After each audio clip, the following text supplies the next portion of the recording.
commanditaire numéro 1 avant qu'il y ait d'autres commanditaires à fournir même du hardware initialement, des serveurs et tout, pour partir ça.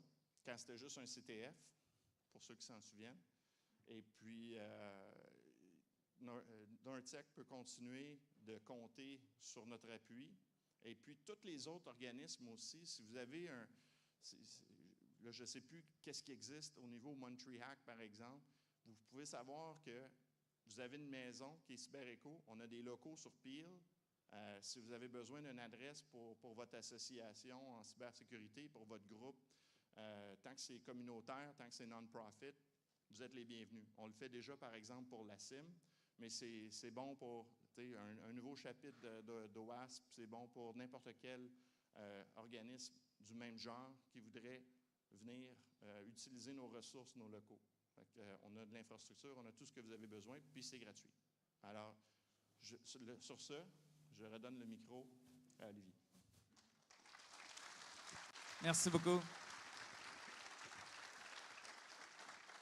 Merci beaucoup, Pascal. Donc, j'inviterai M. Éric Kerr, l'honorable Éric Kerr, à monter et à nous faire une introduction.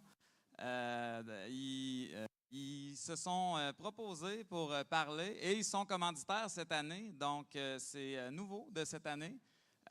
Puis, ce n'est pas un discours commandité, c'est une demande. Puis, j'ai hâte de voir ce qu'il va nous raconter. Merci, Olivier. On va se laquer sur le honorable, surtout sur certains journalistes. Je vais commencer par des remerciements. Je veux remercier mon chef de cabinet, Roch, qui s'est mis en veston-cravate aujourd'hui pour que je me sente moins seul. Donc, merci, Roch. Non, écoutez, d'abord, je voulais vous dire que c'est vraiment un privilège d'être partenaire avec NorthSec. Je pense que ces événements-là doivent se multiplier et je vous explique pourquoi. Il y a 2 ans, comme ça, oui. C'est-tu de la censure, ça? Il y a 2 ans, le gouvernement du Québec a créé le ministère de la cybersécurité et du numérique. Pourquoi? Parce que...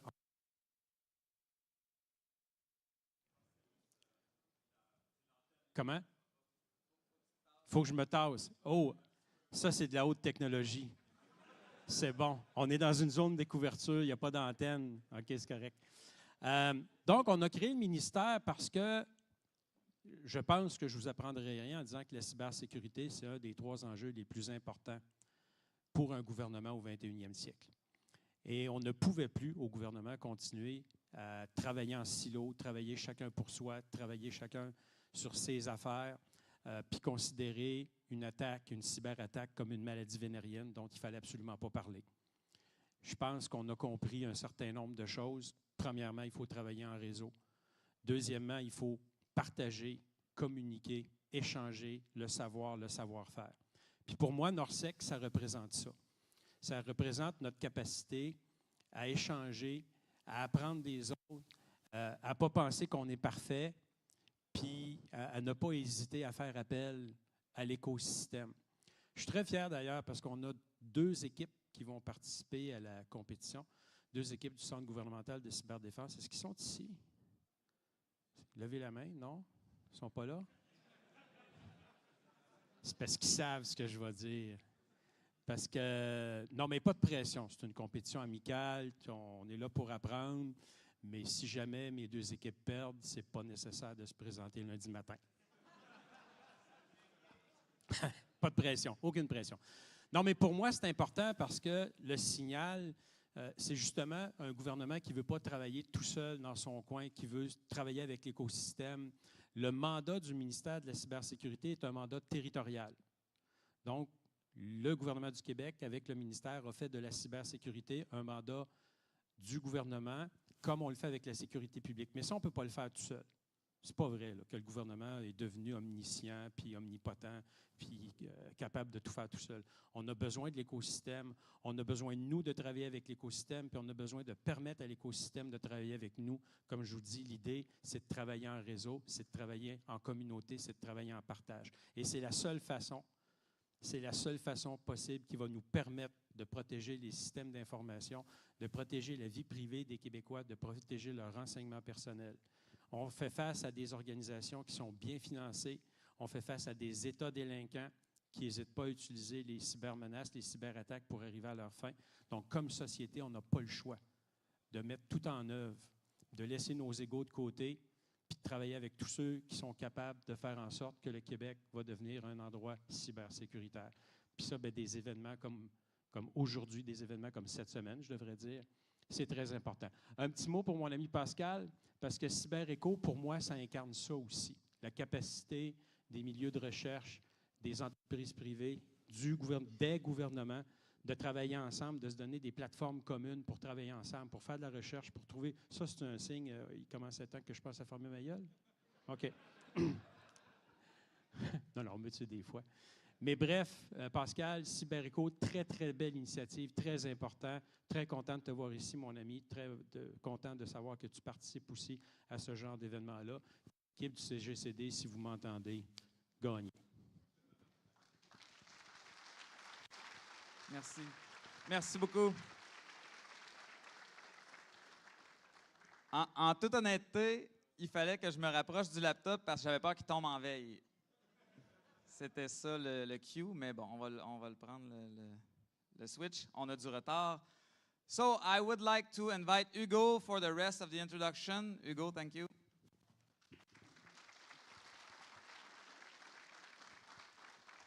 All right, so let's make this quick. We're already behind schedule. So basically, if you want to see everything that's happening in the event, follow us on social networks. Join our Discord.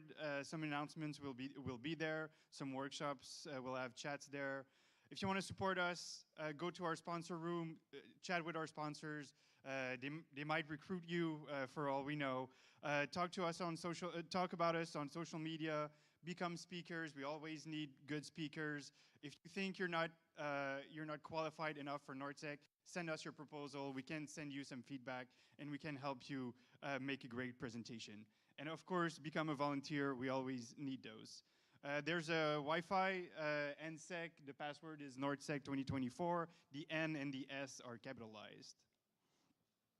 The schedule is online. It might change during the event. The website takes a couple of hours to update. So if you want to make sure that you have the up-to-date version, it's on pre-talks on cfp.nsec.io, but it's also on our website as well. We follow the same formats as the previous years. We have team blocks, we have Q&As, you can ask questions, and we stream everything on YouTube right now.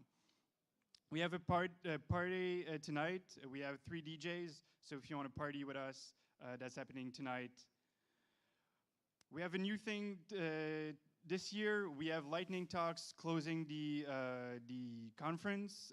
So you're allowed 5 minutes. You can send your proposals to this form. We'll send the link on our social media and on our Discord if you want to be part of it. We're going to make you vote for what you want to see on the stage, and then you'll have 5 minutes to do so. Wear your badge, pick up your trash, be as eco-conscious as possible, and don't bring alcohol outside of the rooms. That's all we're asking of you. Right now, we are in Salle Ville-Marie. We also have Salle de Bal, which is opposite of this room right now, the big one that's usually the CTF takes place in. And then we also have Salle de la Commune, where we have the community room downstairs. Don't miss that. We have soldering. We have a bunch of activities. And on this, I'm going to invite the Vice President of the community room to talk to you about what's going on with the community room this year. All right, I'll breeze through it quickly, puis dans les deux langues, autant que je peux faire. So as with everything else, the schedule is online. It is with the other schedules. So if you click on Community Room on the website, you will not find it. Go in Schedules. Donc, pour l'horaire, vous avez compris. Il y a des workshops qui sont planifiés, so we have planned workshops. There's also the opportunity, if you have something ad hoc you'd like to teach people, you know, sharing is caring. Donc, venez partager vos connaissances dans la community room, ça nous fait plaisir. A lot of people were asking, like, where do I get my shirt? When do I get my shirt? It's in the community room. You can't miss it when you enter it. You need to, of course, have your QR codes ready. You can come and build some SAOs, so I'll try and keep it clean given our distinguished audience. Donc, les add-ons pour le badge, vous pouvez venir les monter au community room. There's still room. Il y a encore l'opportunité, si vous voulez faire votre certification de base, de compétences de base en radio amateur, vous devez aller dans le channel community room, channel village, pardon. Sur Discord, envoyez-moi un message. On va faire ça à 1h cet après-midi. Il y a la possibilité de le faire aussi demain si j'ai assez d'inscriptions. Donc, vous devez vous manifester. J'ai besoin de votre nom complet. I'll need your full name if you want to do the AM radio base competency. You need to reach out in villages. We have new things in the community room this year. Come and check it out. There's, vintage and wacky modified games, the likes of which you have never seen if you were born after 1985. So please come and check it out. There's other booths. We have some community partners who are there. Come and see what Fulab has to offer, for example. Puis il y a plein d'autres activités. So come, have fun. And if you just want to chill out, we have a chill out corner. We have, I have a couple chessboards, some puzzles, some lock-picking stuff you can play with. So come, make it your own. It's there for you. On a hâte de vous voir. Merci, Dinky. Something that we want to have one of our past speakers, past CTF player, she was on the podium a couple of times. Sophia D'Antoine passed away this year, tragically. We wanted to mention it. She was smart, funny, and really a pleasure to work with. So this is a very sad moment in the community.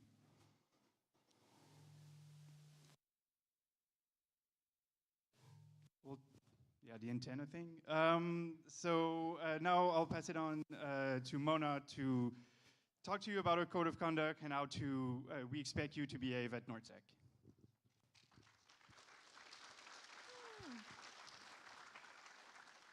Hi, everybody. Good morning. So we have a code of conduct.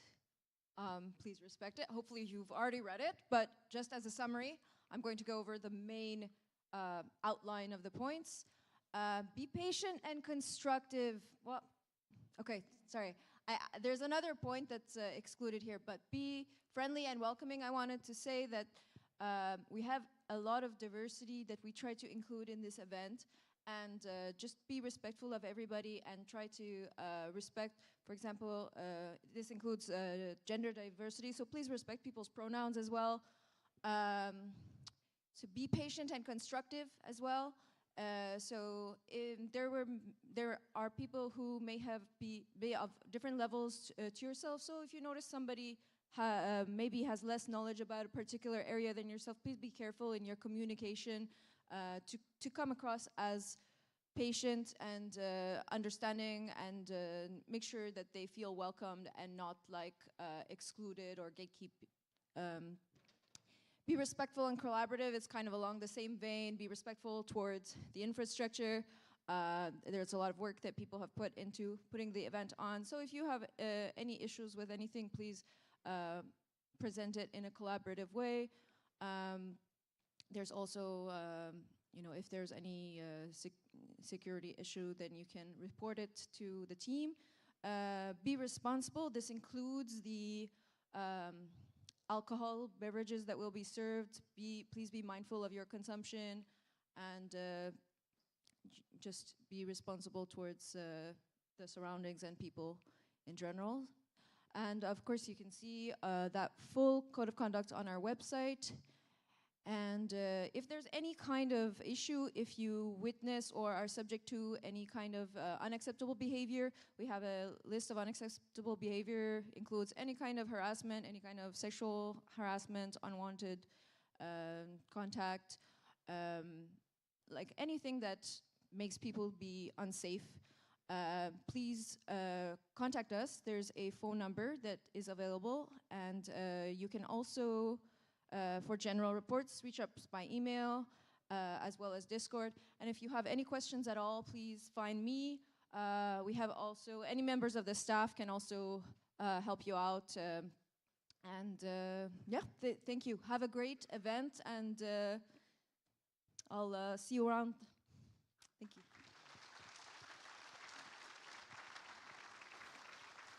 Right. Thanks, Mona. And just to be clear, the code of conduct is serious. We're going to enforce it. If you do not respect it, we're going to remove you from the event. Le code de conduite, c'est important. Si vous ne le respectez pas, vous allez vous faire kick out de l'événement. On va parler du badge. C'est une des choses qu'on aime beaucoup dans l'événement. Et un des concepteurs va nous parler un peu plus des fonctionnalités. We're going to talk about the features of the badge. Please welcome Lambert. Hello. Well, first of all, welcome to NorthSec. So for this year's badge, so once you go downstairs at the community room to get your badge, your swag, so t-shirt and badge, you will get this. And this year we are also including a social aspect to it, just like last year. So now there are connectors on the side of your badge. So when you connect, it will synchronize. So there's 200 levels in total. So you need to synchronize with 200 people.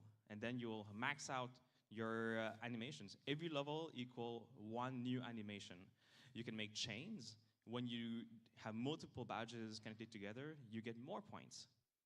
And so can you hold this for me? There you go. So you have a green line there. When the green line does like the whole loop, then you level up. In the soldering village, we will be giving out for free those little things that you need to solder. That's one of the activities in the community room. And those things go on your badge, like so. And that's one way to like make it fabulous and glamorous. So yeah, en français. Donc le badge cette année, comme l'an passé, est un badge social. Donc on peut le connecter les uns avec les autres. Il y a deux connecteurs, un à gauche, un à droite, et on peut le connecter pour level up dans le fond. Il y a 200 niveaux au total, donc il faut socialiser avec 200 personnes, connecter avec 200 personnes. Chaque niveau de plus qu'on gagne, c'est une animation de plus qui est rajoutée au badge. Et plus que la ligne est longue, plus qu'il y a des multipliers, donc on peut augmenter plus rapidement. À part de ça, dans le soldering village en bas, dans le community room, il va y avoir des shitty add-ons qu'on peut assembler, souder et le rajouter à notre badge pour le rendre fabulous. Puis c'est ça. Merci beaucoup.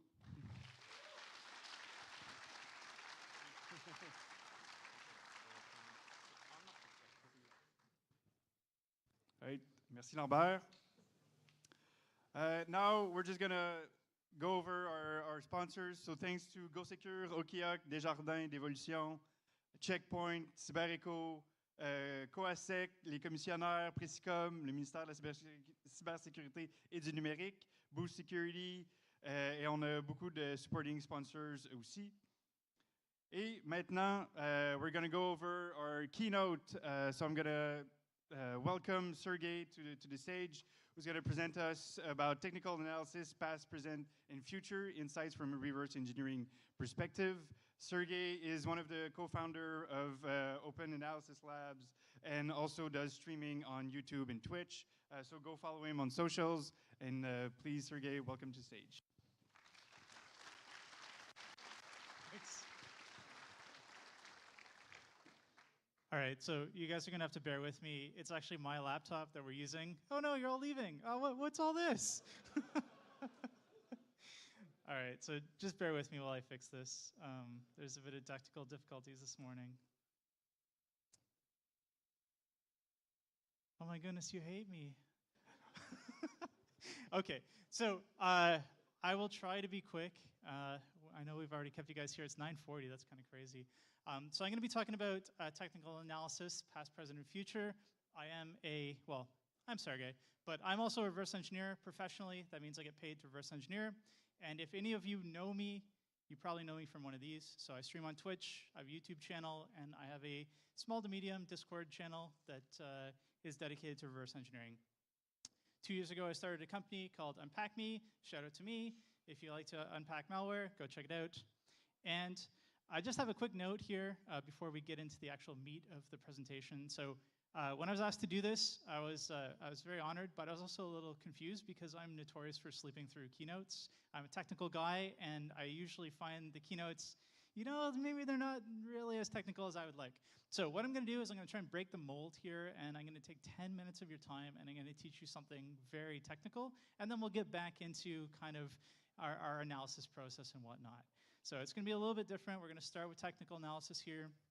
Why do we do technical analysis? This is kind of a no-brainer, right? I mean, it's 9:40. I had all these jokes about it being 9 o'clock in the morning and everyone, being bleary-eyed and not knowing what I'm talking about. It's 9:40, everyone's woken up. Okay, so we have a goal, why are we doing it? We have a target, what are we doing it to? Process, how are we doing it? Tools that help us out, and us. Of course, I'm a reverse engineer, and I reverse engineer malware, so for me, this means I am doing malware analysis on Windows malware. Sorry, Linux guys, just Windows stuff.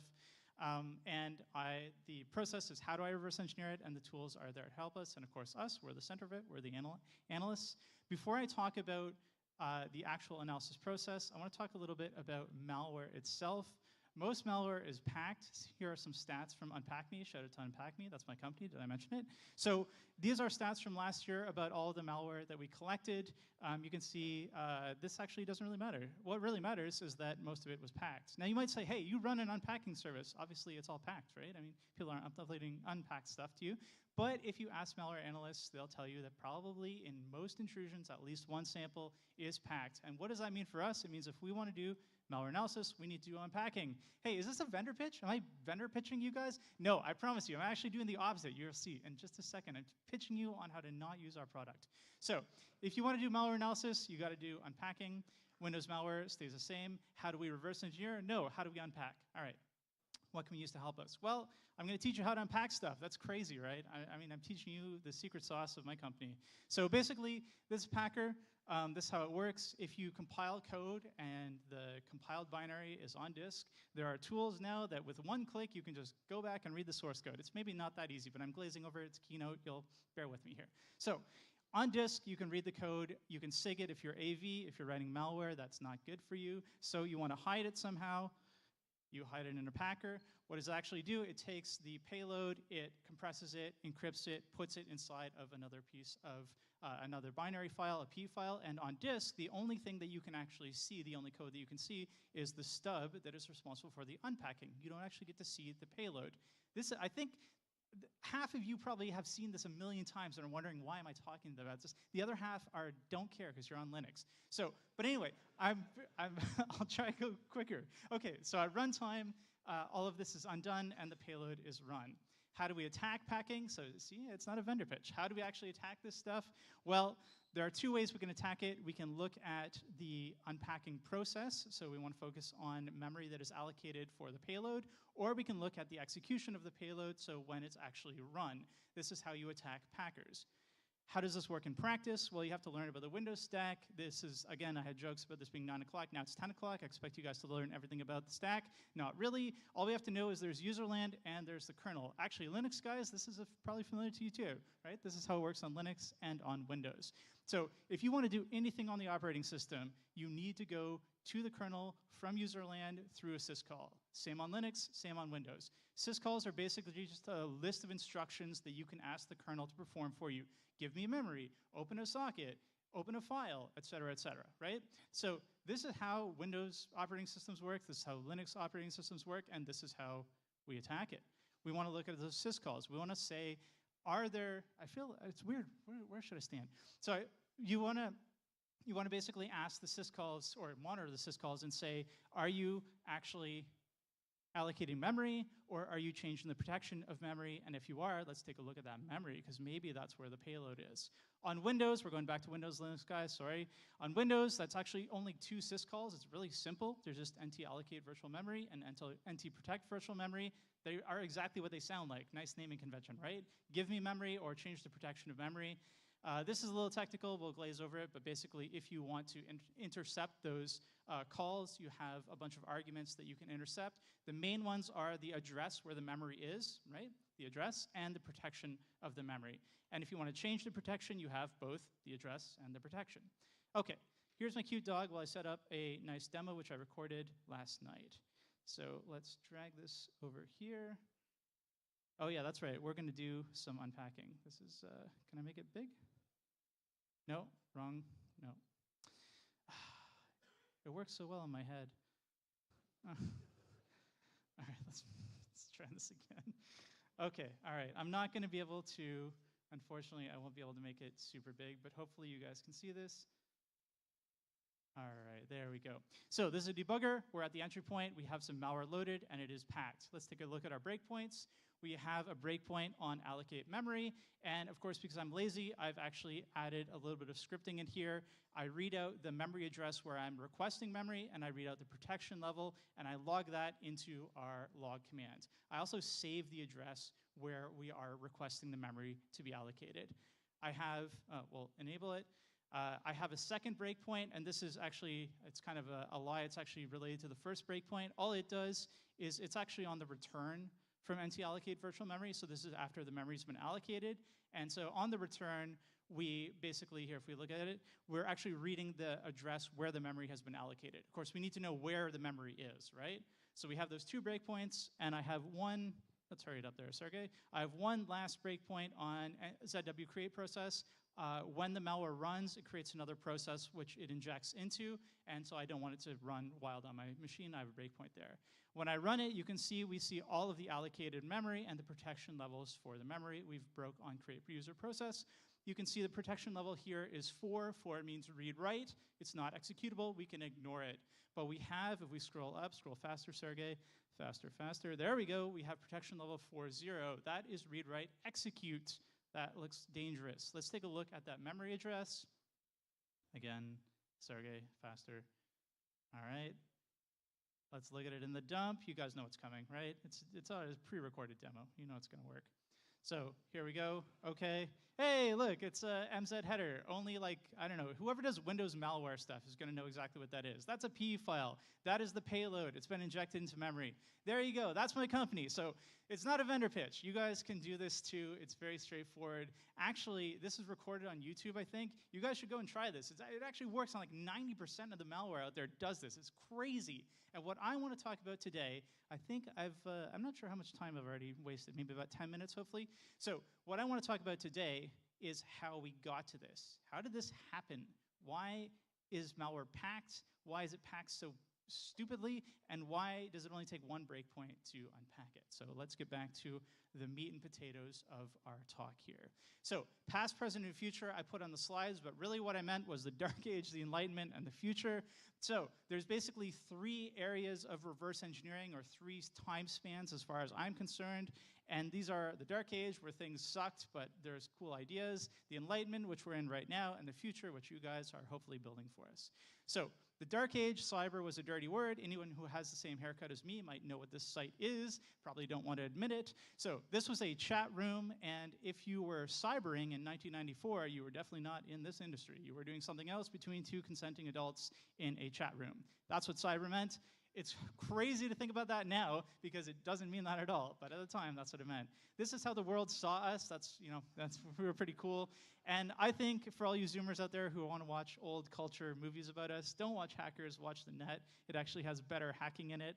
So basically the net and hackers tell the world who we are. And what are we really? Well, we're really just, Bruce Schneier dorks at Black Hat and DEF CON. Black Hat and DEF CON, 1993, 97. Kind of crazy to think that it's been around that long. Look at that low quality art. How were we talking to each other back in the day? We were talking to each other on forums. That's pretty much how you got information. Fun fact, this is how I learned how to reverse engineer. Thank you, Lena. So basically, you would go on this forum and you would post a question and hope that somebody was kind-hearted enough to respond to you, and then a couple days later you go back and see, oh, I got a response. That's literally how you learned how to reverse engineer, or at least that's how I learned how to reverse engineer. So it truly was the Dark Ages. People had no idea what we did. They thought that we all looked like Angelina Jolie, and we were like basically communicating on forums. It was really not a great time. As far as the technology was concerned, we had UPX, which is not necessarily malware, but it was basically the first packer. I mean, not the first packer, that's terrible. 1996 is the first major popular packer. And at the time, it's not used for malware at all. All it's used to do is compress PE files, make them smaller, take up less disk space, take up less network bandwidth when you transfer them. That's 1996. UPX is still used today for malware. I still see YouTube channels talking about how to unpack UPX. 1996. We haven't figured it out. It's crazy. Okay, so what about malware? What was happening? Well, in 2000, the I Love You worm came out. I know nothing about this. In 2000, I was not doing anything related to computers, so I'm not going to talk about this too much. But basically, as far as I know, this is one of the first large-scale worms. It deleted some files. It was not there for, I mean, it was criminal, but it wasn't there to make money. It was basically just there to harass people. However, between 2000 and 2007, things get crazy. In 2007, we now have a multi-million-dollar business. This is the back end for Zeus, if you guys have heard about it. It's one of the most popular, or was one of the most popular banking Trojans. In 2007, it was basically stealing your mom's credit card left, right, and center. They made millions of dollars. We're going to talk about the developer of that a little bit later. But basically, between 2000 and 2007, this becomes a business. A huge business. It becomes automated. There's developers that are hired. There's whole companies structured around building these tools. Look at these tools. 2007, this looks pretty good, right? Okay, so what happens to the Packer Center, the Packer ecosystem? So initially we have these labors of love like UPX. Some nerd makes a Packer to make files smaller. What happens? Market pressure. People want Packers to protect themselves from antivirus, not to make files smaller. So there's kind of a market that develops around Packers, and these become online services. So instead of it being a piece of software that you download, it's actually just a service where you upload your malware, and they send you back a packed sample. We're going to talk about how crazy this gets right now in the Enlightenment, but right now just think about it in terms of it moving from one-off pieces of software to the guys behind it run this site Malware, which is an online sandbox. It's just an online version of their open source sandbox. You can upload samples. Unfortunately, it gets DDoSed off the internet. I'm not sure exactly when, but it's not up anymore. But from 2012, for a while, it was running pretty good. In 2012, also, CrowdStrike, the very beginning of CrowdStrike, they tried to solve a really hard problem. It's a very good effort. They try to allow people who are reverse engineering to share their work. And this is a very difficult problem because there's different tools and whatnot. They create this thing called CrowdRE where you can upload some of your work to the cloud and then it can be downloaded and used by other reverse engineers. It doesn't quite take off, but it's a good idea. All right, now let's bring it into modern times. So modern times, we have x64 debug. If you've done any debugging, you know what that is. In 2013, it comes around because OllyDebug stops support or doesn't support 64-bit. Duncan, or Mr. Exodia here, he decides that he's going to create a debugger that does support 64-bit. We seamlessly, because he likes OllyDebug, he uses the exact same color scheme and icons for x64 debug, so everyone seamlessly transitions from OllyDebug to x64 debug.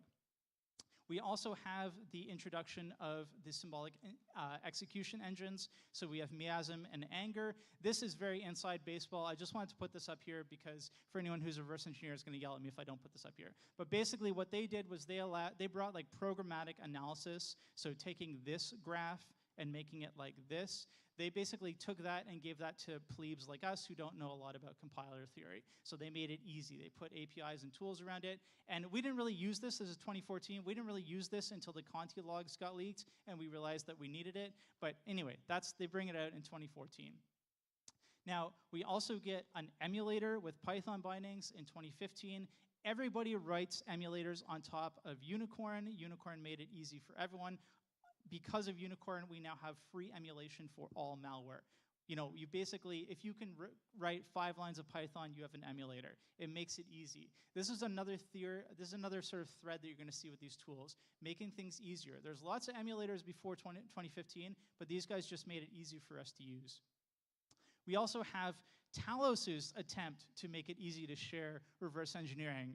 Yeah, it's a hard problem, right? CrowdRE didn't take off. Let's try first. So they do almost exactly the same thing as CrowdRE. I don't know why they thought it was going to work. But anyway, they tried to do the same thing, except that now it has a nicer web interface. You can share information through the cloud. It doesn't really take off either, but it's still online. Also, we get Binja, for Binja, and we get GeoHydra in 2019. So the compiler decompiler and disassembler space starts to heat up. There's a lot of market competition. But it's all kind of just the same thing, if you're kind of catching my drift. The Dark Ages gave us a lot of these tools. The Enlightenment just kind of refined them. Now, 2018, IDA releases Lumina. Finally, we can share work between reverse engineers. It actually accomplishes what CrowdRE and Talos could not. So you can share stuff, you can share basically function definitions between reverse engineers through the cloud. Why does this take off? I don't really know, but I know that there's one button to upload all your function definitions and one button to download them, and you don't have to log into a server. I think that might have had something to do with it. Okay, and then we have 2022. We have LLMs come in, and they're all taking our jobs. Wait, that's not my crusty meme. That's a crusty meme from 2014 because AI took our jobs in 2014. I mean, does anyone remember this? This is 10 years ago. This is a talk. I mean, the title doesn't really give it away. This talk is talking about how machine learning is going to take our jobs. Where's machine learning? It didn't take our jobs. So anyway, let's not worry too much about LLMs. It's basically like the new version of machine learning. Extremely useful. Everyone uses machine learning. I don't think a single person lost their job because of it. So super helpful, but you know, it's not taking anyone's job. All right, so that's the Enlightenment, and now what you've all been waiting for. What do my reverse engineering tools look like today? Well, it's the same thing. So I still use IDA, and instead of using Ollie, I use x64 debug. However, what's changed? Let's look under the hood.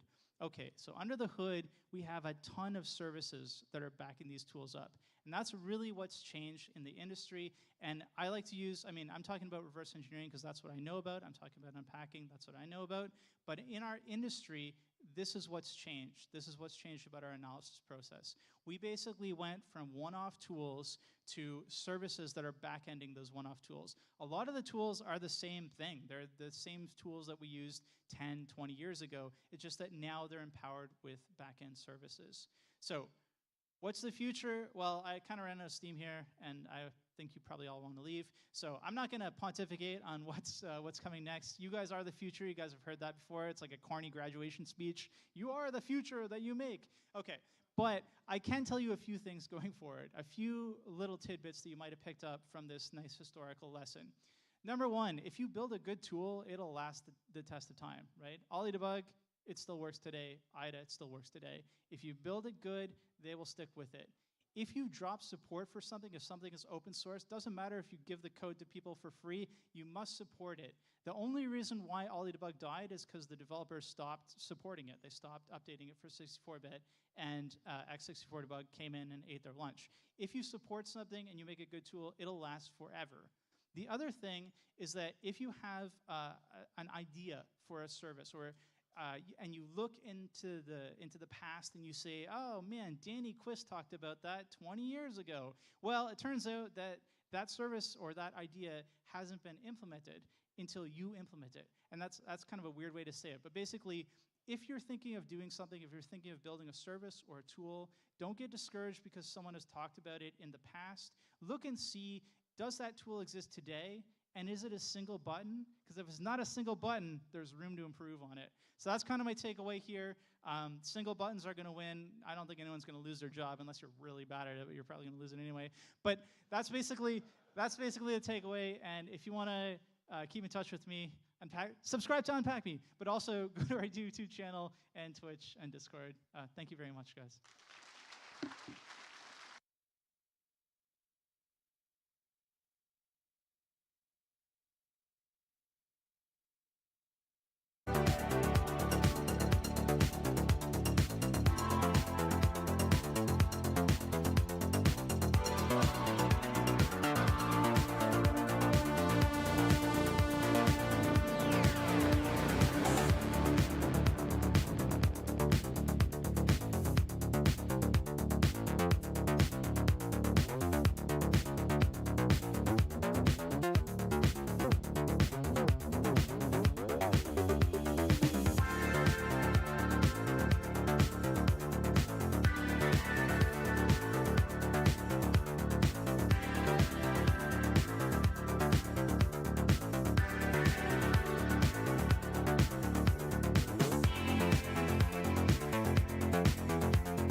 Hi everyone. Can you hear me?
One, two, one, two.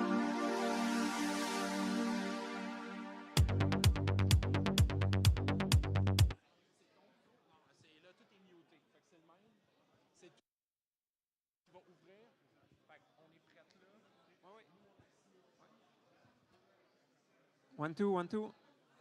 Okay, everyone, we're going to pass to the next talk. We have a very interesting voice hacking talk around a web API. So for this talk, we have Chris Shepard, who's on my right. He's a lifelong hacker and avid self-hoster / home labber who's working as a day job as a pen tester. In his spare time, he's also building CTF challenges, and occasionally, according to him, is going outside sometime. So Chris Shepard, everyone. Merci.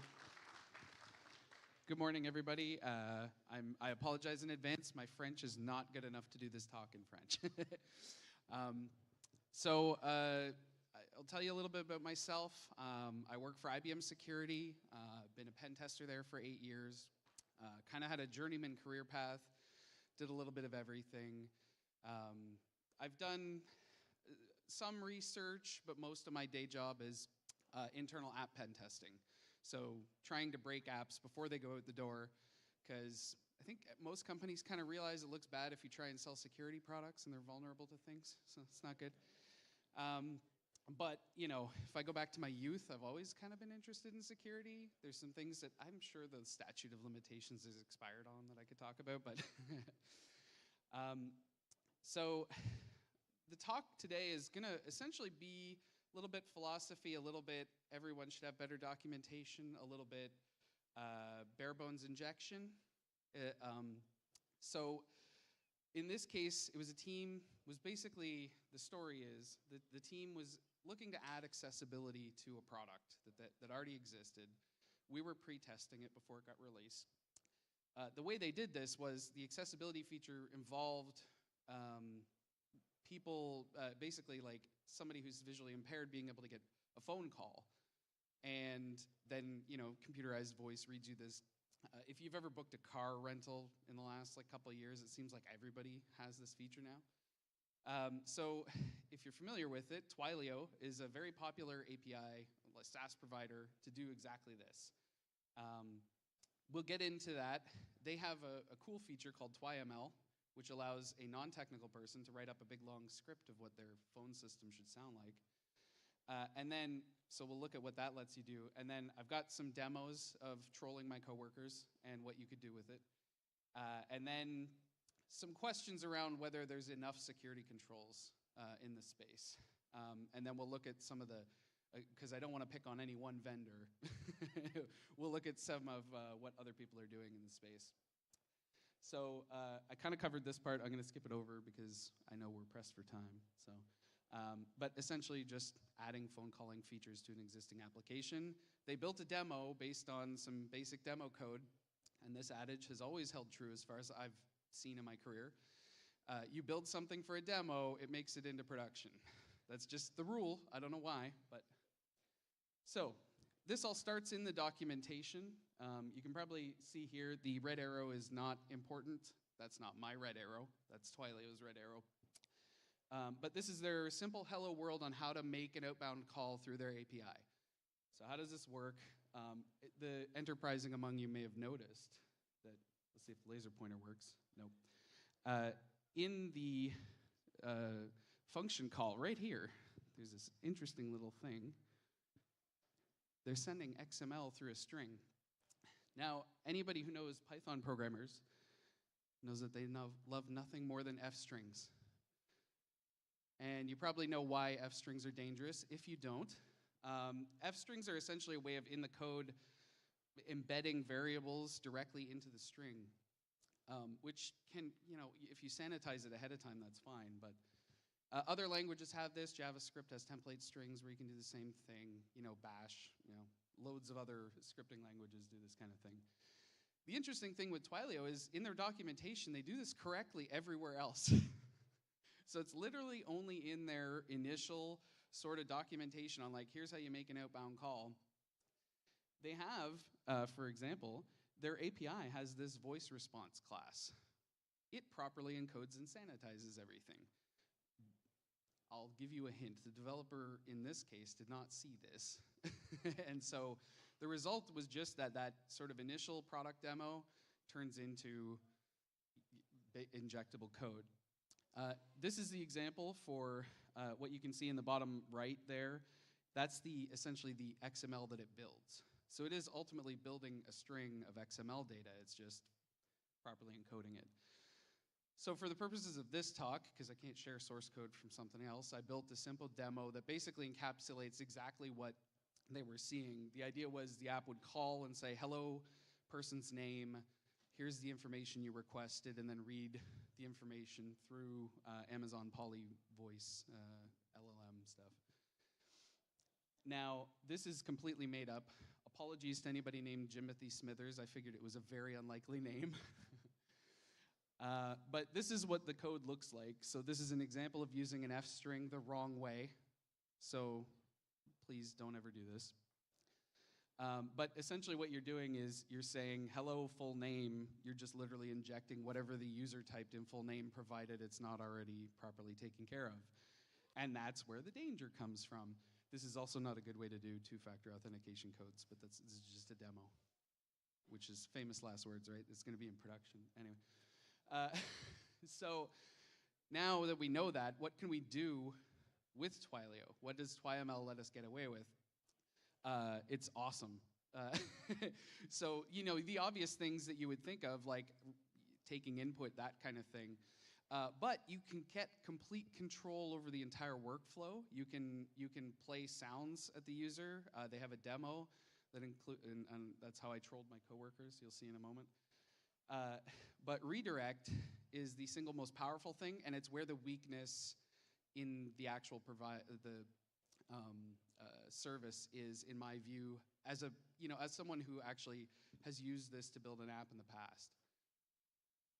So redirect is essentially an instruction that when you get to, basically once it hits this tag, it will flip you over to that other XML document and process and ignore the rest of whatever's there. So just basically it's like literally take over here. You don't even need to end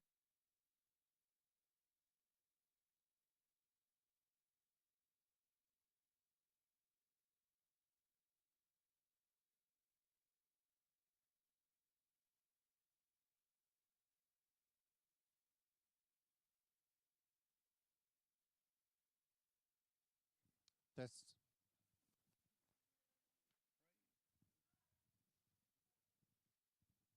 Thank you. Hello? Hello? I sound a little quiet. Can you hear me?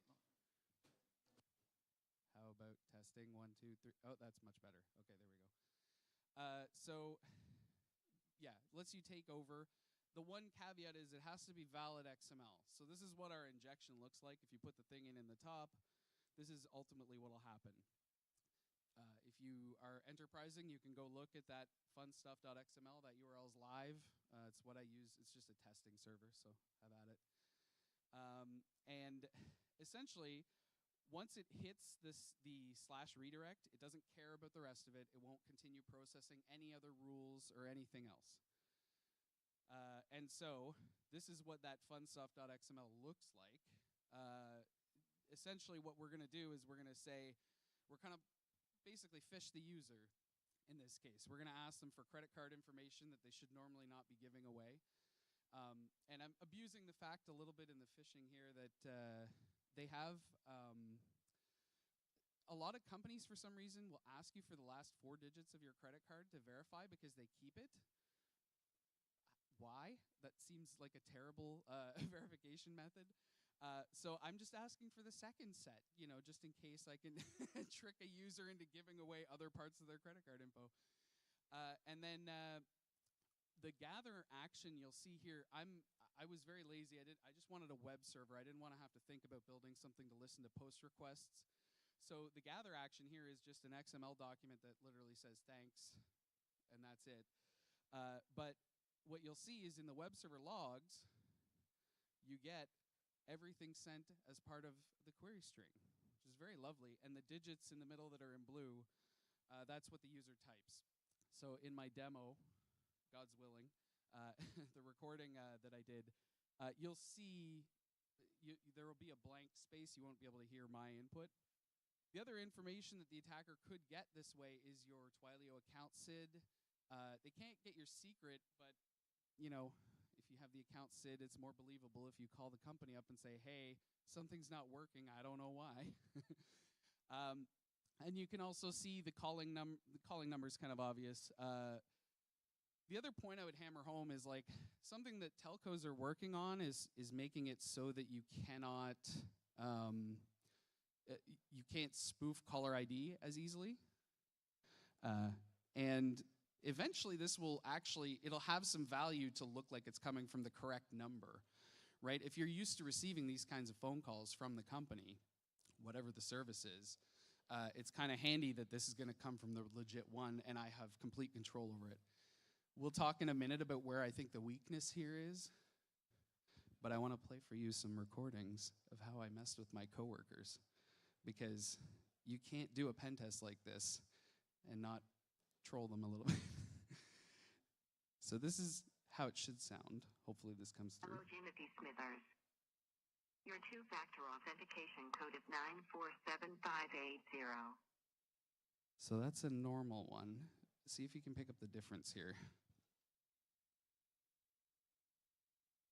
Hello, I've got a fever, and the only prescription is more cowbell. So fun story, that cowbell noise is 52 seconds long, and it's in their documentation for how to play. And I was like, oh, I can't pass this up. And if you have poorly formatted XML, basically, it'll just helpfully tell you there's been an error in the system.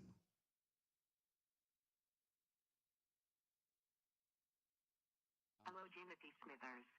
We are sorry, an application error has occurred. Goodbye. There's no feedback as the person who's submitting the request, which is like, and then this is what our full injection sounds like once it's all put together. Hello, Timothy Smithers. Due to a security event, additional verification steps are needed. To verify you are the correct user, please provide the second set of 4 digits of the credit card number associated with your account, followed by the #. And this is where I'm entering numbers. Thank you. Your two-factor code is 001337. And that's essentially what happened. Like, basically took over the entire conversation just by having a hilarious username. And what was doubly funny is we also found a cross-site scripting at the same time in the same place in the application, so we could hide the fact that the user's name had all this extra junk in it. It was top-notch. So, oh, we seem to have reset. I don't know what happened there. All right, so now, obvious question. It's not a vulnerability in Twilio, right? This was bad code on the developer's part, and yes, that's true. The weakness, as far as I'm concerned here, is that as the user who has the Twilio account, there's nowhere you can lock down where the actions go to. So all of those URLs you saw going to my prox3.xyz system, you can't specify that that's like an allow listed system. There's no way to like deny access to it. It's just open. Now, I'm going to caveat this with I explored all of the documentation and I explored as much of the sort of user interface as I could. I tried other options that seemed related to locking down, but it's not there. And as far as I can tell, it isn't there. So, you know, Twilio, reach out to me. Oh, and I did reach out to Twilio. I want to just sort of take a moment and soapbox about implementing security TXT. If you work for a company that doesn't implement it, make them.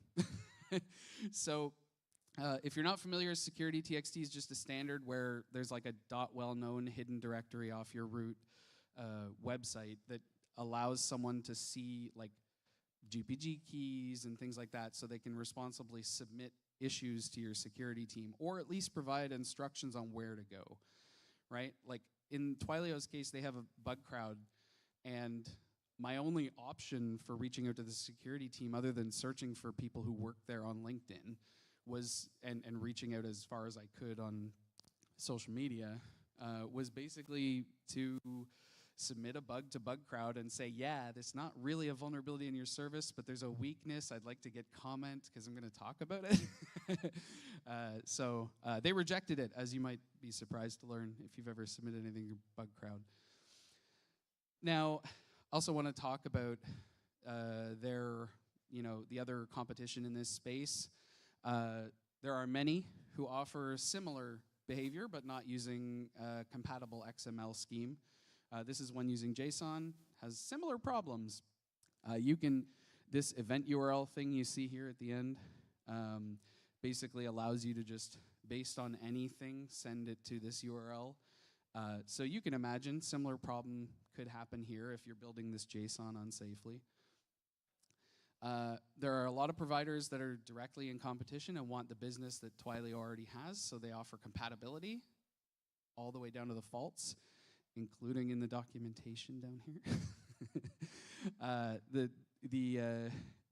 And in some cases, they actually just allow you to use the Twilio API, which I think is, in terms of greasing the wheels to get that business, it makes sense, but it doesn't give you any room to add any security to it. Cinch is another popular one that I was able to see, and they basically, they do it a little bit smarter because all the actions kind of have to come from like predefined items. So you have to like create something and pass in IDs for everything. I haven't dug deep into Cinch, so I don't know if maybe there's some other stuff to do here. But we want to talk impact. Just show of hands, how many people know what DTMF is?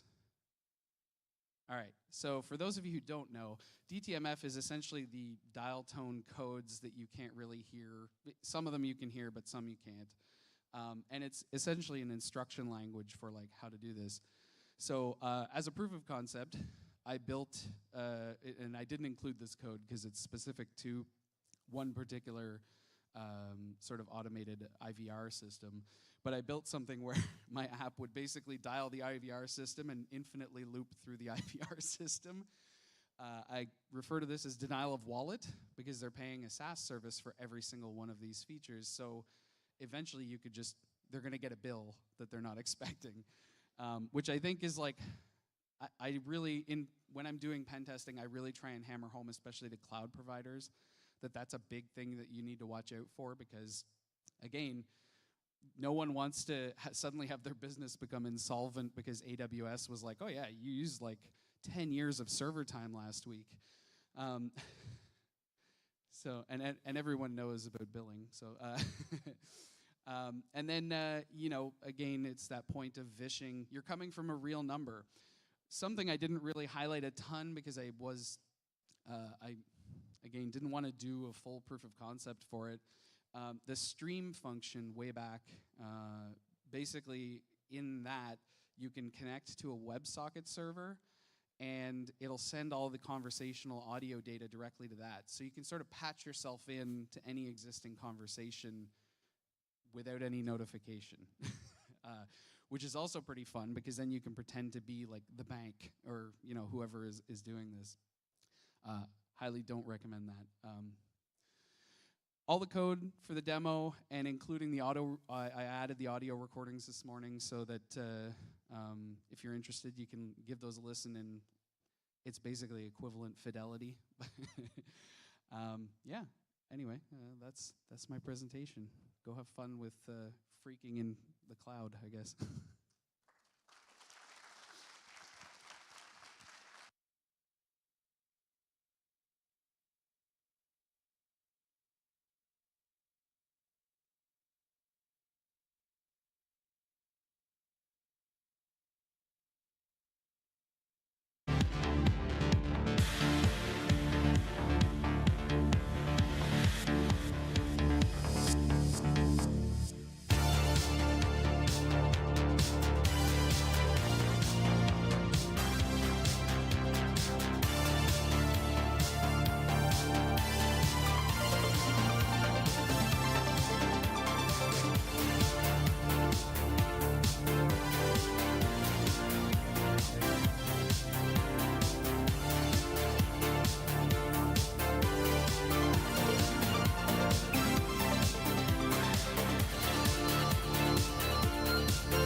looking at the stars tonight and only thinking of you.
François Proux from Boost Security.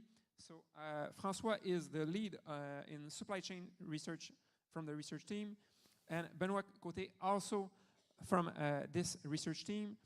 Benoit is also a former active CTF player who now design change for NorthSec CTF, so if you're attending the CTF this weekend.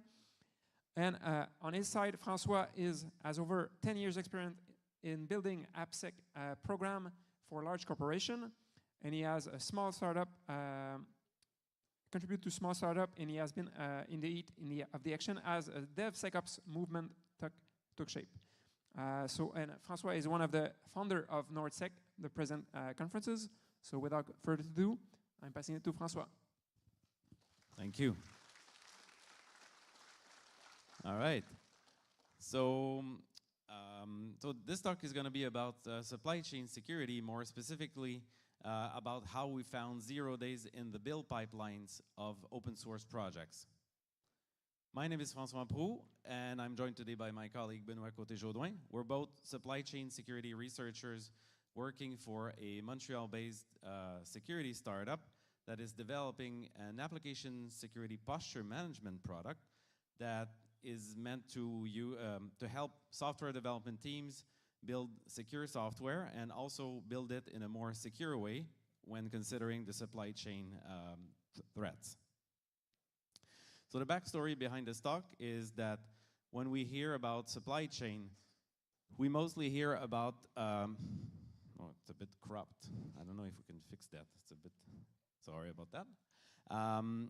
So when we hear about supply chain, often we hear about the risk management of known vulnerabilities, so CVEs that go on to be the dependencies of your own piece of software.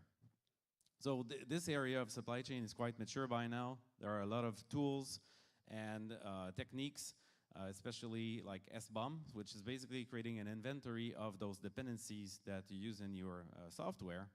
SCA is effectively taking that inventory and identifying the components that are the subject to known vulnerabilities, or CVEs. And it's just getting more and more used at scale. There are a number of products that have been in the market for more than 10 years, such as Sneak, for instance. And overall, the ecosystem around that is quite mature. It's even getting mandated to produce an SBOM by the US government if you want to be a supplier. And also, we've heard about supply chain in the context of various malicious packages being published to package ecosystems such as NPM, PyPy, Docker Hub, and the likes. In that case, a lot of times that is about typo squatting, so kind of publishing malicious packages with just a small typo, where for instance, the famous package in Python called request with just an extra S, for instance, or in the wrong place, is an easy typo to make, and you would be installing the wrong version of a dependency. Dependency confusion is another variant of that. But also, you hear about various aspects of credential stealing to publish malicious packages on behalf of existing trusted packages.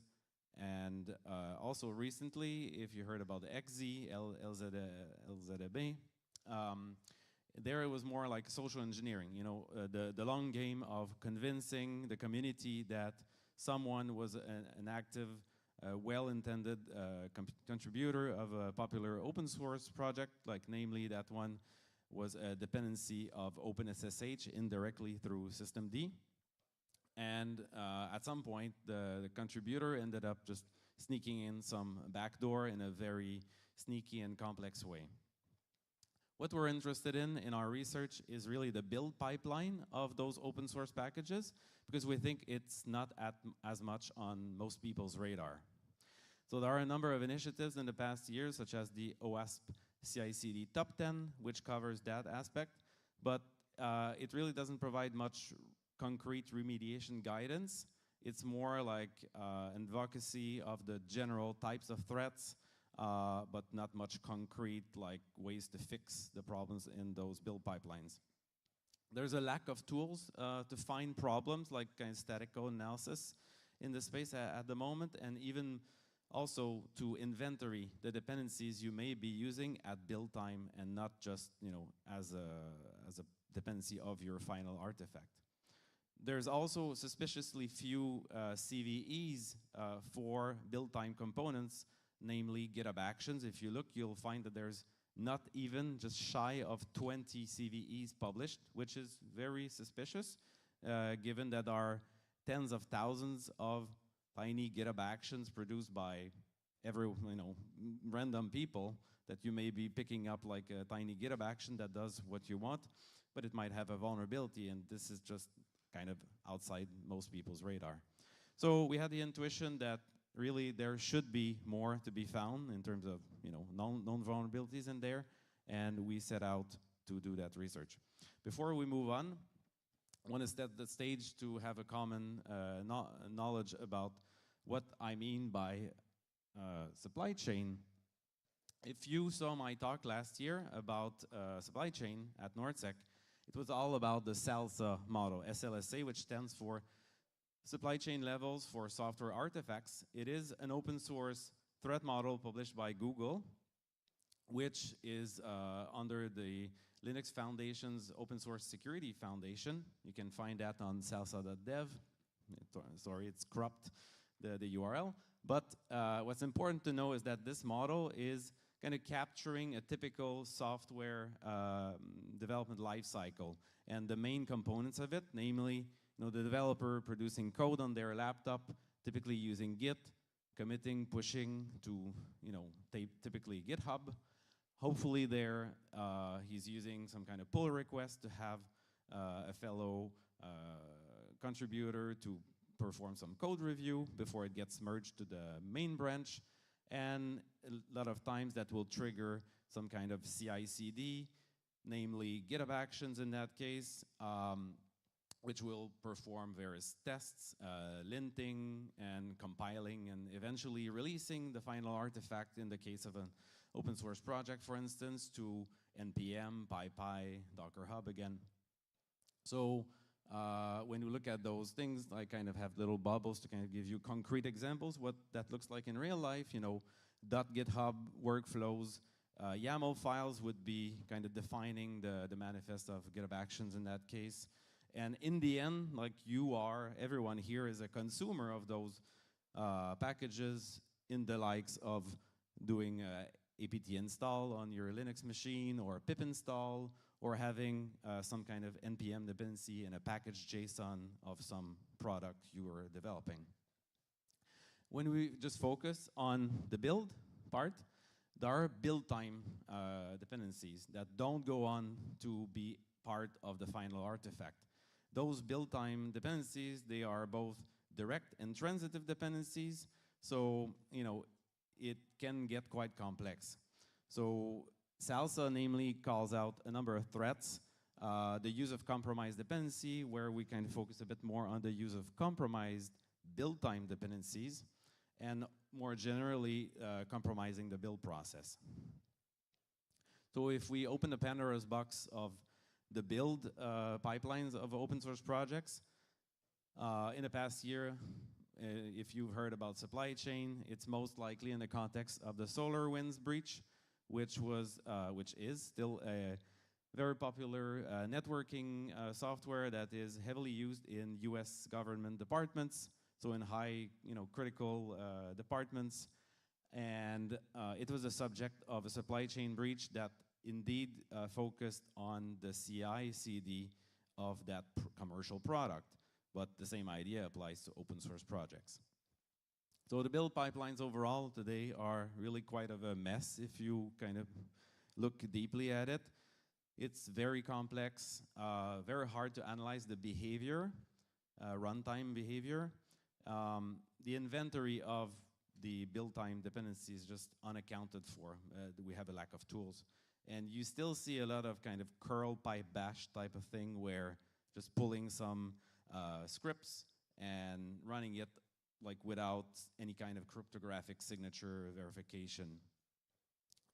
Also, build tools such as compilers, linters, test tools of and whatnot were in many cases really not designed with the scenario where you're accepting external contributions from rogue actors and kind of parsing it, and in many cases those tools have little known features that are kind of footgun that lead to remote code execution.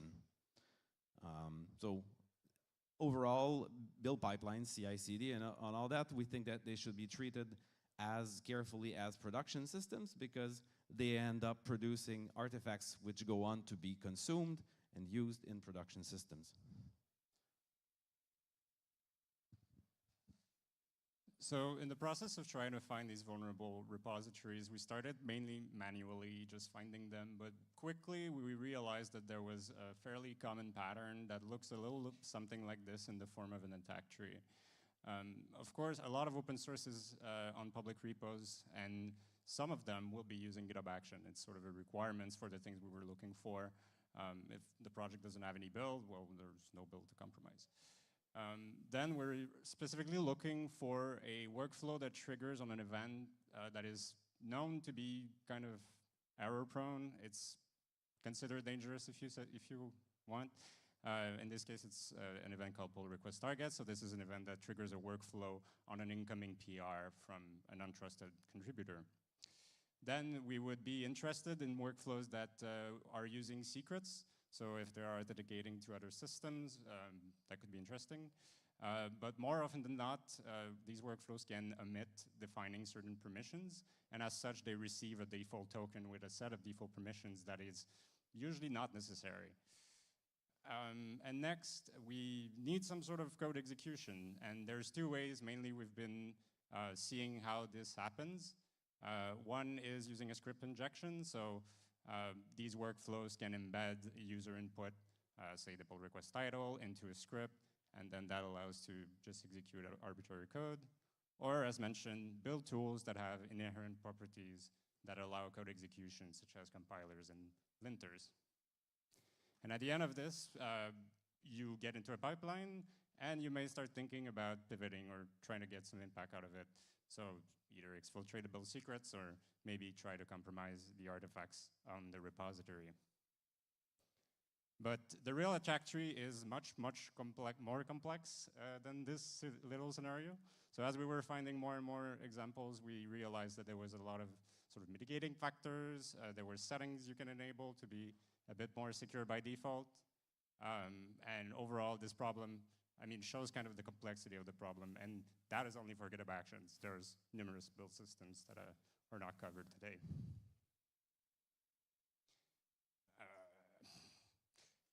The big problem in our research was that, once we get code execution, we find these vulnerable workflows, then we have the problem of trying to evaluate the impact of it. So if we compromise a GitHub Actions, for instance, it will be used in other build pipelines that will use other build pipelines. So trying to find these issues recursively was a bit of a challenge. This is a sample vulnerable workflow that is a bit cropped, unfortunately. But as mentioned, there's numerous problems in this that we were looking for. In the case of a PON request, there's mainly three things we're looking for. So the pull request target event, which is often misused. Then we look for this ref down here, which will actually pull down the pull request changes. So these are sort of untrusted external contributor code changes. So they can be any files modified in the repository.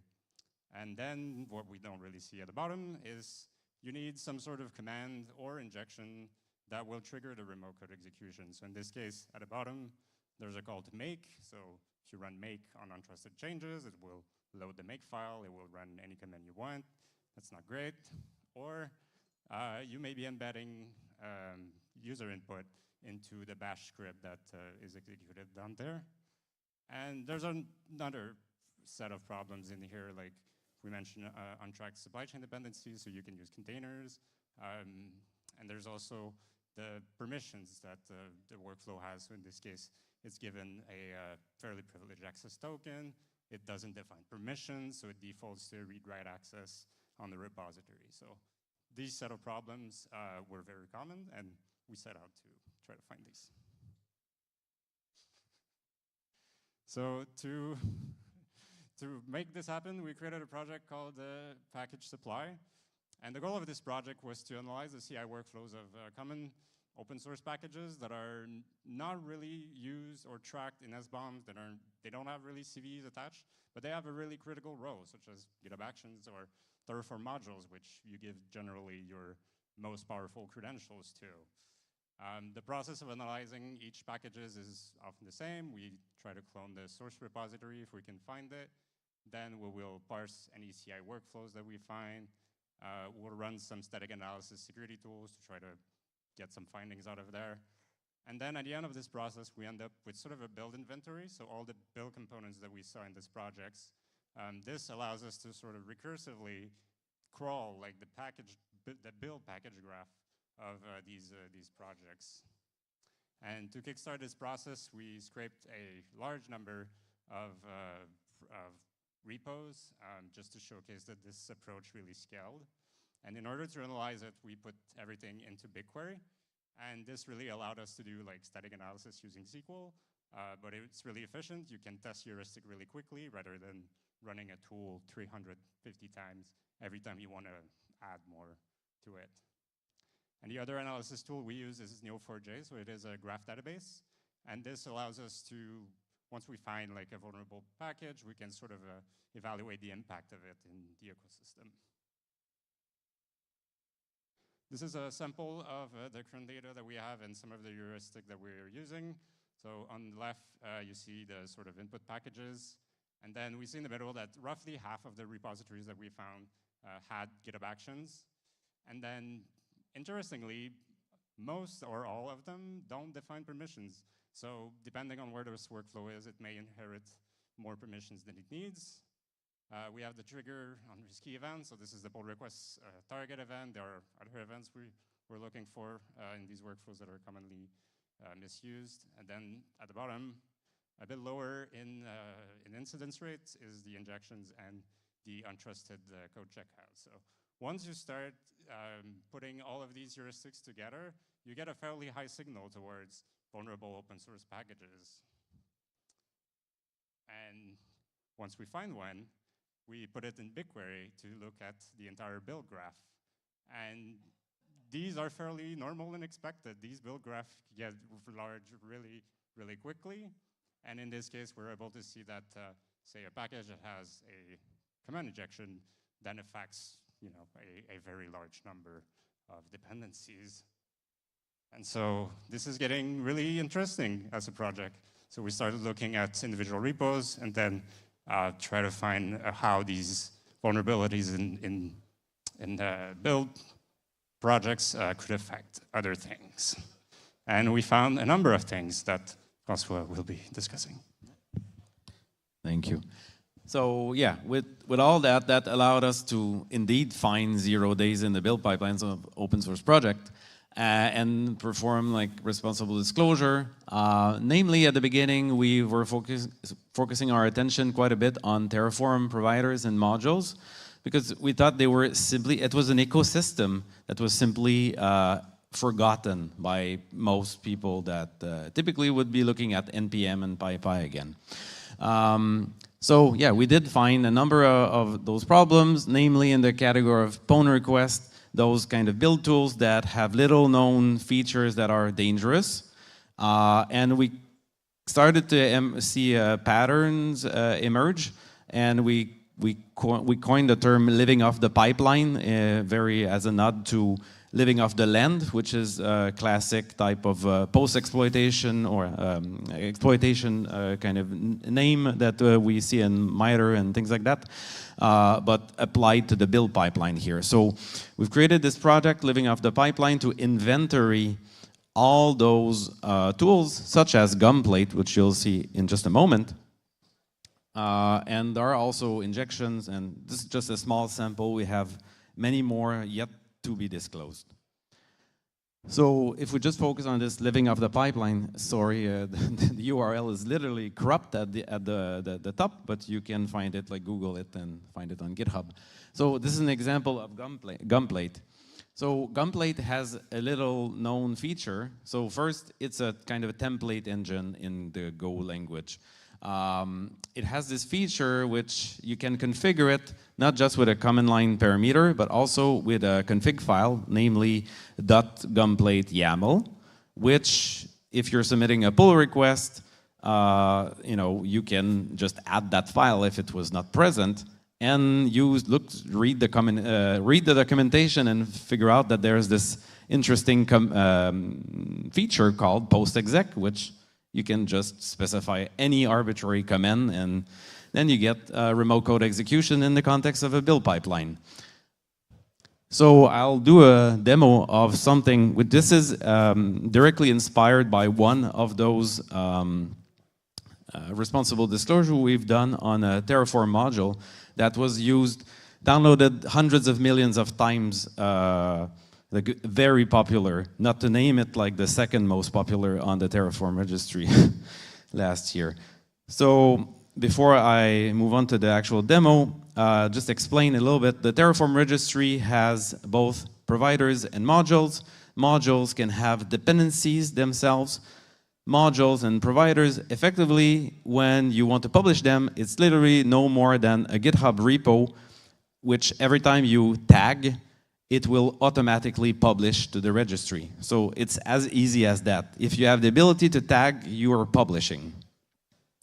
So if we look at the Terraform module B in that case, it's on GitHub. It's using GitHub Actions. It's using various build tools, namely Gunplate, which I just told you a moment ago. And GitHub Action has dependencies itself. So the attacker comes in, forks the repo, submits a pull request, pretending to be some kind of typo fix, but really what it's adding is this .gunplate YAML, which contains the command. The other way that could be exploited, which we've seen in the wild, is malicious Git branch name. Any Git ref tag branch is at the maximum 255 characters, because really it needs to be a valid Unix file name. So anything that can fit as a valid Unix file name, and you'd be surprised what is a valid Unix file name in terms of the characters that are allowed. It's more than enough to do bash or JavaScript injection. So seen that in the past, and you can find examples in our stuff. So basically it triggers the test, which one of those has a vulnerable GitHub action, and ultimately that allows the attacker to backdoor the Terraform module B, which is a dependency of module A. So you don't even know, like you use module A, you don't necessarily notice it has module B, but suddenly it got backdoored. So in the end, the outcome is that the attacker is able to exfiltrate the OpenID Connect credential in Terraform Cloud, which allows to completely circumvent Terraform and just attack the cloud directly with the high power token. So the demo.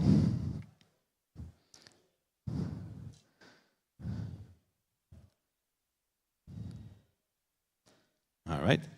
So So basically, see Terraform registry. There's one module, version 1, which has a dependency, module B. All right. So module B has this dependency, version 109. And if we look at the GitHub repo of that module, we can see the legitimate version 109 at the moment. Someone is using Terraform, in that case Terraform Cloud, but doesn't have to be. They're going to be running like the plan applying.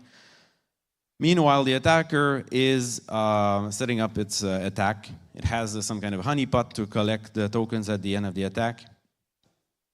So everything is scripted. So what it does, it's going to fork the Terraform module repo, submit the PR that has the gum plate payload. And if we just zoom past a bit, so we'll look at that PR. That PR indeed contains this malicious file. And if we just wait a few seconds, GitHub action is going to run. In that case, just formatting the README, which is a real-world example we've seen that was vulnerable to that. And you know, at that moment, the attacker is able to actually clean up after covered error traces. The cleanup script is basically doing a git force push to remove the suspicious file, closing the PR, and there's nothing suspicious at that moment. Even if we inspect the main branch, we will not see the backdoor. You can see now that the rogue version has been published under the token that was from GitHub Action. So now there's a backdoored version, but if we audit the repo, we will not see the backdoor. It's not present. There's nothing new, literally like no diff in the main branch. But if we pay attention to the latest release, we see that the tag is pointing to a dangling commit, like an orphan commit that is not part of the repo. So the backdoor is there. And meanwhile, someone is using Terraform, and literally like from 1 minute to the other, they don't know that there was no backdoor, and now there is a backdoor that is pulled because it will refresh the module B automatically. And from the perspective of the user, nothing is completely silent. There's nothing, even doesn't show up in the logs. Like if you look at the logs, it can be completely silent. Meanwhile, the token to Google Cloud in that case has been exfiltrated.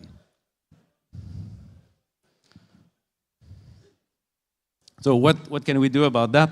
I would say, you know, go back to that SALSA model, threat model, your overall software development lifecycle to consider supply chain attacks, kind of understand your build dependencies and whatnot. Overall, you know, inventory and potentially reduce your number of dependencies, pick better dependencies, better maintain, more secure if possible. But at least kind of be aware of what's out there and to be just proactive. Also, least privilege, just apply the you know, common least privilege principle, like again, those default permissions in GitHub Action. There's a way to kind of configure, like to lower the default permissions, for instance, or specify lower permissions explicitly. Also running some kind of static code analysis tools on your build pipelines, and that is a good segue to an open source tool which we've released about a month ago called Putin.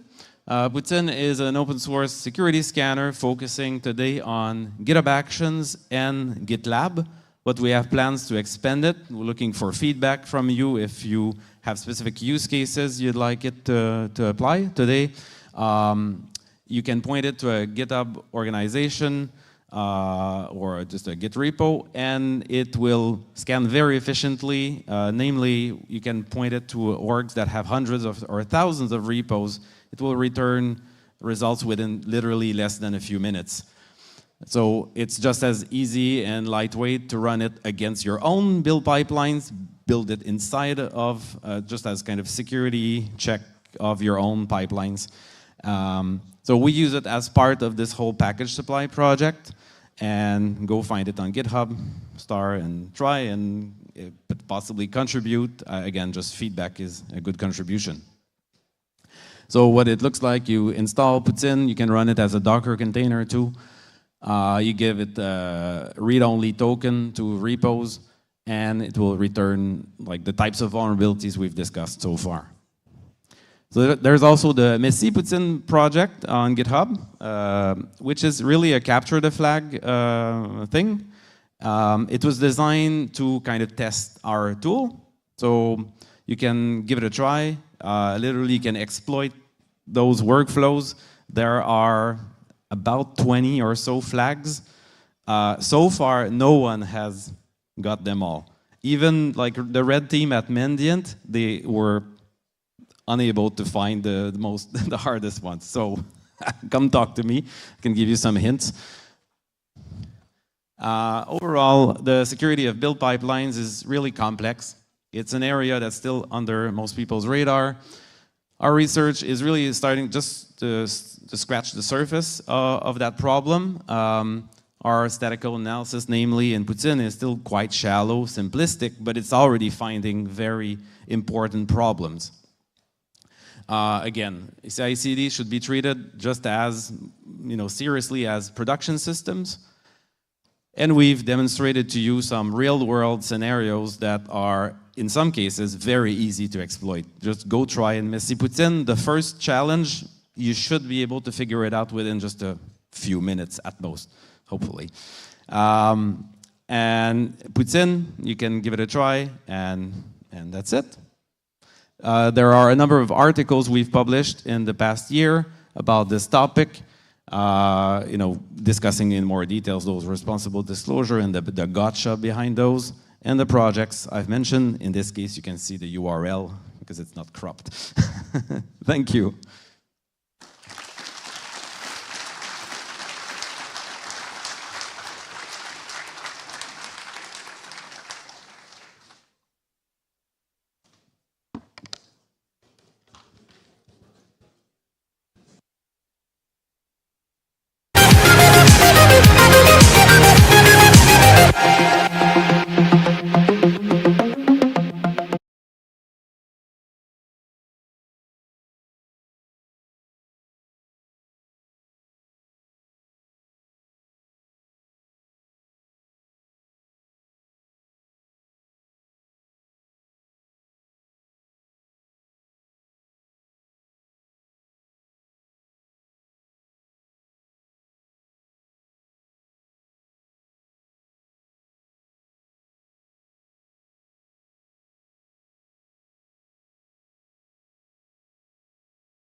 AppSec expert. So if you saw the previous talk, you recognize from right to left, Chris, Benoit, and François. There will be a URL where you can ask questions to our panelists. So I'll look at the top question and I'll ask them live as well. So take your time to scan the QR code, look at other questions maybe to inspire you, or just provide a question of your own. Obviously, the talk were on SaaS providers, so there was a talk on a VoIP API, also a supply chain attack, but you can ask any question on application security. These are experts with 10 years plus experience, so we can mix the topic as well. So before people submit their own question, I would like to ask, so you both, in both presentations, you look at SaaS provider. There's room for improvement, obviously, but have you seen a secure by design improvement in API or things that were made well that you think would be interesting to share to other SaaS provider? Yeah, I could take it. So if you compare GitLab, GitLab's CI/CD and GitHub's CI/CD, the built-in one, so the GitHub Actions versus namely GitLab pipelines. So one thing that GitLab did that actually is a fundamental difference that made us kind of be at a loss when we're trying to find the equivalent problem in the GitLab ecosystem. So this whole idea of forking a repo and submitting a PR and having the GitHub action trigger on some events, namely pull request target, which is risky, as we said. The main difference there is the two events. There's one pull request and pull request target. Pull request target exposes the secrets in the context of receiving a pull request from a fork, which is a fundamental, like, risky thing. GitLab, as a secure design kind of improvement, is actually always running those things in a completely separate kind of a context, which doesn't have access to the secrets. So that's a fundamental, I would say, improvement, but it's still kind of like one click away from run it in the dangerous context. So there's more like kind of a phishing scenario. Anyway. Yeah, I would add maybe in the context of GitHub Action, I think over the last few years, they really improved a lot of the security options that they offer. And you can definitely have like very, very top-notch hardened workflows on GitHub. But it is not easy. Like, you have to put a lot of care into it. You need to apply like least privileges, try to separate, for instance, your secrets from untrusted code as much as possible. Whenever you're dealing with untrusted changes, I think that's where we saw the most vulnerabilities. Like, one simple mitigation is clone the untrusted change in a different path than the local directory. As simple as that. Like, things like Gunplate that we just showed wouldn't load the configuration if it wasn't in the current working directory. So that's just a simple tip, I would say.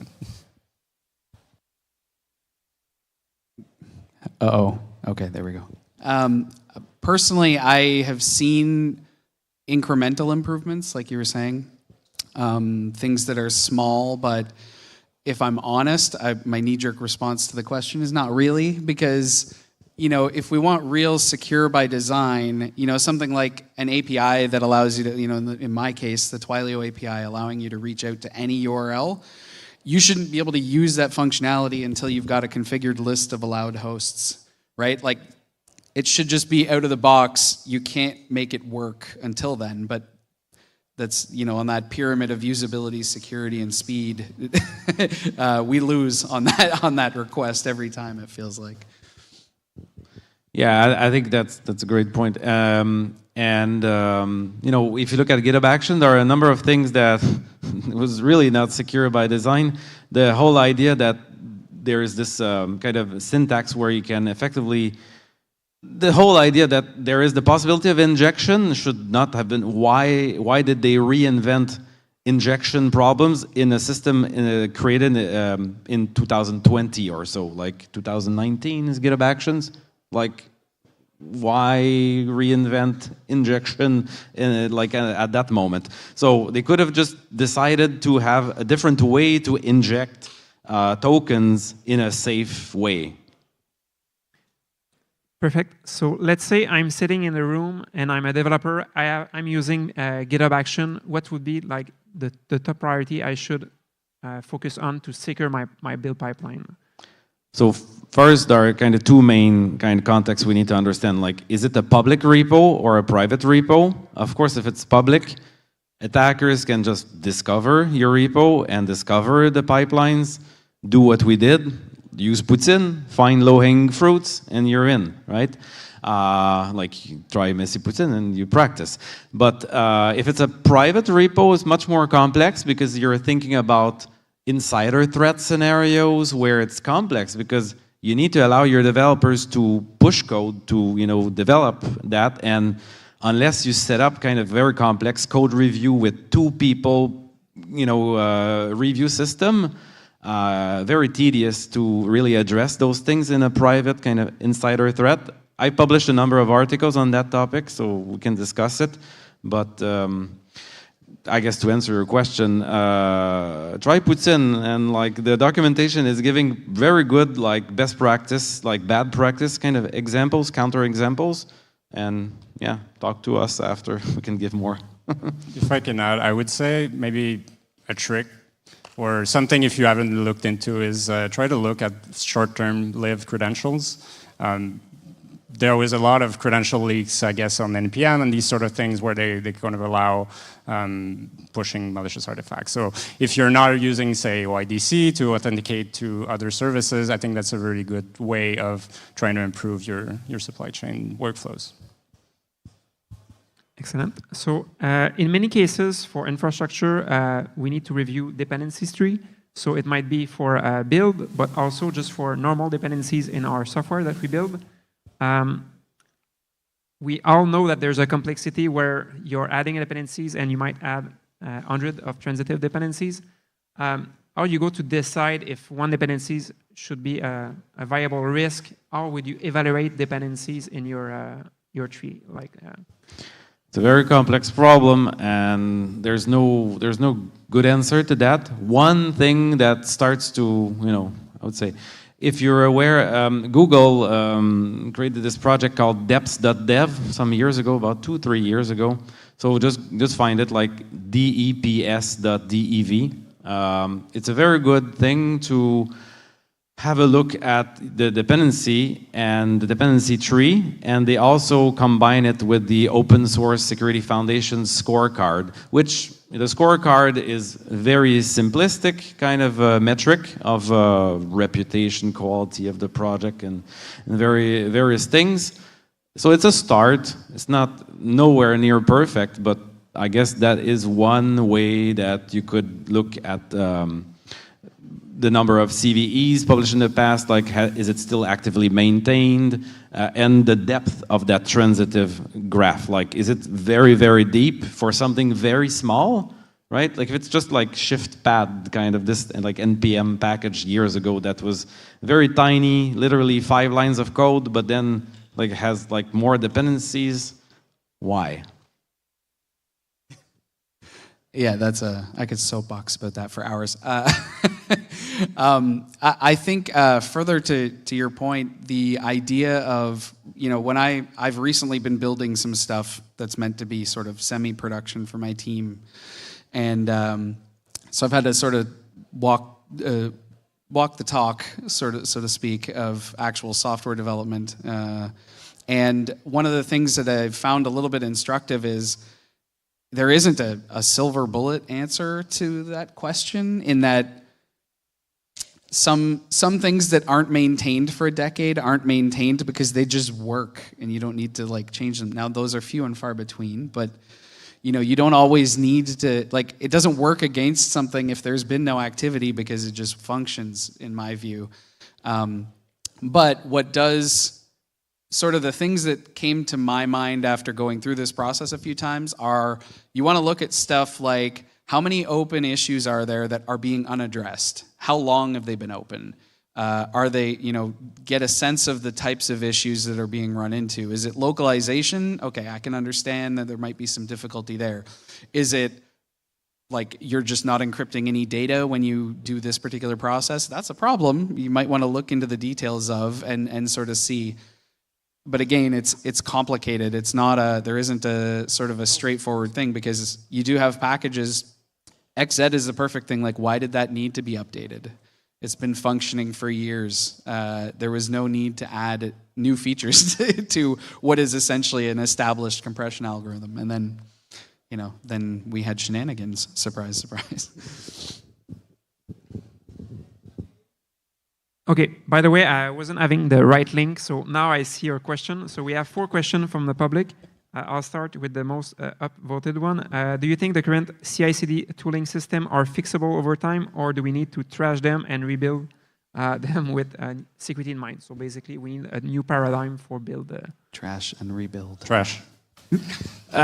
Trash. I mean, it's a bit harsh because there's a lot of existing stuff out there. But, I mean, in an ideal world, of course, it's trash, but no, in the real world, I think incremental, secure by design kind of things where there's more like one click away, like GitHub, namely, has a bunch of checkboxes that are kind of hidden. They don't tell much about, about it.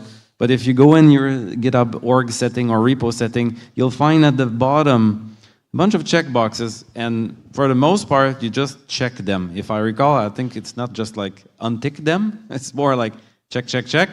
And you've improved your kind of security posture and GitHub action. Yeah, so should we trash and replace? Well, the problem is like when you start to pull all those build tools which have very complex behavior, I don't know. I say trash, but like, of course, we're not going to get rid of Jenkins in the next 20 years. I think we should, but I think it's the reality of life that it's still going to be there. I think there's interesting initiatives to try to build the future of CI. We said in our talk, like, treat your build system like a production system. I don't know anyone who would write YAML and Bash and have template injection all mixed up in there, and a sort of package manager that doesn't give you a sort of log file or visibility in the dependencies that you have. So in a way, yeah, I would trash this whole concept. I think we need to start thinking at applying software engineering practices into the build system. We need to be able to lint them, to test them, to code review them. No longer do we need an interface on the web, internet, to go and modify a project's pipeline. That shouldn't happen. There should be a trust between how the software is built, and yeah. Yeah, the only thing I'd add is I think, trashing it is the easy answer, right? And we don't live in that world, unfortunately. I think that some things that we could do to improve existing tooling is, things like you guys observed with GitLab of, we're not going to just run it in an environment that has access to all this sensitive information. That seems like a no-brainer to me. I'm not, like, yes, it will limit functionality, but that should be a giant red opt-in feature, not one that's enabled by default. And then some other things are like, it's not enough to sort of isolate anymore, I don't think. Like, you can't just isolate your build pipeline and assume that you're safe. What you should be getting is alerts like, hey, this is behaving, it's doing things that are not expected. It's why is Gomplate shelling out and running curl? Like, why is that happening? That should not be part of the process.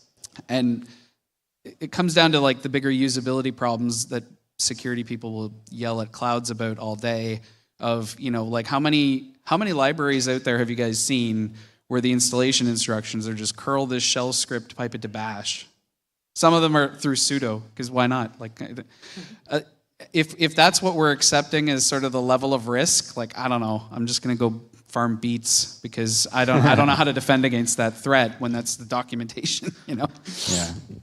But I think to that point, I think there are initiatives that are more rip and replace, like Dagger, for instance. So they're much more modern, secure by design, like well thought through in recent years, that you can basically layer on top of GitHub Action, but you just use GitHub Action as a dumb compute, more or less, and you use something more modern on it. And to the whole like kind of runtime detection behavior, anomalous behavior, shout out to step security. So that's something you may want to consider if you're using GitHub Action, because it's a way to just add a tiny action that will effectively detect kind of things that go beyond what you expect. You can basically have a firewall and avoid having write access to certain parts. So that's a pretty neat thing to do, like production systems where you're tracking what's happening. Excellent. So we have a question on another topic. It's targeted at Chris, so it's one of your fan. So in your talk, you talked about XML injection in the Twilio API specifically. Yes. Are there better format to use? Like if I'm designing an API that I need to receive data structure, and is there a data structure that are better for when there's user input placed into them? No. I can expand on that.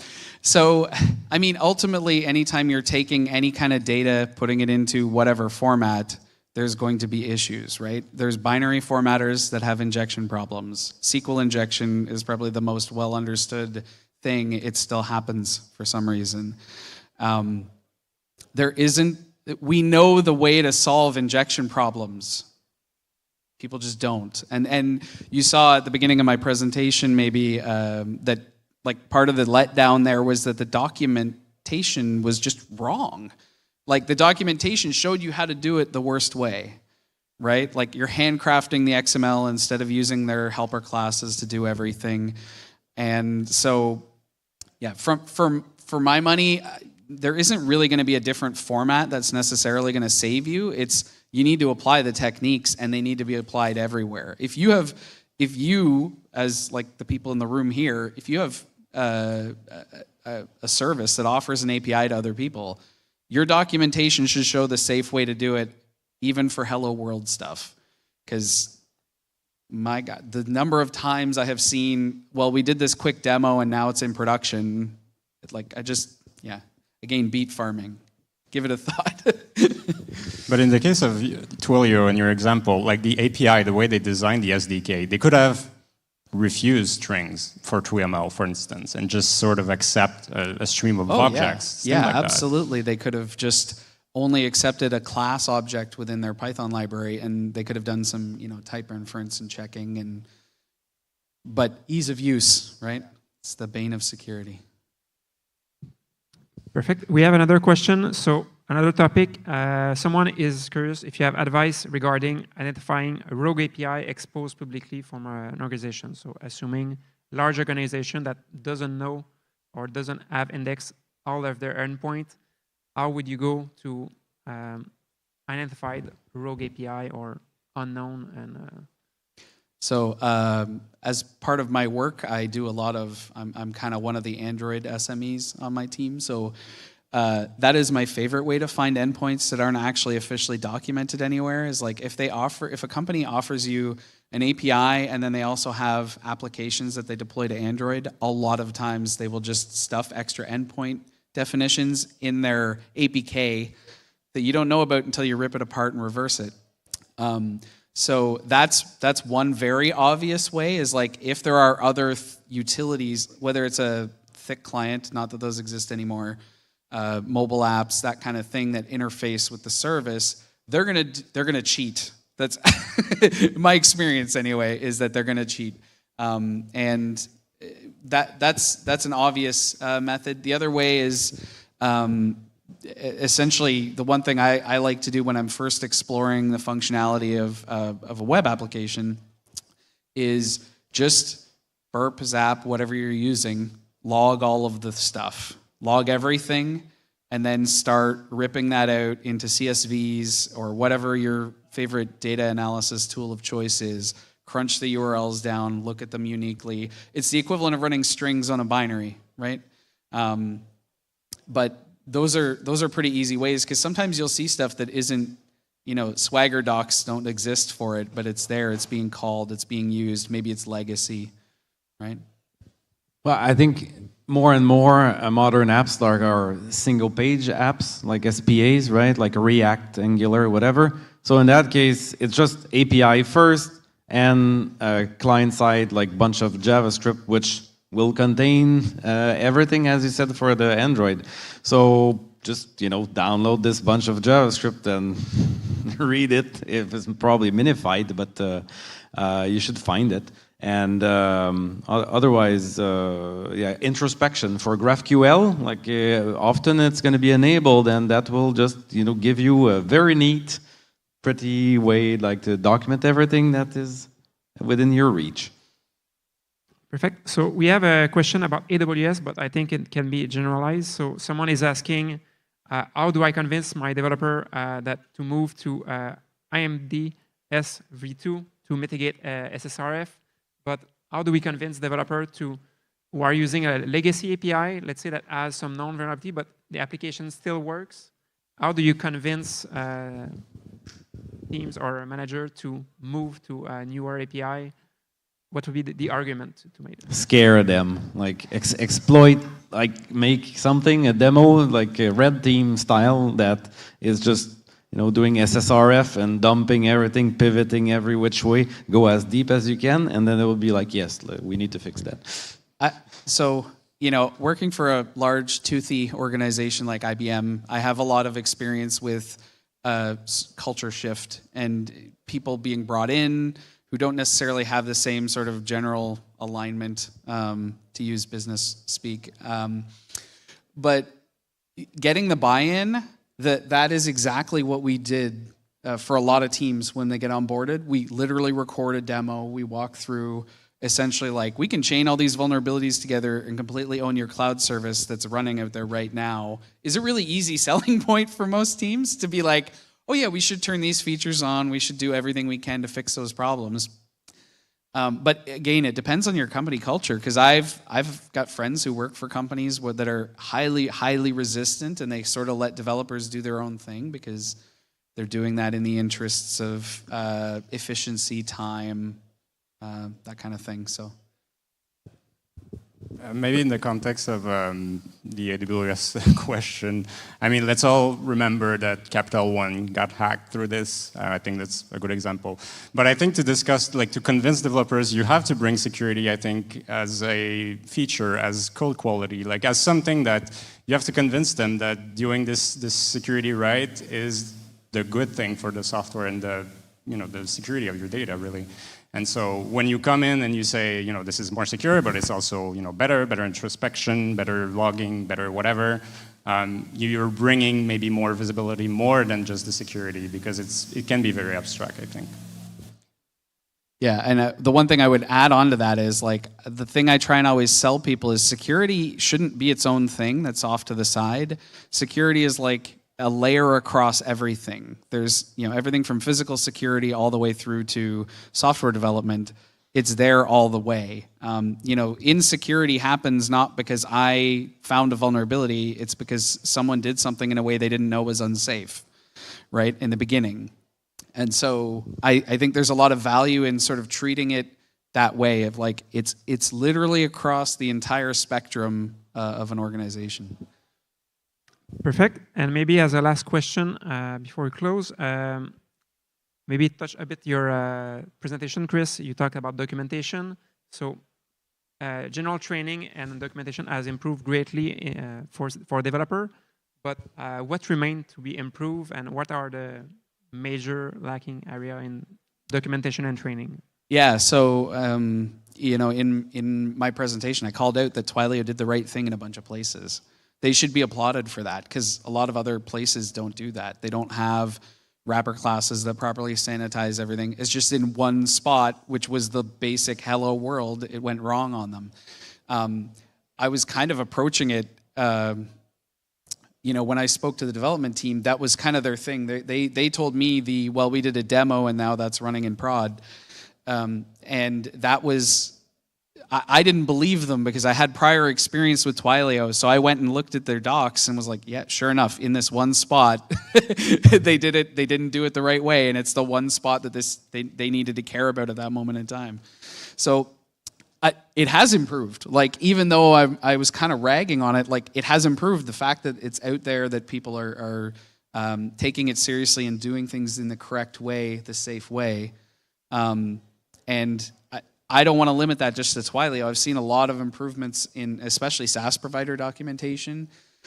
Things have moved beyond just like, we're going to Swagger document the API with some code comments, and that's going to be very misleading. Now there's stuff that's like, you need to consider how you're interacting with it, or the data that you're sending is very sensitive. Keep that in mind, things like that. Just apply different techniques. I don't know if you guys have any. Yeah, if one of you have something to add, just to close, about training in general for developer, or yeah. I think security training, it needs two things. It needs to be continuous and it needs to be contextualized. It doesn't matter if you teach your developers what an XSS is in Java if they write TypeScript all day. I think I see that a lot of organizations, they just buy the off-the-shelf security training and they sort of expect results out of that. Your system, only you know about it. There's only you that will have the knowledge of what you need to check on it for security properties. And on the topic of documentation, I would say, try not to make call-outs that hey, by the way, this feature is insecure. At the bottom of the page, or I think of Circle CI right now that has, if you happen to this file, it will be executed on every step of the workflow. And then there's a red box at the bottom that says, yeah, don't do that. I don't know. Try to communicate the security risks up front, I would say. Yeah, just quickly, I think it goes back to the beginning. I think universities, colleges, and all that need to do a better job. It's 2024, and I was talking with the person in charge of creating the program at the, not to name it, a local engineering school, and they were telling me that basically it's still optional. You're a software engineer, you go through multiple years of learning how to develop software. You need to decide to pick secure coding, like threat modeling, whatever, security classes. That should not be the way. It should be, you are not allowed to write your hello world. That's maybe extreme, but you shouldn't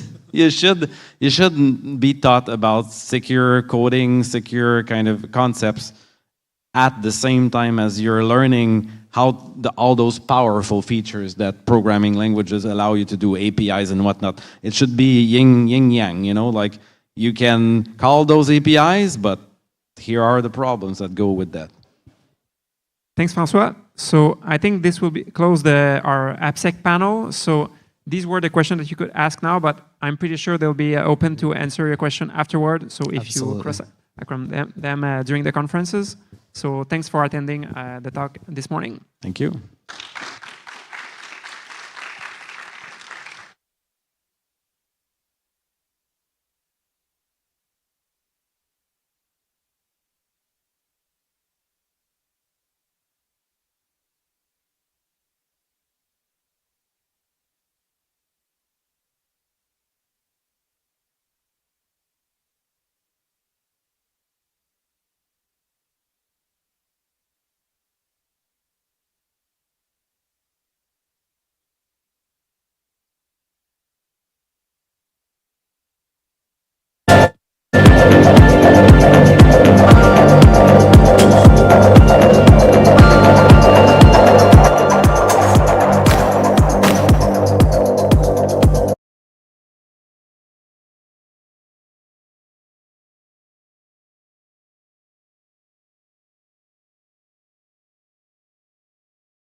questions that you would like to ask for all the presenters. We will have a panel as the last session for the stream. We will be flashing the link for you to enter the questions, so we will be moderating them and only taking questions from that system. So please think about your questions and submit them. And I would like to welcome our first presenter, Marc-Etienne, who is a reverse engineer and malware analyst at ESET.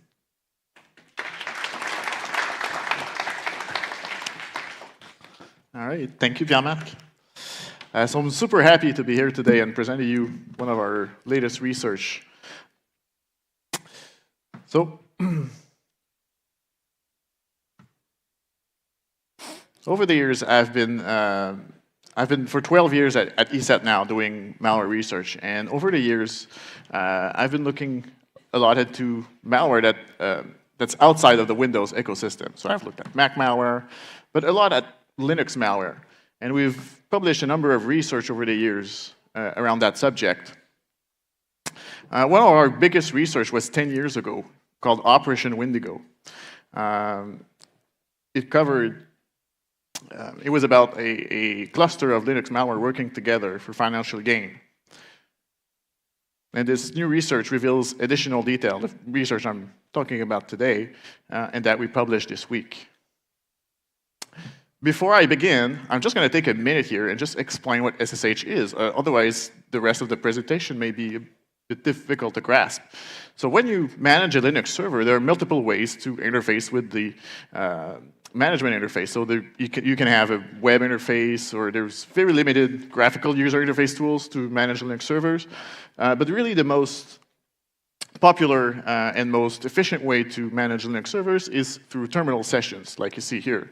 Now that may sound old school, but they're very powerful and they allow for a lot of automation.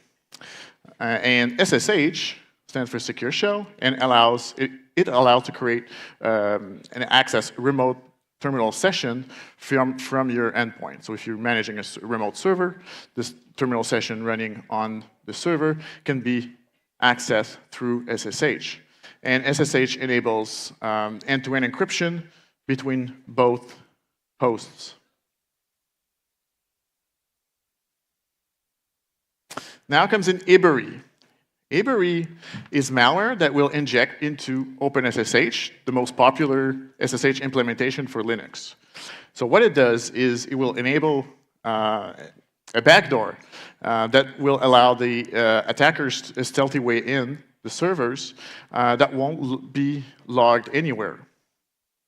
It's also a very powerful credential stealer, so it will steal passwords, SSH keys, and any kind of way to exfiltrate all the ways. So it enables Ville-Marie to propagate using those credentials.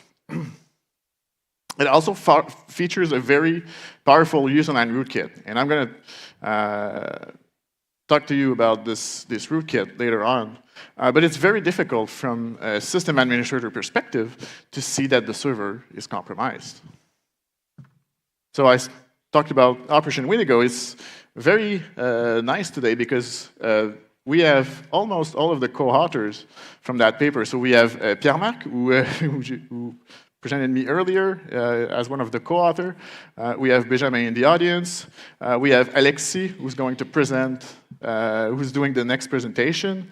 And we have also Joan, who's in France, so he's not with us right now. But also Olivier Bilodeau, the president of NorthSec. So in Operation Wendigo, we presented this Ville-Marie backdoor, but also all the network, all the malware families working together that enabled the attackers to monetize from the botnet. So how did they monetize? So this is from our 10-year ago, from our reports 10 years ago. So they were doing traffic redirection with malware called CDORC. So they were able to drive 500,000 visit to advertisement through their botnet. They were also running a lot of spam campaigns, so they were using the reputation of the IP addresses of the servers that they were able to compromise.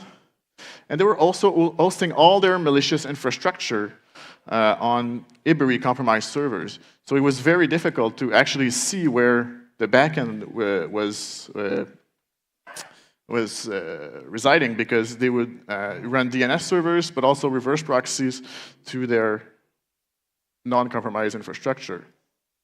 So what came after Operation Windigo? So first thing is that we got a new version of Ibery a couple of months later that's actually that actually recognized our work. So the operators actually said, yeah, you know, good job. So apparently we did a good job at uncovering their operation. And of course, there's the thanks for IDA, which is popular reverse engineering software. And ESET had a license leaked a couple of years back. Now, meanwhile, there was some law enforcement investigation ongoing. There was one of the co-conspirators, so he was monetizing part of the botnet, and he was arrested at the border between Russia and Finland. So, and a couple of months later, Finland agreed to extradite this co-conspirator back to Minnesota. And a couple of weeks before his trial, he pleaded guilty on the charges. From a technical perspective, from our end, we were actually running honeypots to see if the Ibery has evolved and find what they were doing. And the one of the honeypots that we were running didn't react exactly as it should. So basically, they installed Ibery, and the backdoor didn't work exactly as it should. And eventually, they manually logged into that machine trying to debug what was going on. And they had saying, hello, ESET honeypot, to finally log out and never came back again to that particular machine. Now, fast forward a couple years, we received an email from the Dutch National High-Tech Crime Unit saying, hello, we've got a victim of cryptocurrency theft. And when we analyzed his server, we actually found Ibery. So he was asking if we'd be interested to work together on this particular case. And this was the first time that we've actually seen Ibery steal cryptocurrency. So we were really interested into finding out what they have found. And actually, after we've chatted a little bit with them, we realized that they've had access to a lot of information about the group, the organization. So they see servers that contain malware samples, tools for operating Ibery, and also information about the victims. Back during our research during our research on Operation Windigo, we were able to measure the botnet size to about 40,000 servers. So they were using one of the Ibery compromised servers to connect to all the compromised machines. And by doing traffic capture on that machine, we were able to measure 40,000 servers. But with this new research, we can actually say that there were about 400,000 servers compromised over the course of 15 years. They also kept track of when Ibery was installed. So you can see how many servers, how many new Ibery compromised hosts, how many hosts were compromised with Ibery every month. And we actually had to use two scales for this data here because there were very major incidents where Ibery was compromised on more than 60,000 servers in a single month. So there was one in 2019 and one recently in 2023. So all these new Ibery infections were coming from the same autonomous system, the same network. So we began wondering how they were compromising them. So when we first published Operation Windigo, what we could actually tell is that they were using the stolen credentials, but we realized that they have other means to install Ibery. One of them is by compromising hosting providers. So they will compromise hosting providers and install Ibery at large in all the customer-rented infrastructure. They will also use privilege from a system that's running containers, and for example, OpenVZ, and they will use that privilege to install in the containers. They were also using exploits to install Ibery on a large number of machines. And finally, they were also using adversary in the middle inside data centers to be able to install Ibery on system that they target. I'll talk about that later. So speaking of hosting providers, we did a little experiment. So we had a suspicion that about one of the hosting providers. So what we did is simply ran the server there.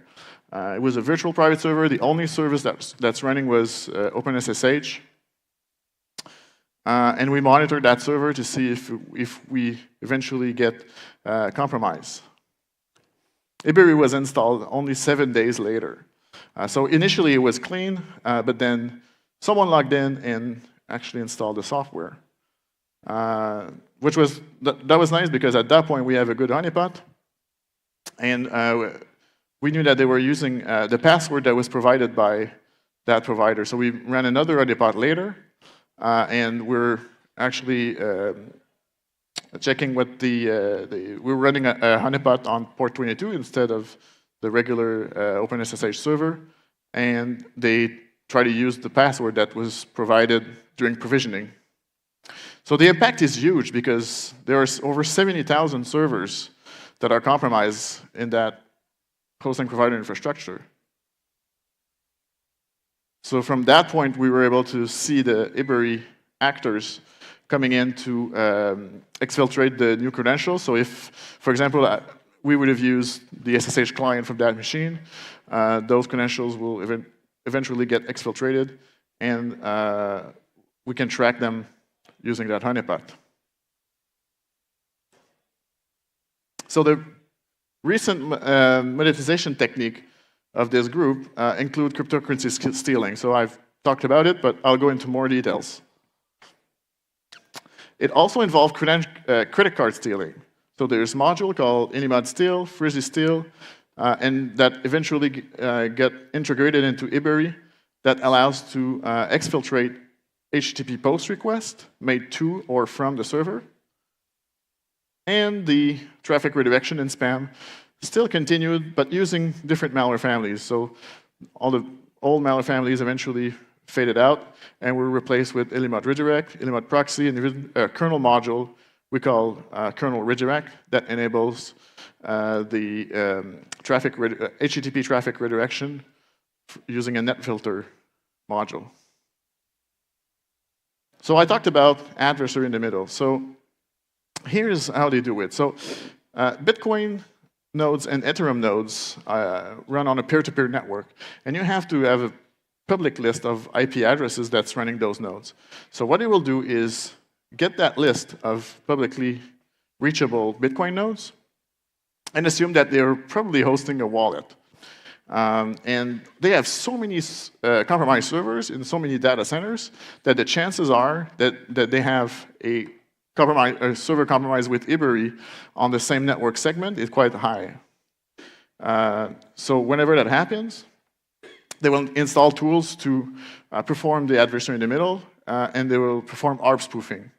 This is a very old attack, and I was quite surprised that it was actually efficient, but apparently there were a lot of victims of this scheme anyway. So when the victim tries to log in his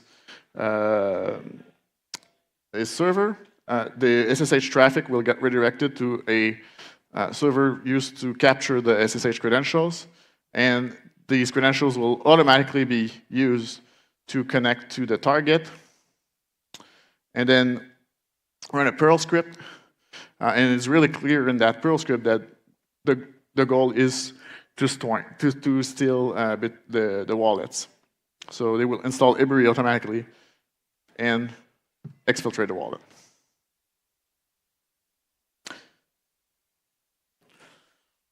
Oops. when there's an ongoing adversary in the middle attack in that scenario, if you're familiar with SSH, you know that there'll be a host key mismatch. So I talked about how SSH use end-to-end encryption. That includes the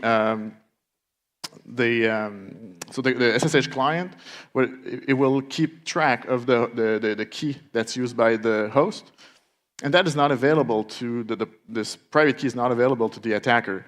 So you'll likely get a warning like this when you try to connect with an SSH client that's already been used.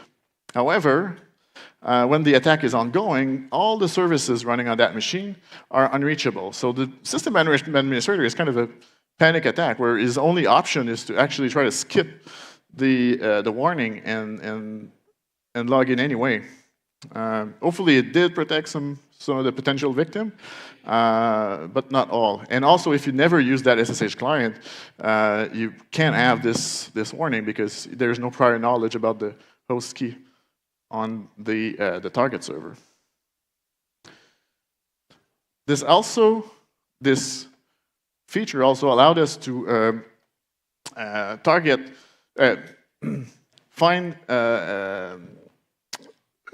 targets of this adversary in the middle. So because all the targets will expose the same SSH host key. So using internet scanners such as Census and Shodan, we can actually see who is currently being targeted by this adversary in the middle. And, oops, a little too fast, but during 2023, we actually found more than 200 targets of this particular type of attack, and most of them were either Bitcoin nodes, Ethereum nodes, but also Tor exit nodes, and we believe that so there's a lot of Tor nodes that's running Bitcoin nodes, so maybe that's a way to get in, and also all sorts of billing servers and the servers that would be doing financial transactions. So there's also a new set of HTTP server modules. First one is Illimod Proxy, which allows to proxy, and it's being used for spam. There's Illimod Redirect, that redirect part of the traffic, but the most dangerous one is perhaps Illimod Steal, because what it does, it will exfiltrate all HTTP post requests made to that server back to the operator. So we didn't know for sure what they were looking at. So you can, whenever you fill a form online, it will be transmitted as an HTTP post. So there's login credentials, for example, or in our case, we found out it was mostly credit card that they were looking into, because when they install this module, so this is the installation script for Illimod Steal, it will check for something called Big Bad Wolf inside libcurl, a library to do different queries. Using that string, we were able to find malware that was being used as a server-side skimmer. So we clearly see that this Big Bad Wolf malware, we call Small Cute Cat, is looking at credit card number inside the request before it goes on and exfiltrate it. So it was basically a competitor of the Ville-Marie gang. It also made sense for other malware. So there's another one called Frizzy Steal, which exfiltrate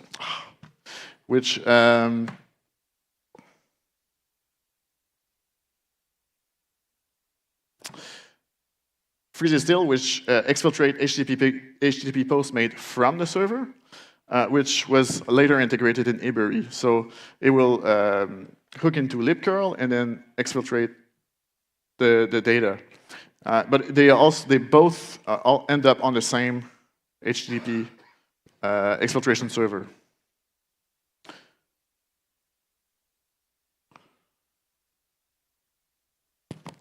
There are several ways that Ville-Marie.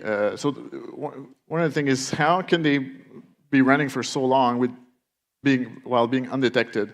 Well, one of the things is that Ibery, when they compromise a server, they don't change the OpenSSH binary. So the client, the server is the same. What they will do is change some of one of the shared library that's being used by both. So in our case, this is libkeyutils. So libkeyutils is a dependency of the Kerberos utilities, which is required by the OpenSSH client and server in most distribution, but also from libcurl. So this is how they can actually inject and also exfiltrate HTTP post. From that point, when the SSH server is compromised, they will also inject into all the the terminal sessions that are created by the OpenSSH server. Why you do that? Well, they want to hide the presence of Ibery. So and it will also inject into all the sub-processes. So in order to change the behavior of OpenSSH or any of these processes, there's a entry inside the dynamic table called DT-init array, or there's DT-init and DT-init array with a list of functions that will be called whenever the library is loaded. So from that point, they're able to inject the malicious behavior and do all sorts of things inside the process. Sometimes it will be a very simple initializer where they actually load an external file. So we've seen both Ibery being inside libkeyutils itself or in a file that is next to it, and that will be loaded externally.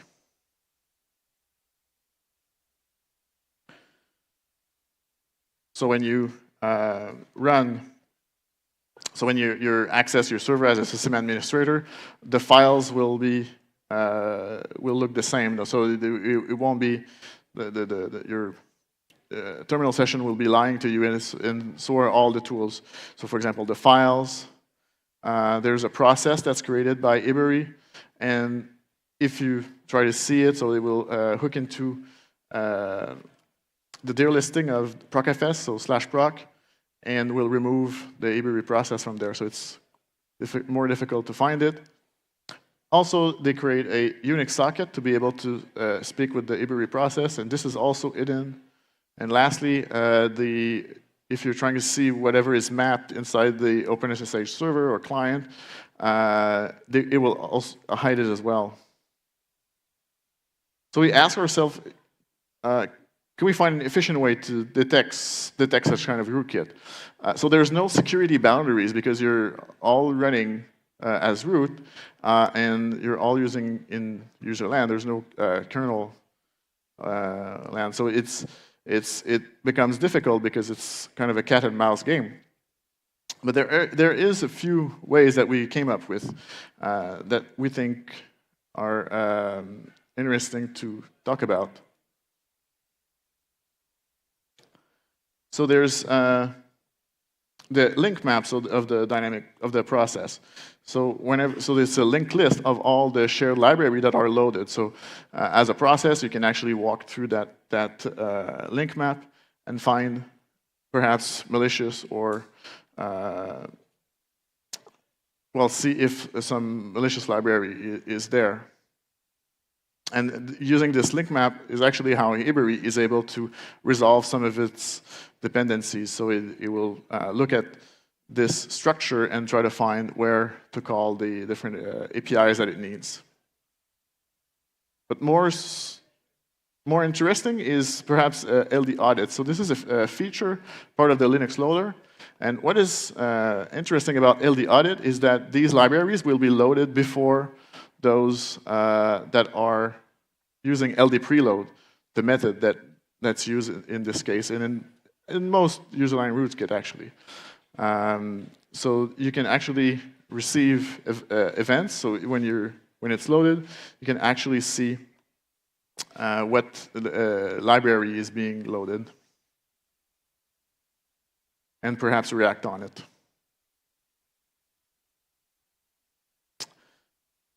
So we're releasing some detection tools. So we have one that's specific to Ibery that will look for the abstract Unix socket and see if it's present. We also released a white paper about all the information, all the things that I talked about today, but also it goes into way more details. We are also releasing a set of indicators of compromise that will help identify if a server is compromised.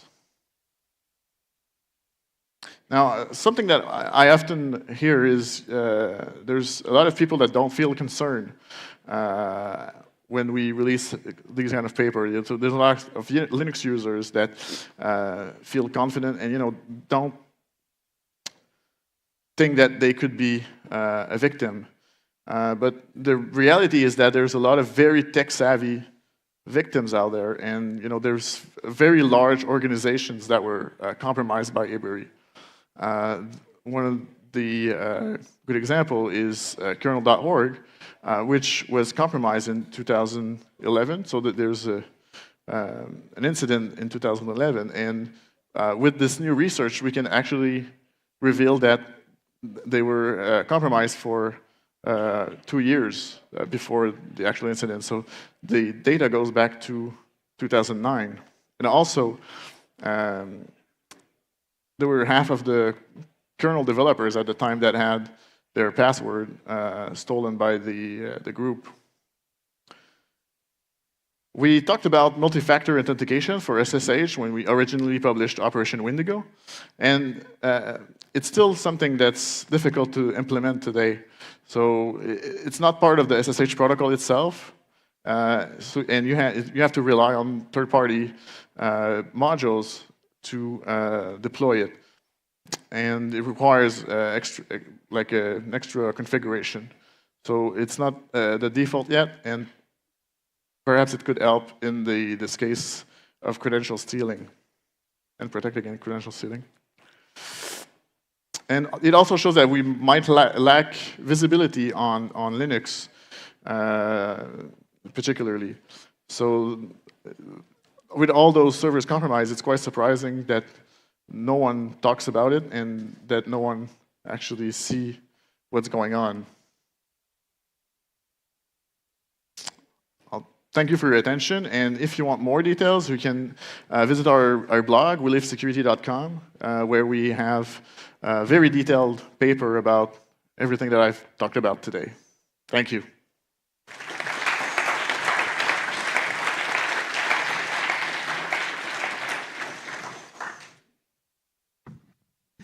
Thank you very much, Marc-Etienne. So we'll take a couple of minutes of break. We are starting at 1:45 for the next session. So thank you.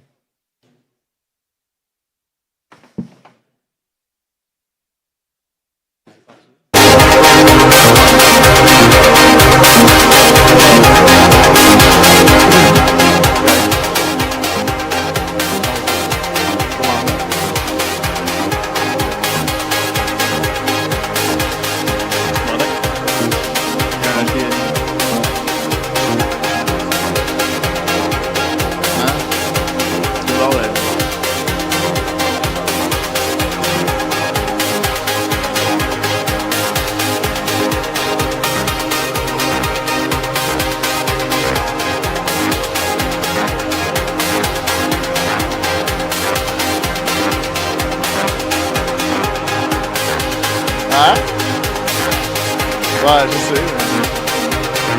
Ah, merci.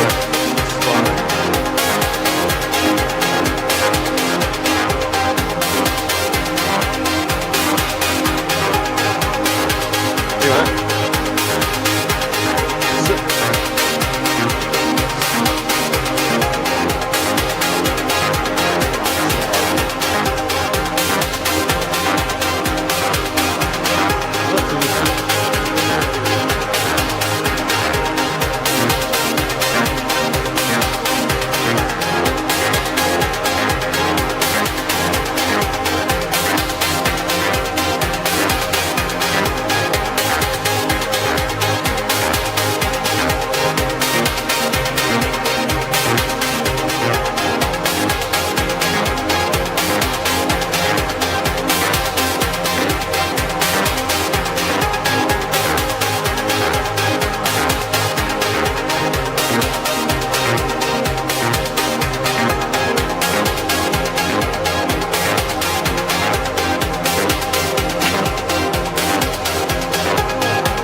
genre, c'est vraiment cool.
Something was moving under it. Oh, okay. I see what happened. You were going back and forth.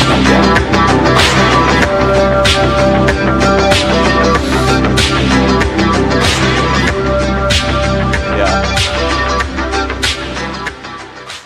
Do I need to check my mic, or did he say it was good?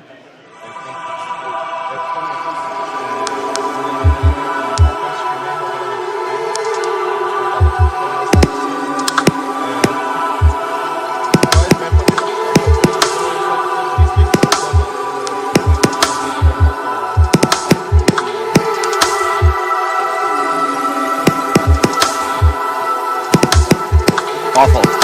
Non-existent, actually.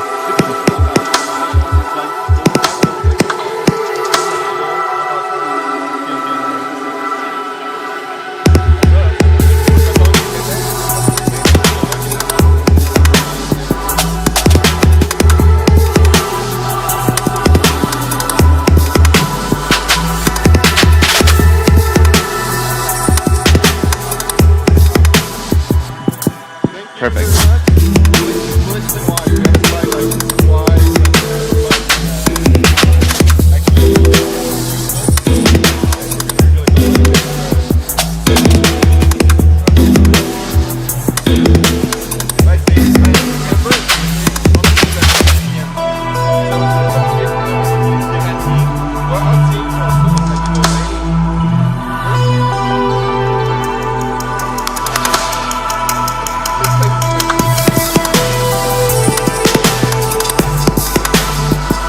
Well,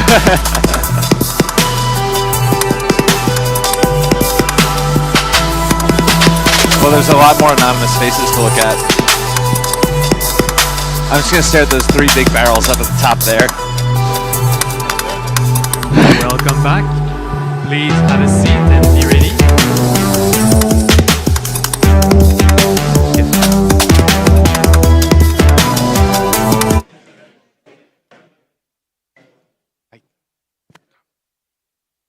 I'd like to welcome the next speakers, Greg and Alexi from Proofpoint, who will be talking about attribution. Awesome. Thank you.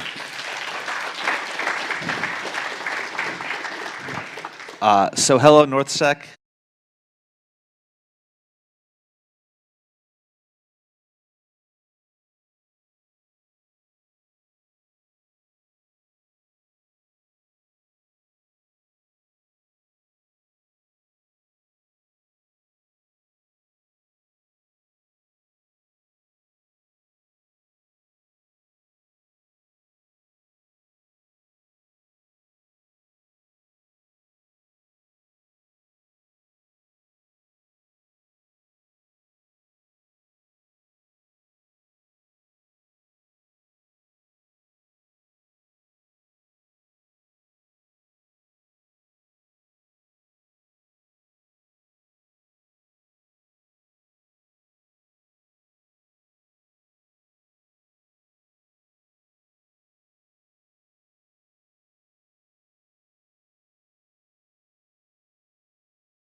Puis là, oh.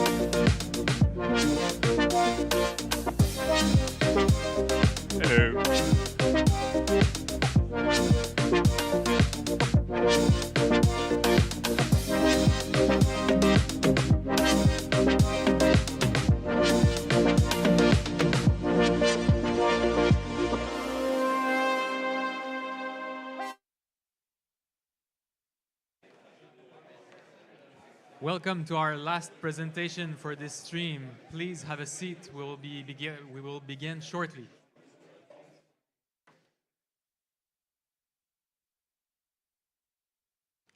I would like to introduce our last speaker, Alex, from ESET. He will be teaching us about a new programming language by reverse engineering it. Yeah. All right. So thanks for having me. You just had two very good and very serious talks about malware.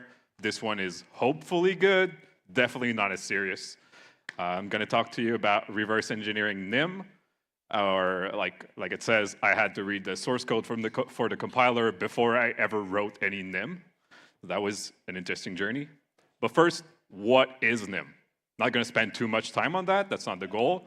But I'm not going to talk about this chimp, unfortunately, even though he has just the best name of all.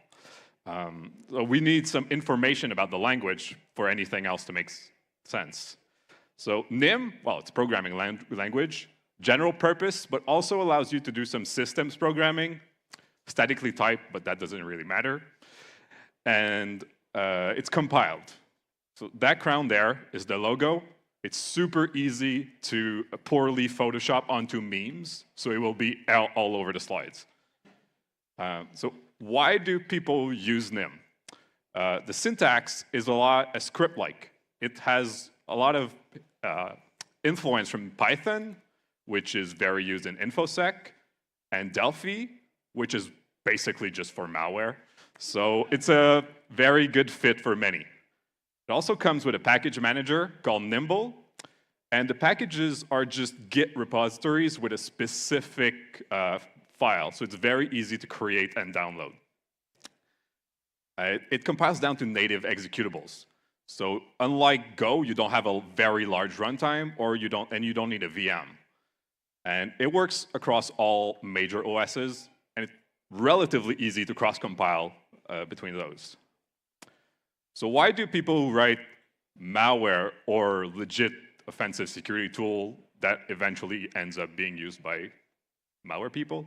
Why do they like it? You might see why some of the stuff I mentioned previously could be interesting, but there's other stuff. So programs are compiled down to C or C++ before being put to binary. So if you're already using a development pipeline, you have some obfuscation for those, you can just integrate this into your existing tool set. And speaking of other languages, it has a pretty good foreign function interface, which means it can import stuff from other languages. So you can import stuff from C source code, C++, Objective-C, JavaScript, and also very easily interact with already compiled dynamic libraries. So again, this allows you to just integrate it into an existing tool set without having to rewrite everything. You just have to modify the bit you want, throw it in there.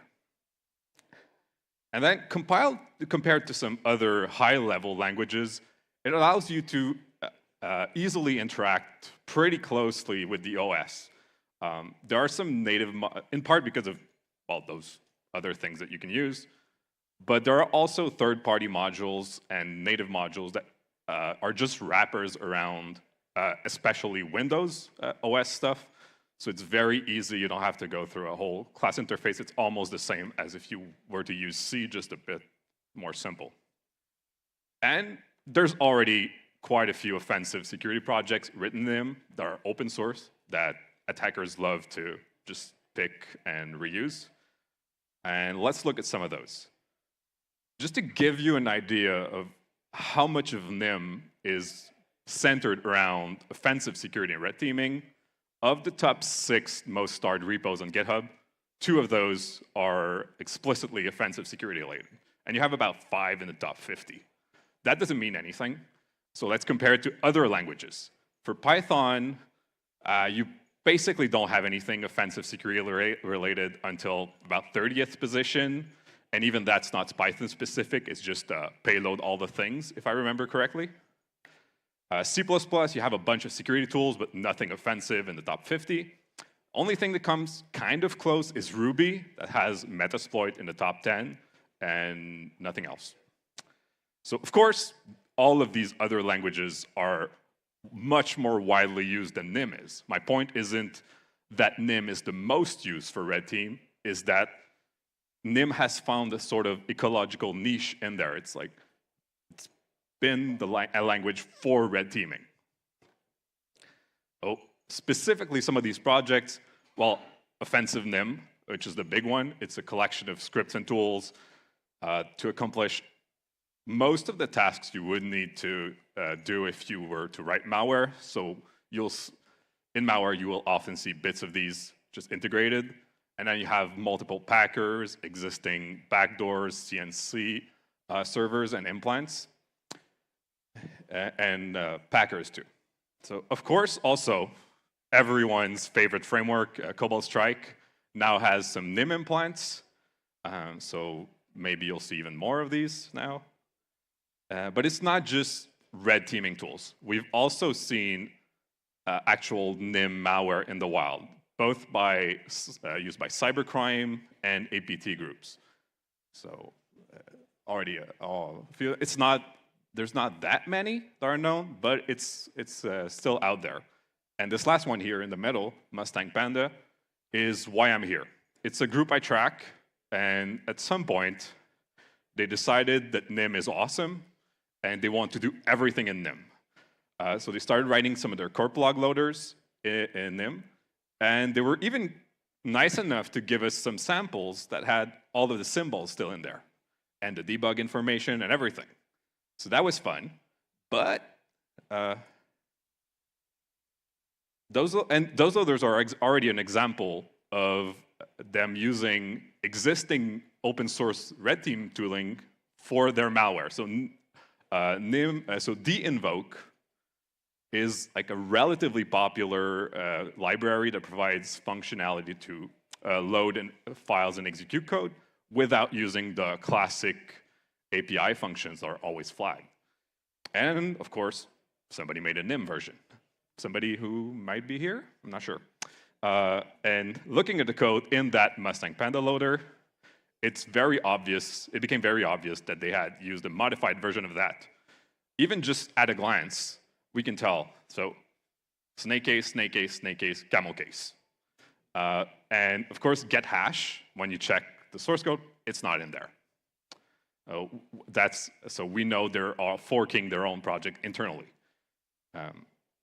But as an aside, that case difference between snake case and camel case, technically it doesn't matter, because NIM, this is one of the things that baffles me the most. Identifiers, so variable and function names, are case insensitive, except for the first character, and underscores are just ignored. So all of these in the yellow boxes, it's all the same variable. You won't see that in the compiled binary because it has to go through C, which is case sensitive. But it's good to know if you ever have to read source code, because that is very confusing. Now let's look at what it looks like when it's compiled. So how do you even know that a binary was created with NIM? Well, I looked out there at the tools that exist, and Detect It Easy, one of the well-known packer and compiler detectors, does it this way. So in the RData section of your Windows executable, you have one of those two strings, io.nim or fatal.nim. And that's it. So it works, usually, because for some reason, even stripping the binary doesn't remove those things. But it would be very easy to remove them, and the program would still work. So what else can we rely on if the attackers become just the slightest bit savvy and remove those strings? Oh, there are some telltale function names. So nim main, pre-main, but again, those are removed if they're stripped. There's also some error messages that are left even whatever you do. So this at here, you'll see it again when I talk about strings, and I'll explain why it's there. It's not actually part of the string, but it's useful when you're trying to figure out what it is. I've also found that they all seem to use the same few TLS callbacks, but I haven't had time to properly dig into it, so I can't tell you if that's useful for identification. But let's get to the meat. So I had all the symbols, but they were very ugly. Like, not even a mother could love them. So like C++, NIM mangles its identifiers. But unlike C++, it uses a custom undocumented scheme to do it for both package and function names. So this one up there, it's an actual function from the Mustang Panda logo.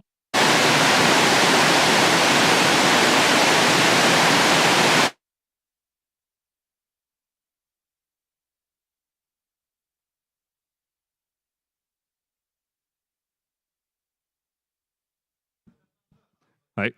Yep. So they didn't like that I don't know if the NIM devs or the Mustang Panda people. All right.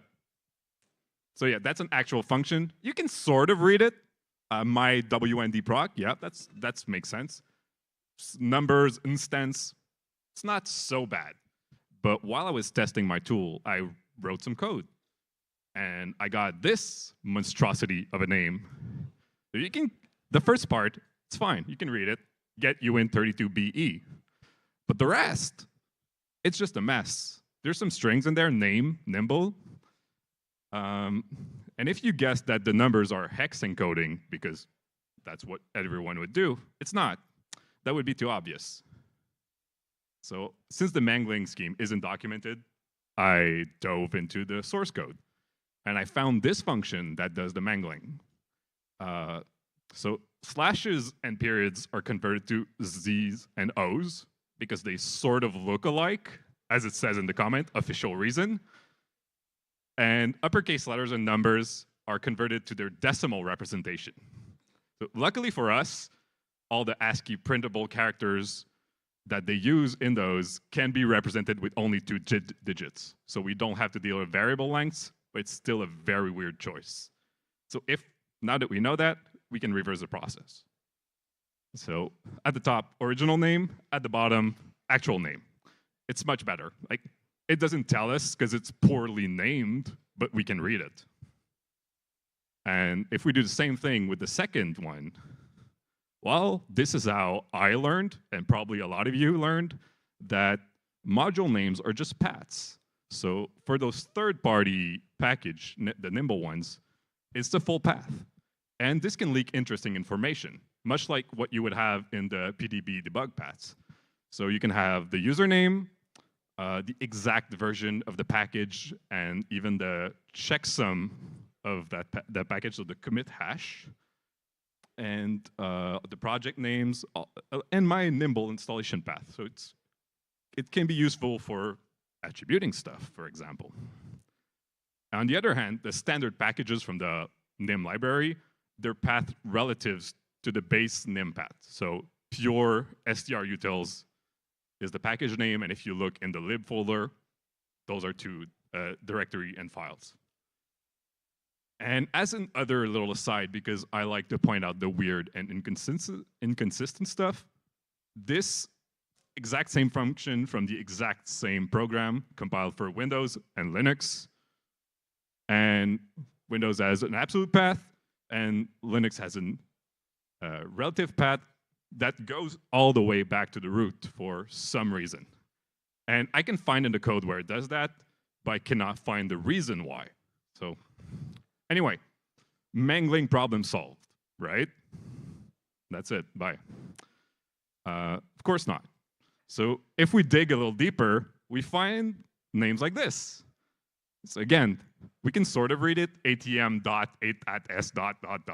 But but doesn't make any kind of sense. So it turns out that the initialization functions for module are treated in a completely different way from the rest. So they use a different mangling scheme. Package names are not the same. And again, why? I have no clue. So special characters, as you can see on your left, they're turned into strings, which is just the name of the character. So a slash becomes the word slash. And at is just the character at. But even if you do that, it doesn't make much sense. As you see in the middle, it's a bit better, but it's not great. Then there's a second layer of encoding, and a sort of escaping scheme where the escaping character is an at. And that gives us what's at the bottom. And like the slashes and the colons, they're in both of those schemes. So you're really sure that they're encoded. It's very important that they be encoded. And notice some stuff that's different from the rest. So the path is before the function name, while in the other ones it's after, and you get the file extension in those, but not in the other ones. And you remember how I said that the standard lib packages are a relative path? Well, not in this case, because of reasons again. So that was a lot, because the mangling scheme is weird. I'll just quickly recap that part before we move on to strings. So NIM has two custom mangling schemes that are used differently. Module names are just paths, and init functions are processed completely differently from all the rest. So that's it. Move on to strings. If we go back to the last example, probably didn't notice because it's just weird, but those underscore TM variable names. So these internally, they're called temporary names, and the name itself is useless. The base64 part is just a hash of some of the module's properties and name, so we can't really use that. And the number at the end is just an incrementing counter. But they point to some constants, so that can be interesting. For example, to some strings. And by default in IDA, they will look something like this, while the string part at the bottom might not even be recognized. It's not super useful, but like in like many other languages, strings are not just sequence of bytes. They're a type of object, and that changes based on the NIM version. And there's a bunch of different structs, but I won't bore you by showing you all the source code I had to read. So I'll just do a more visual demo. So this is basically how they are in memory in C-like syntax. And if you apply it to our example, we get a length, a pointer, a length, a capacity, but it's always the same size of the length, with some flags, and the string itself. And that 40 there at the beginning, that's the at character that you see everywhere.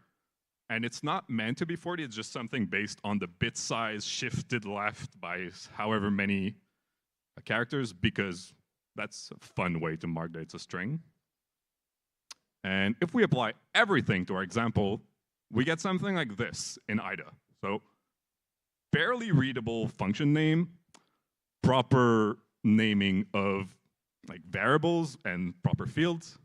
It's much better. Like we could reverse it the way it was, but this is much more pleasant when you have to do 25 of these samples.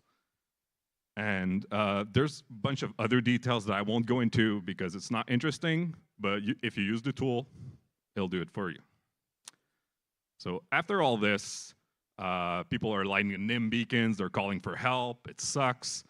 So let's look at what's out there to help you. There's this project, a 5-year-old GitHub thing that will help you generate IDA flirt signatures. But like I said, 5-year-old, not updated, we don't care. There's a better version of that, that's the NIM IDA flirt generator by Holger Unterbrink from Talos. Whoa. I muted. Okay. So it will help you generate signatures to detect the functions from the standard NIM library It's good at what it does. Generating function signatures for IDA is always a pain, and this is not an exception. It's better than having it to do it by hand, but it's still a lot of work. And that's it. That's all the NIM-specific reverse engineering tooling I could find out there. So you can use all the classic stuff that you would use for any other language, but nothing to deal with those weird quirks that I showed you. So enter how I spent my last few months at work. I created a script to deal with that because I was sick of having to do it 100 times a day. And I called it NIMFilt for not very creative reasons. So at first, it was just a simple command line script to demangle those names. And as you can guess from the name, well, C++ filt, NIMFilt, as I said, not very creative. But then I got more samples, and that wasn't enough to help me. And I had Alpha Golang on my mind, which is a set of scripts to help you with Go malware, or Go binaries, because, well, I spent a lot of time just working on that too. But I find that having to run a bunch of scripts in a sequence is always a bit of, it's a cumbersome way to do it. So I figured plugin. But the IDA API is terrible, so it wasn't just as easy as saying plugin. Now, time to see what it does. I got a recorded demo because I am not that reckless. And I'm using one of the samples I mentioned earlier, Mustang Panda. They're my best friends. I'm always talking about them. So let's see. We have this sample, and it is detected as NIM because it has io.nim in there. And we see it has that NIM main export too, so we're really sure.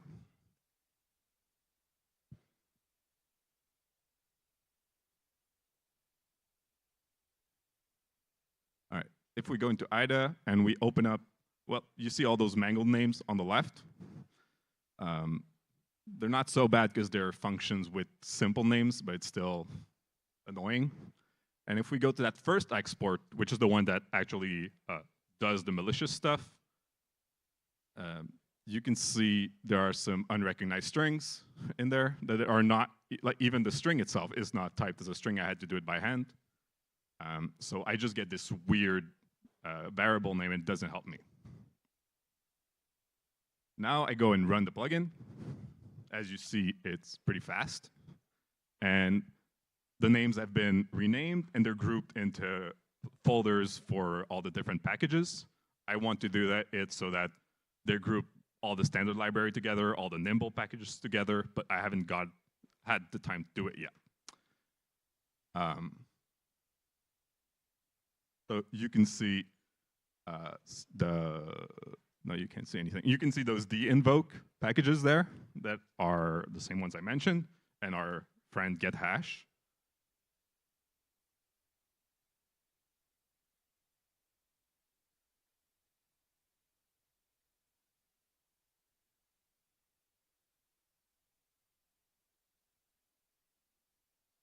All right, now we go back and you see that the strings, now they're a proper type, so it's easier to use.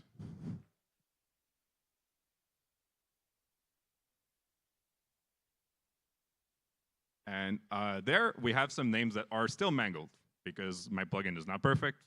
It's because they're not function names, they're just variable names. So I have to work on that to make it so that they're recognized. But future improvements. The goal is for this not to be conference-driven development, so that I plan to maintain it afterwards, unlike a lot of stuff. And it's on GitHub already, so you can just check it out, open issues, open pull requests, try to run it. And I hope you guys use it, because it's fun to work on, and if nobody uses it, my work won't let me work on it. All right, let's recap what we learned. So NIM has found a following in the offensive securities community and among some threat actors. And I don't see that going away. I think it's going to grow a little, at least. it's also very weird and will drive you to madness. Please try out this to maybe make that madness not as bad. And I hope I get some contributions, because digging into all this NIM stuff by myself is, I have weird conversation subjects now. So at least I could find a friend. And I will link, I will put the slides online, and the articles and all the GitHub projects will be linked in there. If you have questions, I'm all of those places. And that's it for me. Thanks.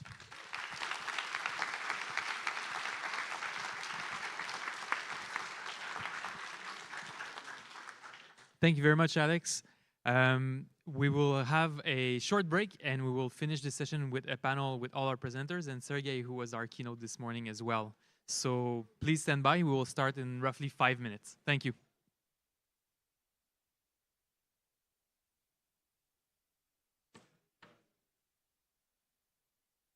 Pendant un bout de journée, travailler de la maison. Aller dîner. Pas parler à personne. Il parlait genre du mangling de C++, puis là, genre... Il y avait beaucoup trop d'émotions. Et là, après ça, ils font ça. C'est comme ça, pas de sens. C'est comme...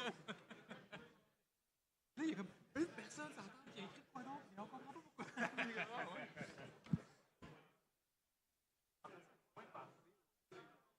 Le mot bot, le mot slash, le mot dollar, mais c'est bon, fait que ça donne tout le temps le... Fait que là, ça fait que le nom, c'est c'est quelque chose parce que des... Tous les caractères. Fait que tous les noms, ils ont apparu. Ils sont en long de même.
Testing. Oh. I think the microphones are working. Yeah. Yep. Uh-huh. We'll give it another minute and then we'll get started. If you have questions, please submit them here. I'll be able to review them and choose the questions that we can ask our panel of previous presenters. So please do not hesitate and submit your questions.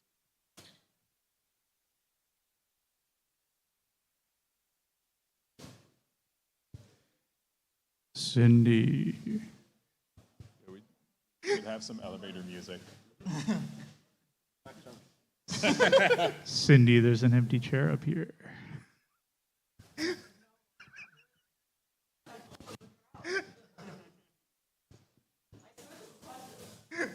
You submitted questions? Nice.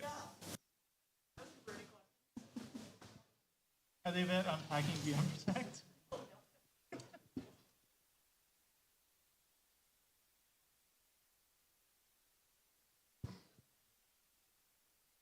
All right, I think we're ready to start.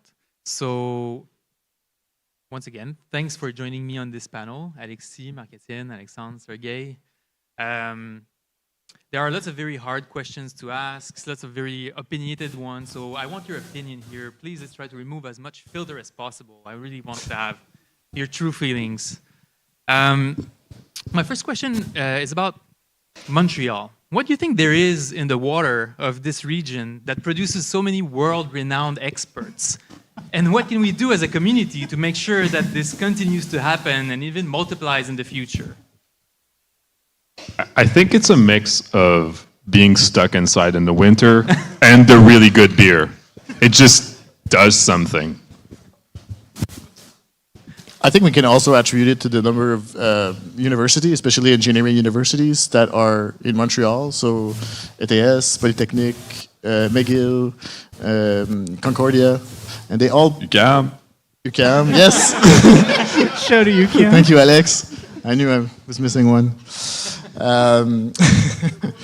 And I think with also the community and the number of events like NorthSec this week, but also all the other ones, I think this brings computer engineering into the security field and allow hands-on practices and, you know, having a very nice community around it.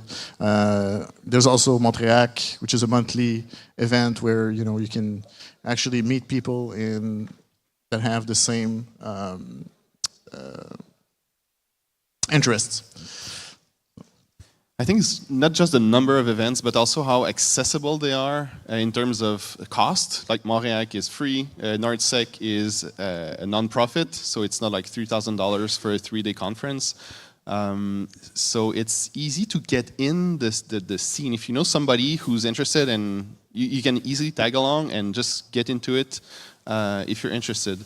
And the cooperation spirit is really high. Like there's no like exclusive circles where you need that or that achievement to get in, and like people are really, really eager to share. Yeah, and on top of that, the culture that is in especially Montréal and NorthSec, it's very open to everyone, beginners, people who are not typically represented in InfoSec, like who are not the people on this stage. So I think that helps to reach a wider audience. Cool. So if I was to summarize, it's cold and beer. Okay, thank you. Yes. Thank you. All of that to say that please submit your questions, because we probably want your questions because mine maybe need to be improved. So I'll finish with my last question, and I'll start with Sergey. Do you think that reverse engineers should be allowed to use a mouse in a browser, or should they be allowed to do should they be required to do everything with their keyboard without a mouse? Listen, I don't care if you use a mouse or a keyboard, as long as it's light mode. It doesn't, you know. Light mode Chads represent. Get out of here, dark mode Zoomers. That's all I got to say about that. Mouse, keyboard, and curses GUI. What do you guys think? Whatever works. I mean, if you use a mouse or a keyboard, if it gets the job done, then I think. You guys ever use the ncurses IDA GUI? The what? The like terminal IDA GUI? Oh no. I haven't. But I need to get stuff done. Yeah, I think you need a mouse to scroll through those very long unpacking functions, because doing it with your keyboard is going to break it. Cool. Excellent question. Thanks for your answers. So I'll start with some of the questions we have from the audience. And thanks again for submitting. Please submit more. The first one is, we'll start with Alexi because it is regarding attribution. Where do you draw the line when you decide to create a new cluster versus starting to merge into an existing one?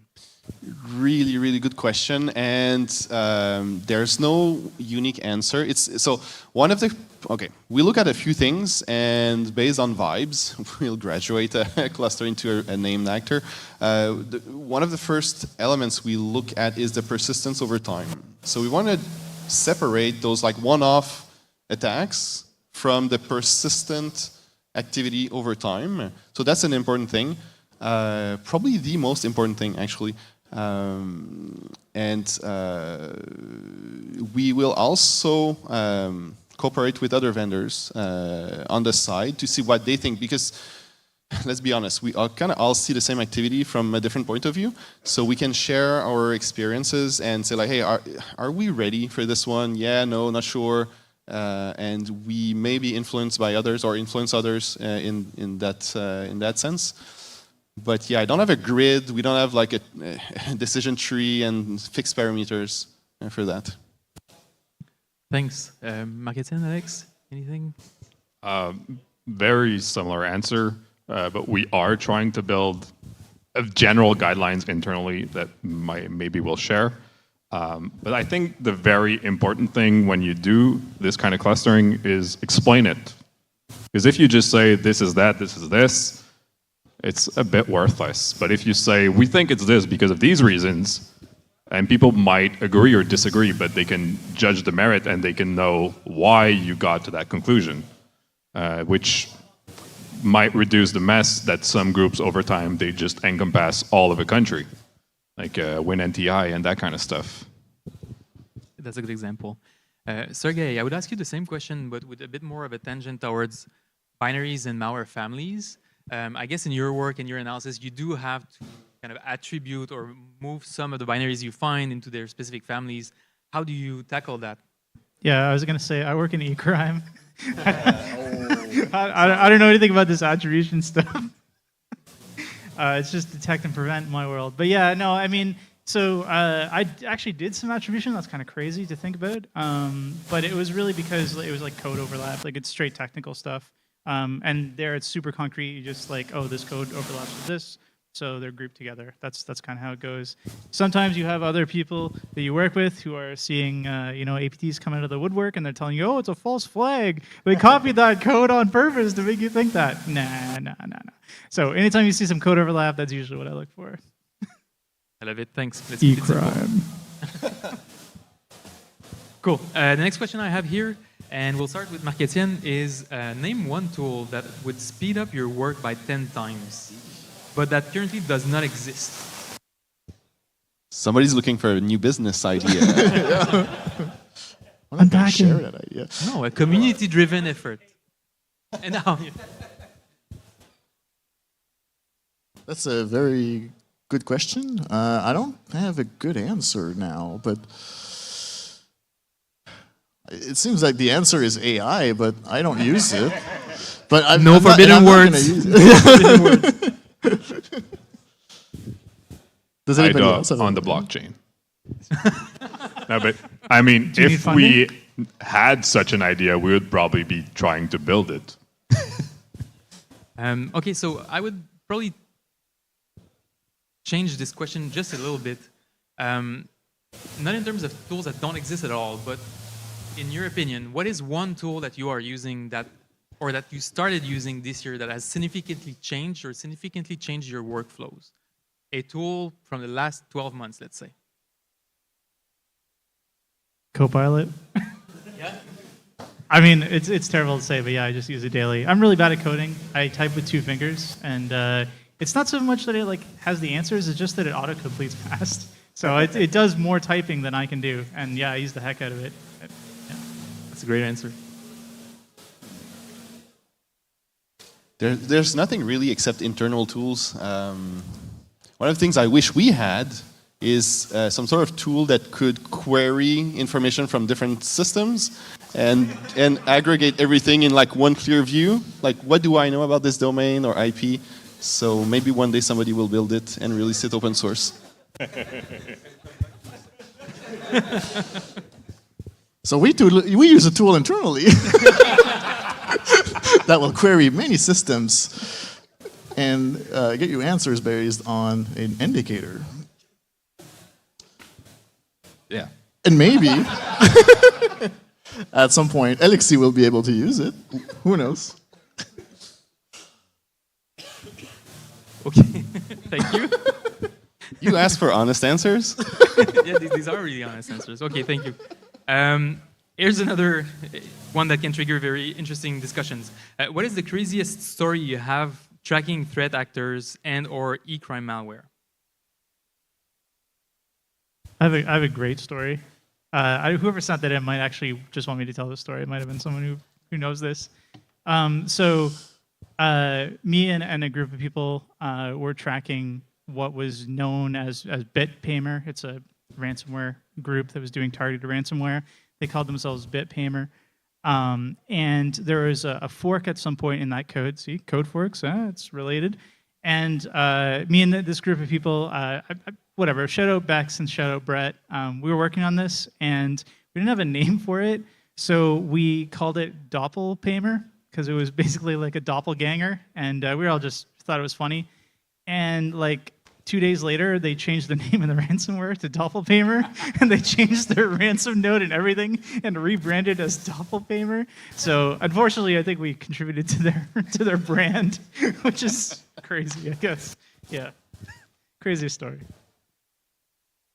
Well, there's some that I can't tell, but well, recently we published a report about some group attacking cargo ships and maritime transportation, and the Chinese ambassador to the U.S. came out and said, "Nuh-uh, we don't do that." That was fun.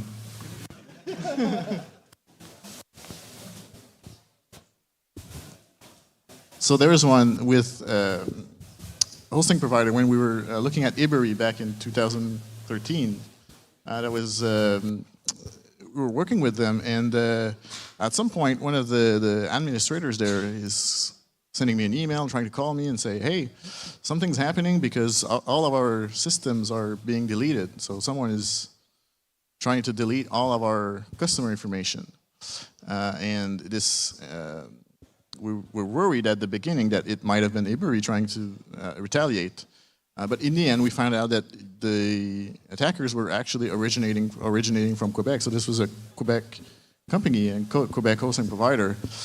And this eventually led to a lawsuit against them, and where we testified during that trial as expert witness, because the IP addresses we were able to identify who who was a perpetrator, and this case actually ended was resolved off court.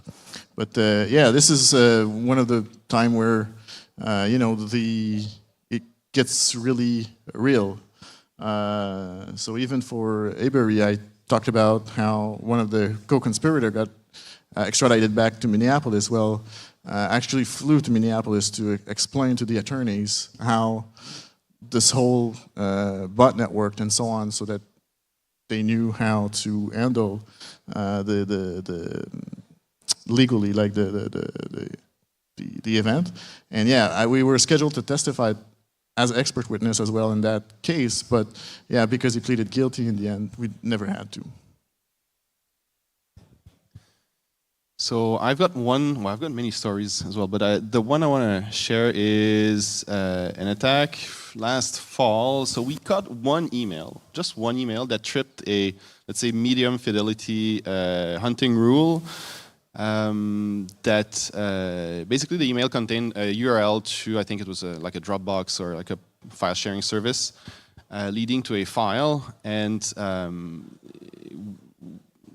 we couldn't execute the file automatically in our systems because we can't just like scrape all the file sharing URLs. It would be just too much volume and execute every single file.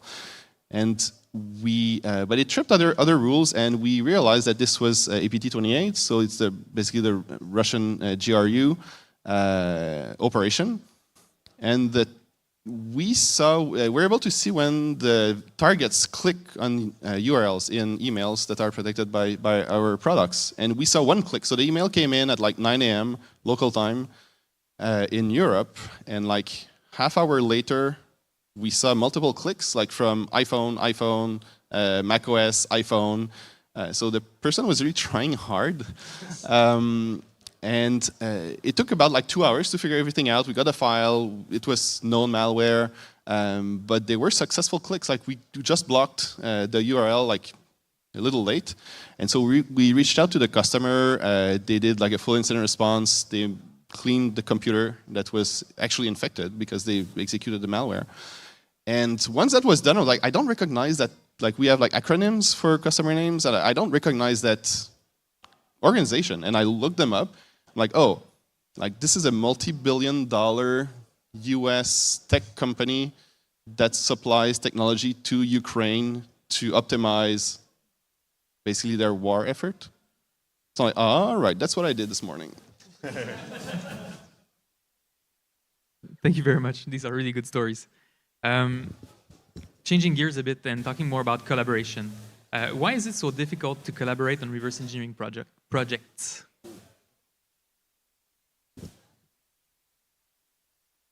Crowd RE, where are you? I mean, I talked about this in the keynote. I don't know if you guys like watch that, but like basically it's like kind of a technical issue because of the database formats that we're using, and like everything came from like a super proprietary world, and it's just hard to get things to talk to each other. I do think that like Lumina is the best we've got, not because it's good technology. I hate Lumina, but like it's the best we've got. It works, and yeah, I mean, I wish they had like types, right? That would be nice, but yeah, Ilfac, if you're watching, add types.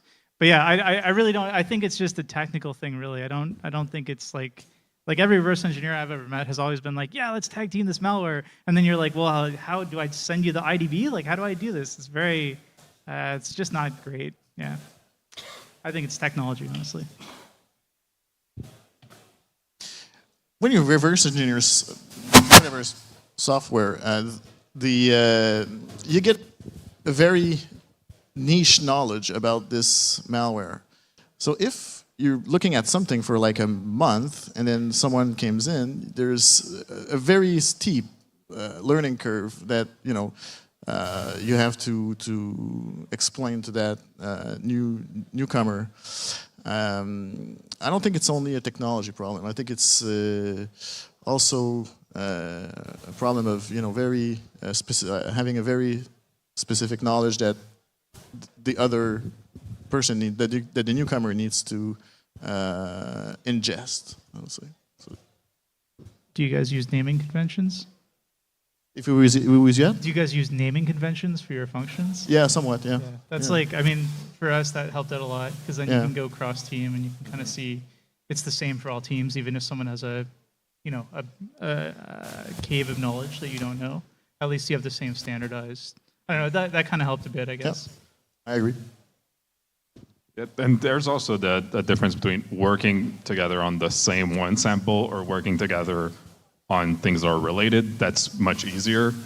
Working on that one thing is, even if you do build that knowledge and document stuff, there's still a bit that's just a feeling that's, if you could probably explain it, but some of it's hard. You just tell at a glance, oh, okay, this does that, because you've seen it 100 times before.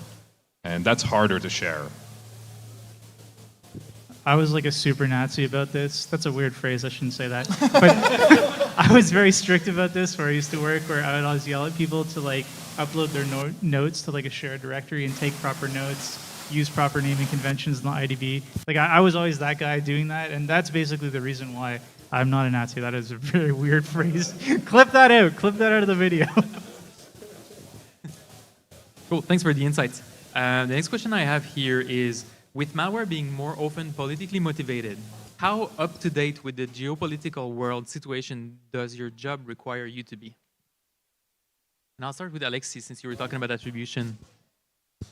Yes. How much? Yes. 12. No, for real, I think it's important to an extent. So it's not necessarily necessary to improve the protection of our customers.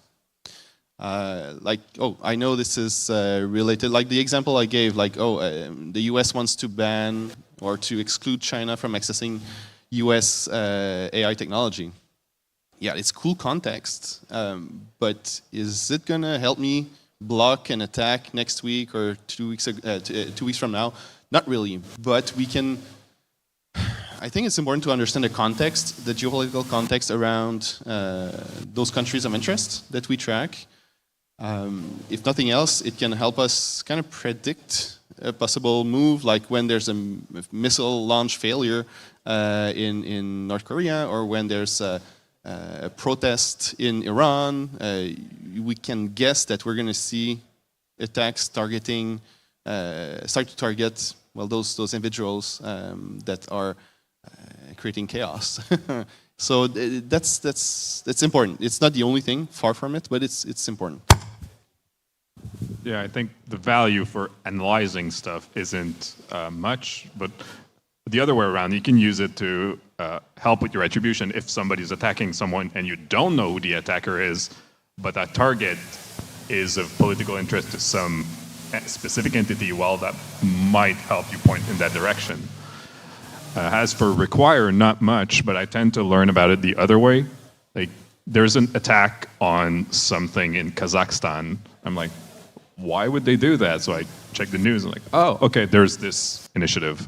And it helps make sense of the context, but it's mostly interesting for me, not necessarily necessary. I have a note about that. So at one place I used to work, they completely split technical from analysis.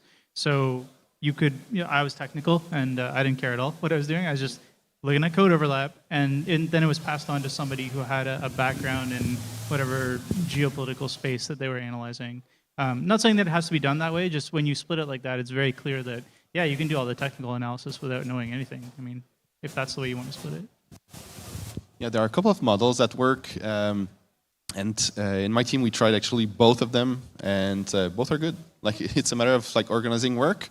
I had a guy who worked China, and he was he was impressive every day. He would be like, yeah, the Belt and Road Initiative, their plan for the next 2 years, they want to develop whatever partnerships in that area. So it made total sense to target that institution.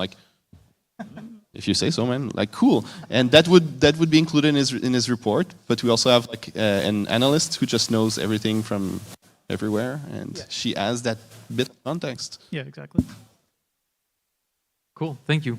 I think we have time for one last question, and it is a bit of a broad one. So, is there any subject or aspect of threat analysis that you think deserves more research outside of what, of course, you've been presenting on today? You have nice initiatives already being put out there, but outside of that, or maybe even novel ideas that you think deserve more research or attention? Yes, I think in the past 5 years we've been.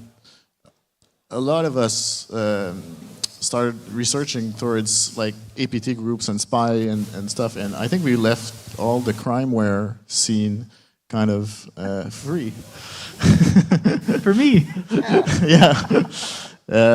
So I think we should still spend efforts towards that. I think there's a lot of it out there that's still to discover, and that there are some very good financially motivated groups that are worth tracking.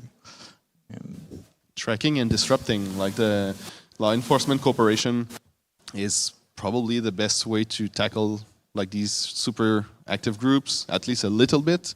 It's not research per se, but it's making the process easier with law enforcement. Well, since most of the threat research that is out there is created by companies, large companies, there is a blind spot on threats that are attacking people who aren't customers of these kinds of things. So we see a lot of stuff targeting businesses, government. That's because they have the money to buy the products. But journalists, NGOs and stuff, we don't see it as much.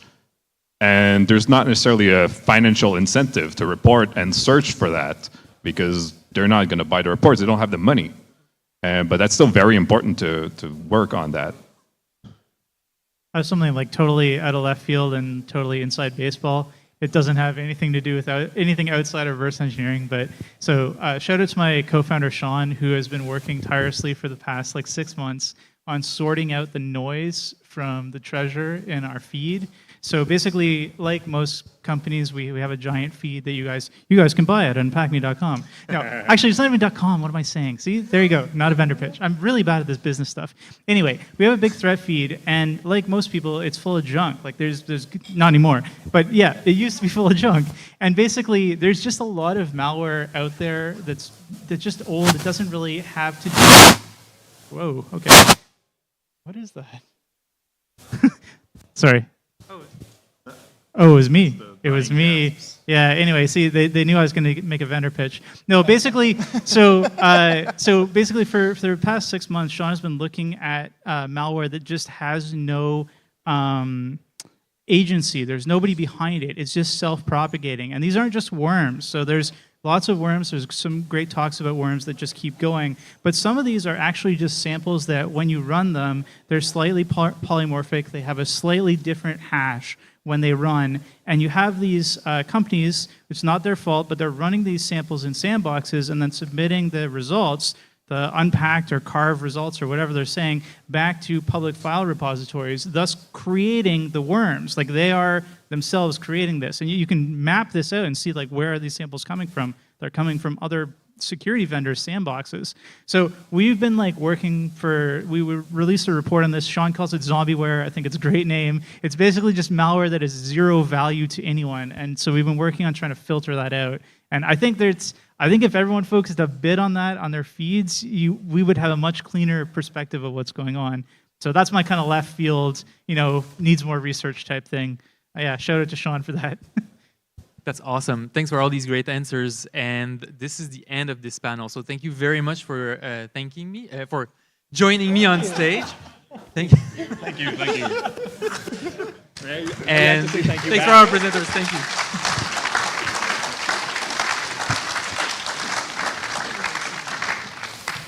And now we just go back and forth thanking each other for 15 minutes until the next talk.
Non, mais je veux dire dans la salle. Fait que ça, Je m'attendais à voir du Deloitte ou je ne sais quoi. Mais... Lead, ouais. On peut dire ça. Tout le monde va Hein? rire. Qu'est-ce qu'il fait Thomas là-bas, hein? Ouais.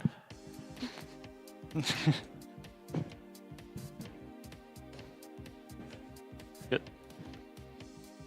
All right. This. All right, so we're going to continue with some few talks that are not in thematic blocks with Camille Fex-Leduc, who's the Canadian OT lead at Mandiant, and Thomas, also known as CyberTom, that is doing cyber strategy at Mandiant as well. So please welcome them to the stage.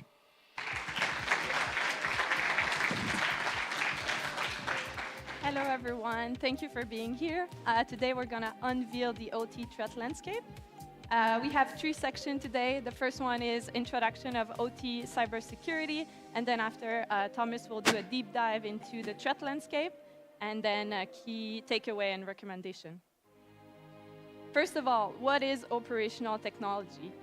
You may think of power grid, nuclear plant, manufacturing. All those industries have OT network, and basically all those components are part of operational technology. It's hardware, software that cause change to physical process, basically. Here we have a few examples of the device that we have in the space. Then we have PLC, programmable logic controller. Those tend to be programmed in ladder logic. And then we have the HMI, human-machine interface, where usually the operator will be able to see the process and make some decision based on what he sees on the screen. And then basically here we have a small valve that is actually a sensor and an actuator. What receive the sensor will provide an activity on the actuator. Here a valve either open it or close it. Super simple operational technology. And then what is operational technology security? Is securing all those devices and all those networks. Why does it matter? First point, operational disruption. Think if tomorrow we all wake up, there is no electricity. It did happen actually in Ukraine. The government of Russia was able to take control on their power grid with the black energy. Then one of the first reasons why it's important.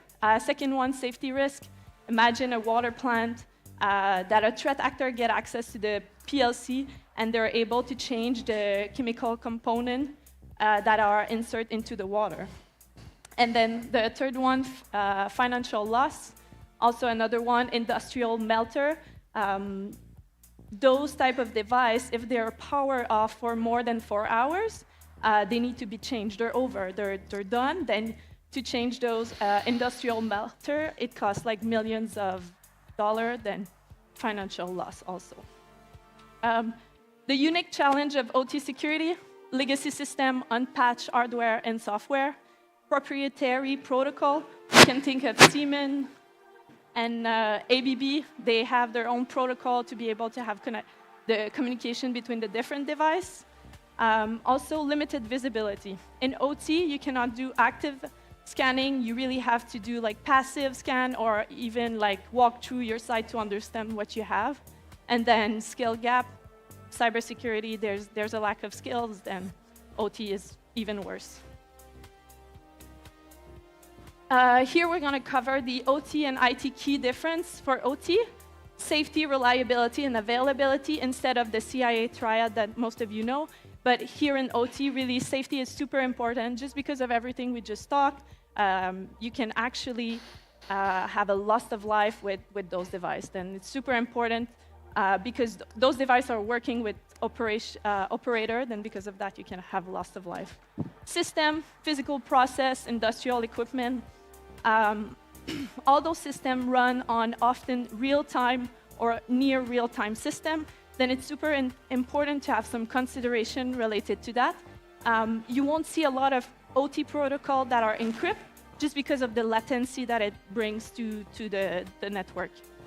And then finally, OT is built to last. You have like factories that have life cycle of 100 years.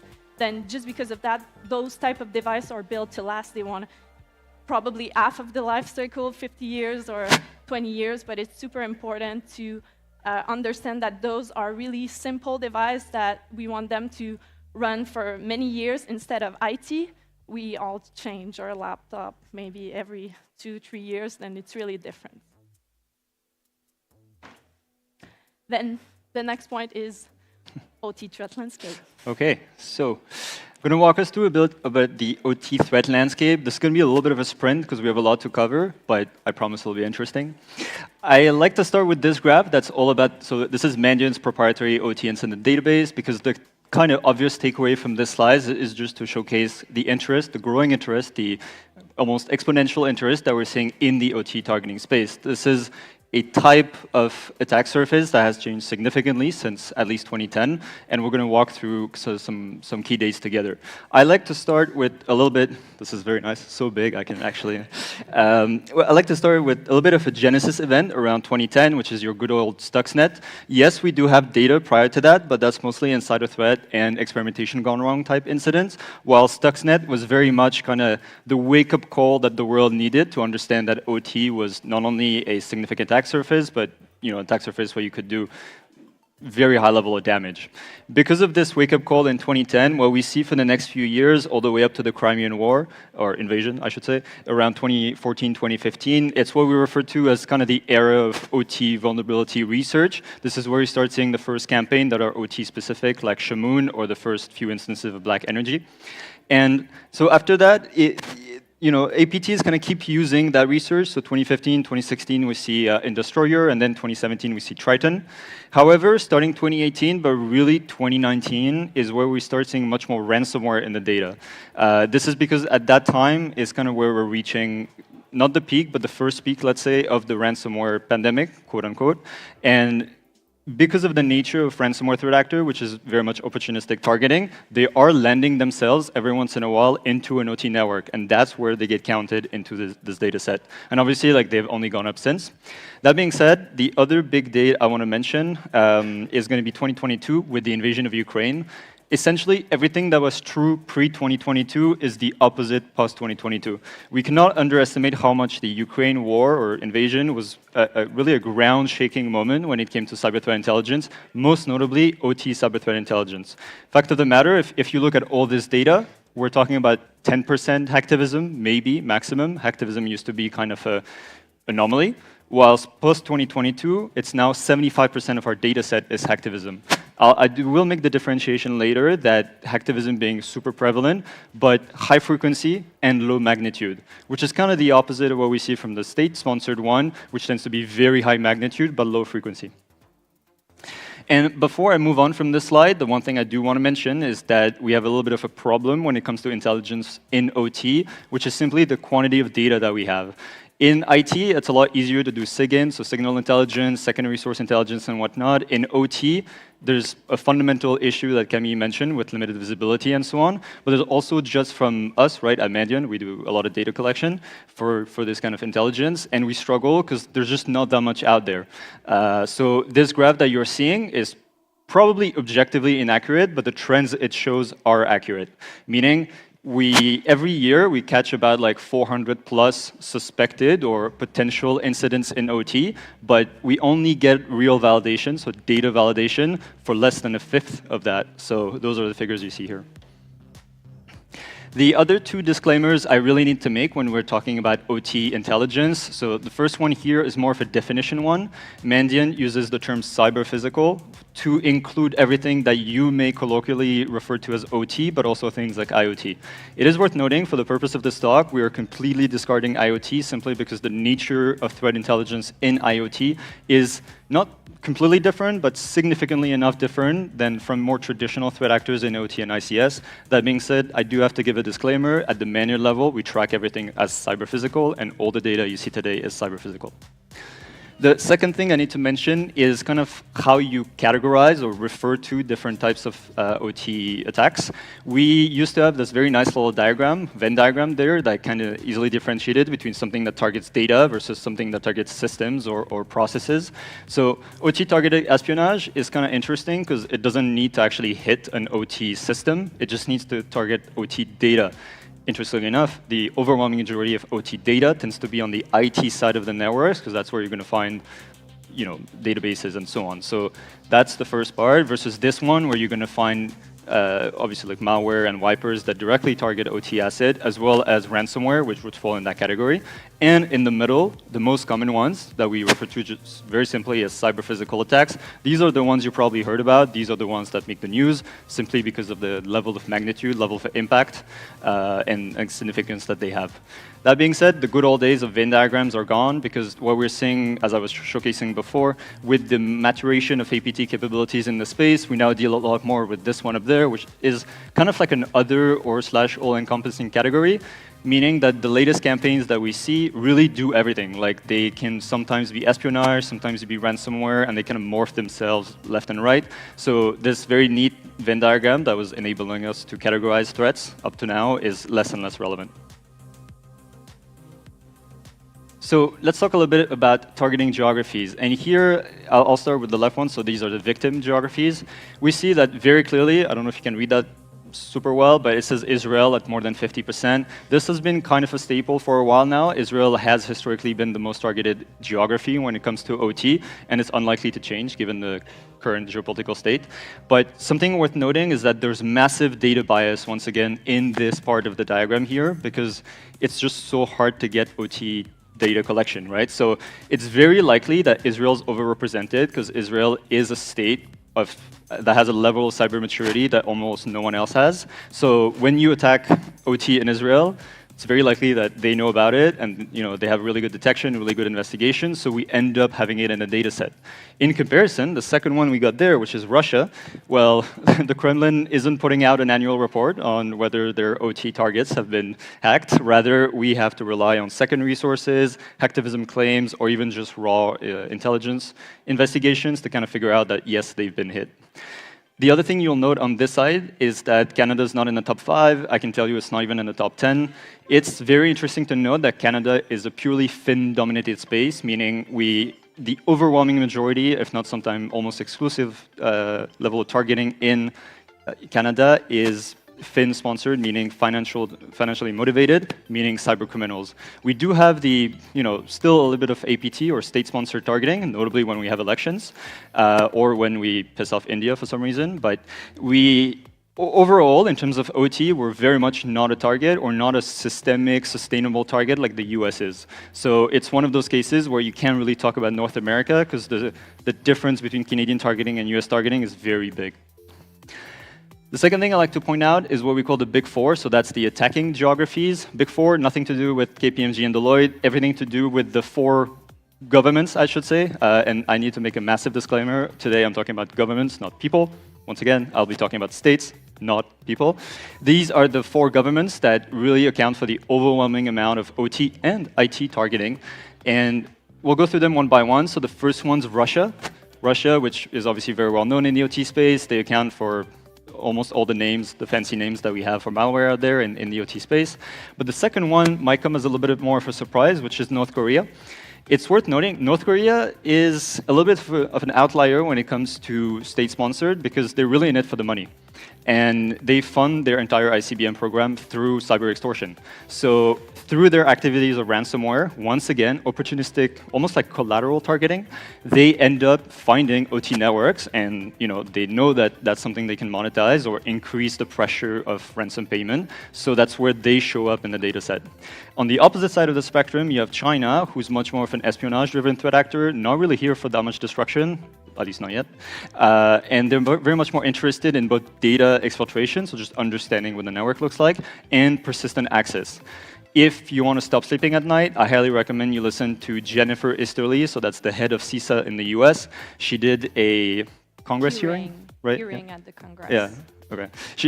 3 months ago, so it's very recent, it's like 5 minutes long, in which she essentially explained that the potential majority of the critical infrastructure in the US has evidence of, persistence or compromise from foreign element, and that they're essentially waiting for a reason to use that access to do some damage.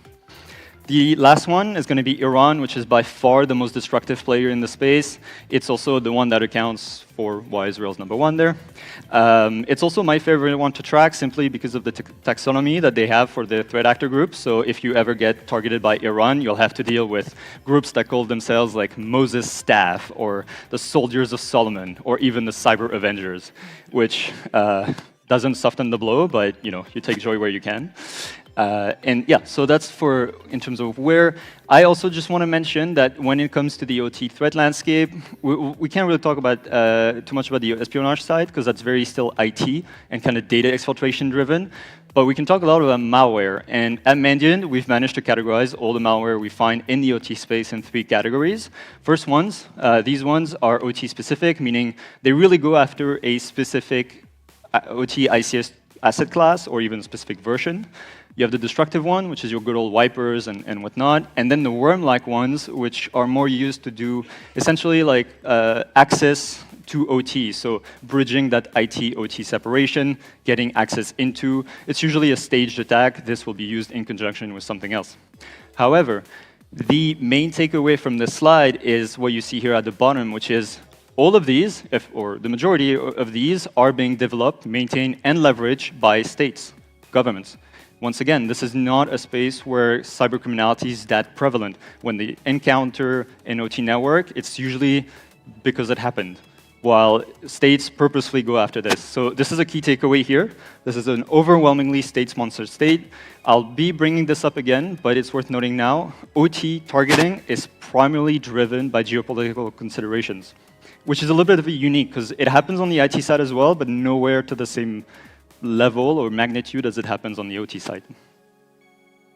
Finally, in terms of which verticals are being the most targeted, we see that on a global scale, let's say, water and energy always kind of bubble up at the top here, and it makes sense, right? If you're in kind of a cyber warfare scenario, going after these two is guaranteed to do a lot of damage. I know building automation somewhere here on the same level, but I'm going to discard IoT for now. The thing I like to do, because this graph doesn't tell you much, right? Like, okay, water and energy is being targeted, like, okay. But what's interesting is to kind of cross-reference this with ransomware targeting of OT verticals. What we see is that cyber criminals are going after manufacturing, engineering, and transportation mostly. By the way, this trio is very consistent year over year. What we do see is that these don't match. And that's actually a very interesting point because well, if you're a ransomware or extortion threat actor, why would you go after a water treatment plant? Like, they probably don't have that much money. They're probably not a revenue-generating industry. While going after manufacturing, you're kind of guaranteed a payday. So it's interesting to see the difference in terms of volume, because we will see in terms of volume, global volume targeting, a lot more happening in water and energy and so on. Whilst if we were only to refer to cybercriminality, we only see this 3, which is also much lower in frequency compared to the numbers we have on the left. So this is just an indicator, again, that this is heavily APT-dominated space. I'll kind of wrap us up by talking about the 3 big trends that we want to talk, that we've seen, that we've observed in the last few years. The first one is going to be around the rise of OT targeting activism, which, as I said, really is something that only started back when the Ukraine war started, and now is being continued with the Middle Eastern conflicts that we're seeing now. But Ukraine, 2022, was a completely ground-shaking year, really changed everything we knew about OT targeting. As you can see here, right, like 10% of attacks pre-2022, 75% of attacks plus 2022. And as I said before, what we are seeing here is high frequency of attack. The fact of the matter is, hacktivism usually isn't a high magnitude attack. It's a low sophistication, low impact attack. There's some exceptions to that. Probably my favorite example is when Polish hackers managed to hack the Russian transportation network and significantly delayed tank delivery to the theater of operations. This is an example of how just a bunch of almost anonymous hackers had actual direct military impact into a conflict. So, but that's still the exceptions. What we are seeing, though, is just that in the data, hacktivism is now overrepresented in OT targeting. The second one, which is probably really the key takeaway from all this, is how heavy geopolitical considerations are for OT targeting. I really, really like this sentence. If you've ever taken a Mandiant course, you probably heard that to death, that cyber is a tool of statecraft. states out there are using cyber as a kind of plausible deniability tool, and it's overrepresented in OT simply because of the level of damage you can do in OT, as well as kind of like the lack of visibility that we talked about. So very hard to trace an OT attack. So cyber as a tool of statecraft loves, that's because states love targeting OT because of the impact it has. Finally, last one, is going to be about the kind of sustained, continuing intensification of ransomware targeting, just at a systemic level.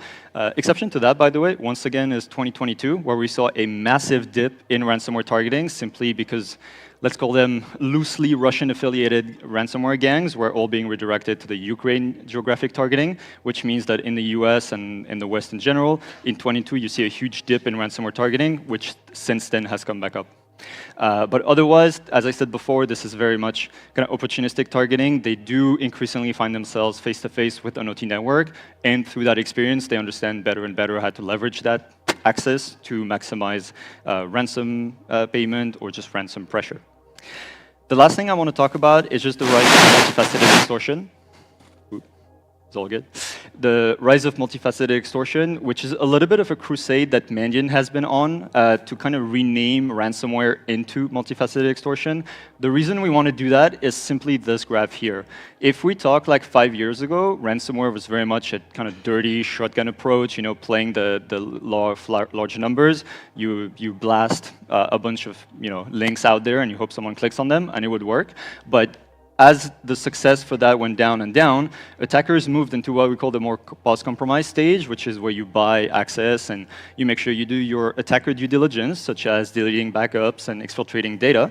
But as we move forward through the years, we also realize, well, let me give you an example. When you do cloud ransomware, you're not necessarily deploying ransomware software. What you're doing instead is just account takeover, right? Admin account takeover, and then maybe rotate the data encryption keys through the maybe cloud-native KMS you have. So you effectively just gain control of a cloud environment without ever deploying any actual software. The issue is that's the same threat actor that was doing these before. So do we still call that ransomware, or do we call that multifaceted extortion? And that's really the kind of my last message here. We are seeing this now being morphed again in the last couple of years. If you haven't read the Mandiant blog about UNC 3944, which is the latest kind of bad kid on the block, let's say, I really recommend you read that, because it's going to talk about the appearance of intimidation as a factor of multifaceted extortion, how we're now seeing personnel/VIP targeting to increase pressure on ransom payment. Big issue. Really recommend you read that blog post. But that's it for me. Thank you. And then we go for key takeaway and recommendation. Do you want to switch to get the time? Just to make sure that. Thank you. Key takeaway and recommendation. Then. Really the podium of like the type of attack for OT is ransomware, wiper, and then destructive attack, all part of like done by a state actor. But here really the key takeaway is in 2023 a high number of threats are targeting the ICS environment, and then it shows that there's an increased risk for OT environments. Also, the geopolitical conflict like Ukraine and Russia, Israel and Hamas is fueling destructive cyber attack. Again, primarily wiper and ransomware. Here, really, the recommendation is for all the OT asset owner to closely monitor those type of attack and implement proactive strategy in their OT environment. Here, recommendation, we're going to spend a lot of, we have 2 minutes, or we're going to try to spend a lot of time on this one. But here, recommendation is to implement a layer security approach to ICS and OT environment. Okay. Then we have at Mandiant the theory of 99 is basically in 99% of the case, the type of attack that will affect your OT came from IT. Then really the IT security is the first line of defense for your OT. Then it's really important to state that. And we'll be able to spend some time on this diagram. This diagram is part of the theory of 99, but we'll go more in depth and we'll talk about the mitigation related to OT environment. But really, here we're following the Purdue model. If you're not familiar with the Purdue model is an architecture reference that we recommend people to follow when they have OT environment. Something that is super important is to understand that the IT up there is really your first line of defense, is where you have resources, where you have computer that can have agent or that you can monitor everything that is going on in that network in order to stop them to go deeper. One of the recommendations, segmentation between your IT and OT. You should have a DMZ between those two. You really want to make sure that the DMZ is there for every shared services. One of the example is the SIM solution. In a perfect world with no cost associated to a SIM implementation, you would like to have a SIM for your IT and one for your OT, just because, but we know there's constraint, then basically you have one SIM and you're able to send the information from your OT to your DMZ, and then your SIM is able to grab it from the DMZ. It's super important to have that segmentation.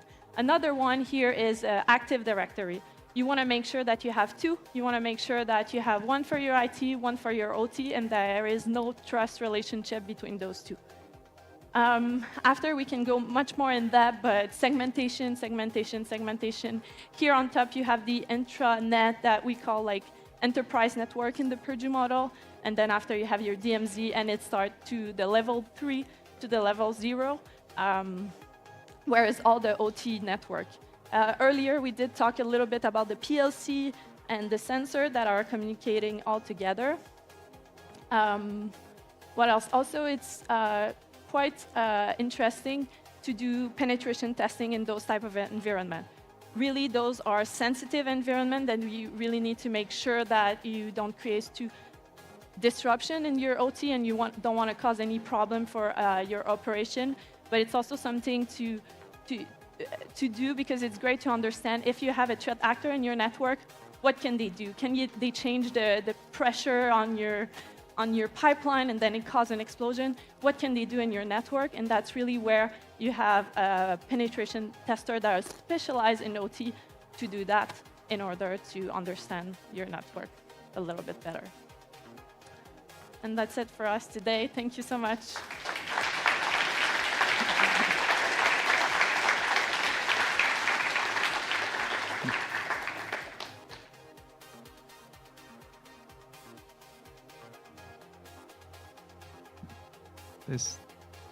So we're going to do it a little bit differently. So if you have questions, please just come to the stage. We'll give you a mic and you can ask your question.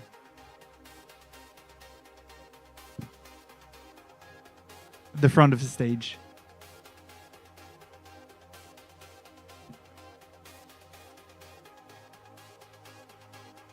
All right. I think, well, thank you, Camille. Thank you, Tom.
Okay.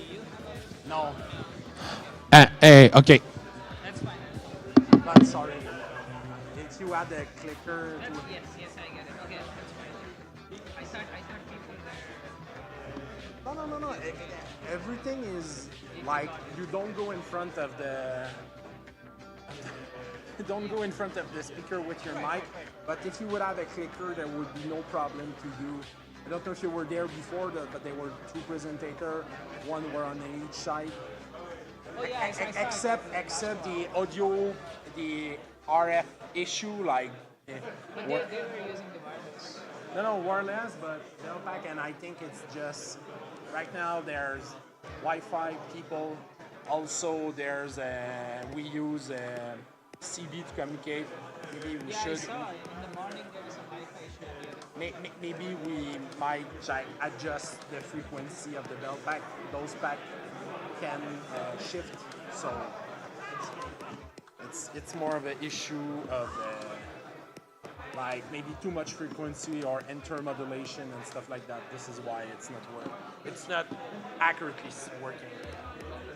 I like this guys. Oh, thank you, sir.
Ready?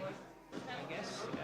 You're using stick? Okay. Yeah, that's Yeah, we have a bunch of problems. We're gonna start at 5. Okay. We have 30 minutes of content. We can do, like, we can go over today. So don't.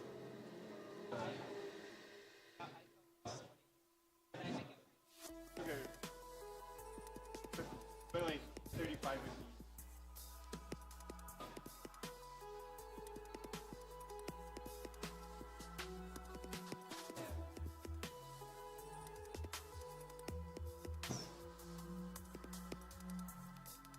Oh yeah.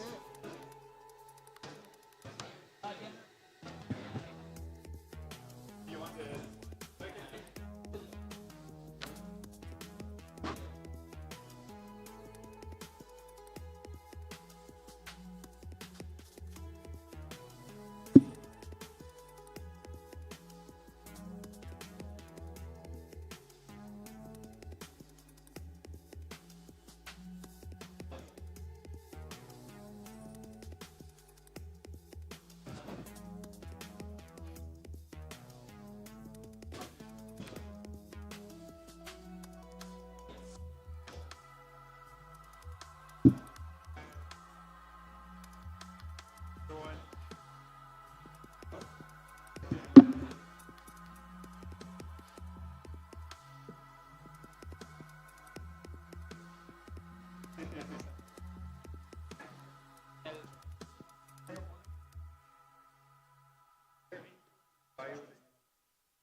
Yeah, just say red team.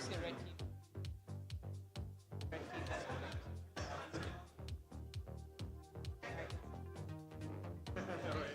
Yeah, it's like.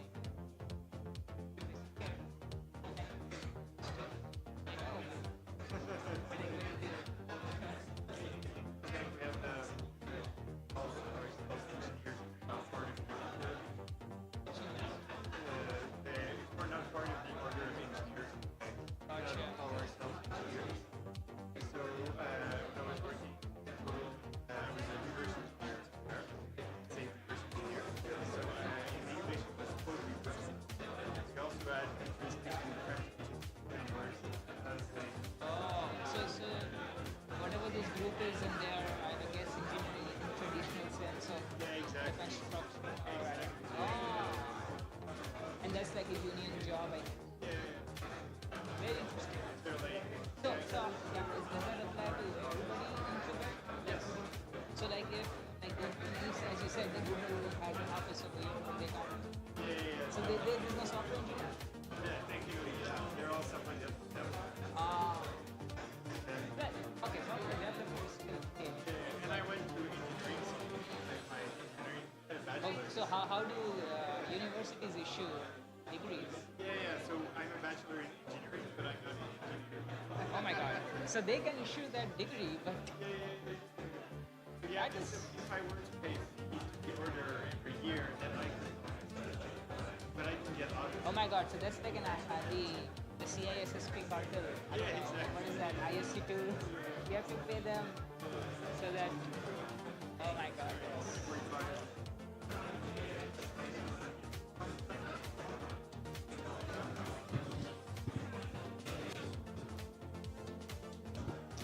All right. So welcome to the last talk of the day. With me, I have Priyank Nigam, who's an offensive security engineer at Microsoft. We just talked about the title an engineer in Quebec, so that's why I'm laughing. So please welcome Priyank to the stage.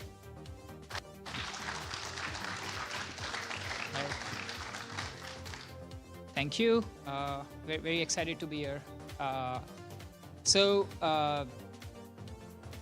gonna talk a little bit about user registration vulnerabilities when you're doing application security assessments or bug hunting.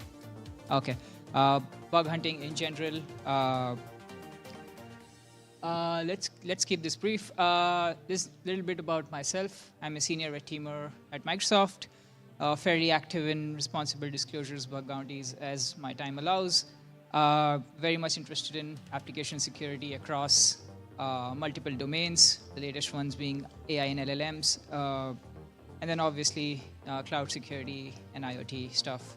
I'm a blue teamer at home. I have 2 kids. They're always trying to, you can't limit their mobility. So a lot of things to learn from them.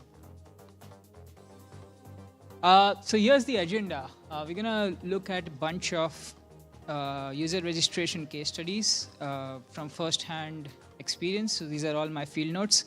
All of them are fixed, but there will be no naming and shaming because there are regression bugs. There are like a lot of issues in disclosing. So why hunt for registration bugs? Because as you all know, authentication is like the weakest point in any system, especially if you expose it over a network via web or any other channel. Once you can get in, it usually leads to account takeover, which we call as ATO. It's very manual, and that's what I like about it. Which means that there will be very less signals generated, and there will be virtually no detection. I have been undetected for forever until I actually report it to them. Because in the logs you're literally just masquerading as one of the persons. It could be an admin as well.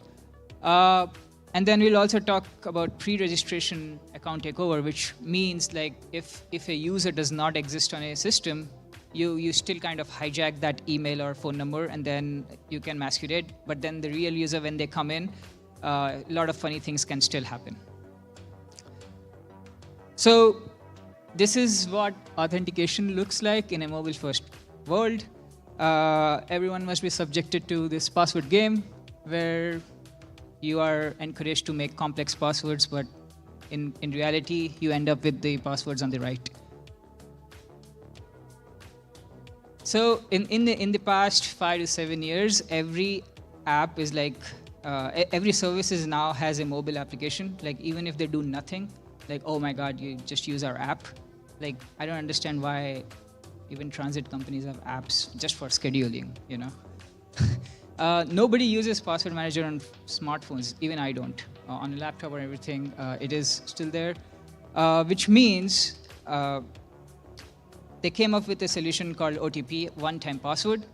So, which basically your phone number acts as a proxy to your password. You register on an application, they will send a OTP via SMS, email, you know, a voice or anything like that, and that acts as a one-time password to that. However, we're going to discuss what can go wrong there. And then originally, OTP was a one-time pad in cryptography, but it was rarely used because the whole problem of key management came into, the practicality of key management came into question. Why? Because if it's impractical to share that secret key over an insecure channel, because if you can securely transmit a key, you can securely transmit the message themselves. You don't need encryption in that case. The whole point of encryption is transmission over unsecure channels. So that is what the history is like, you know, just as crypto means cryptography, not crypto mining. OTP used to mean this.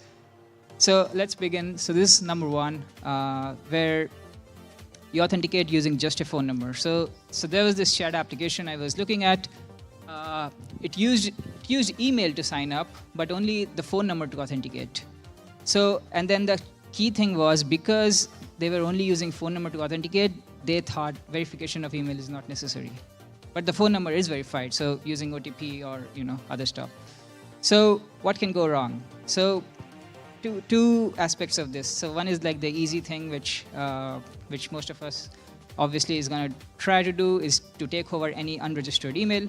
So for example, this email, Joe Biden at whitehouse.gov, does not exist. So I'm just going to hit, call that, directly hit that API call, and then the user is created. So something funny I noticed over here is like, you get that ID, you get that email, and you get something called long P. I think it's probably PIN.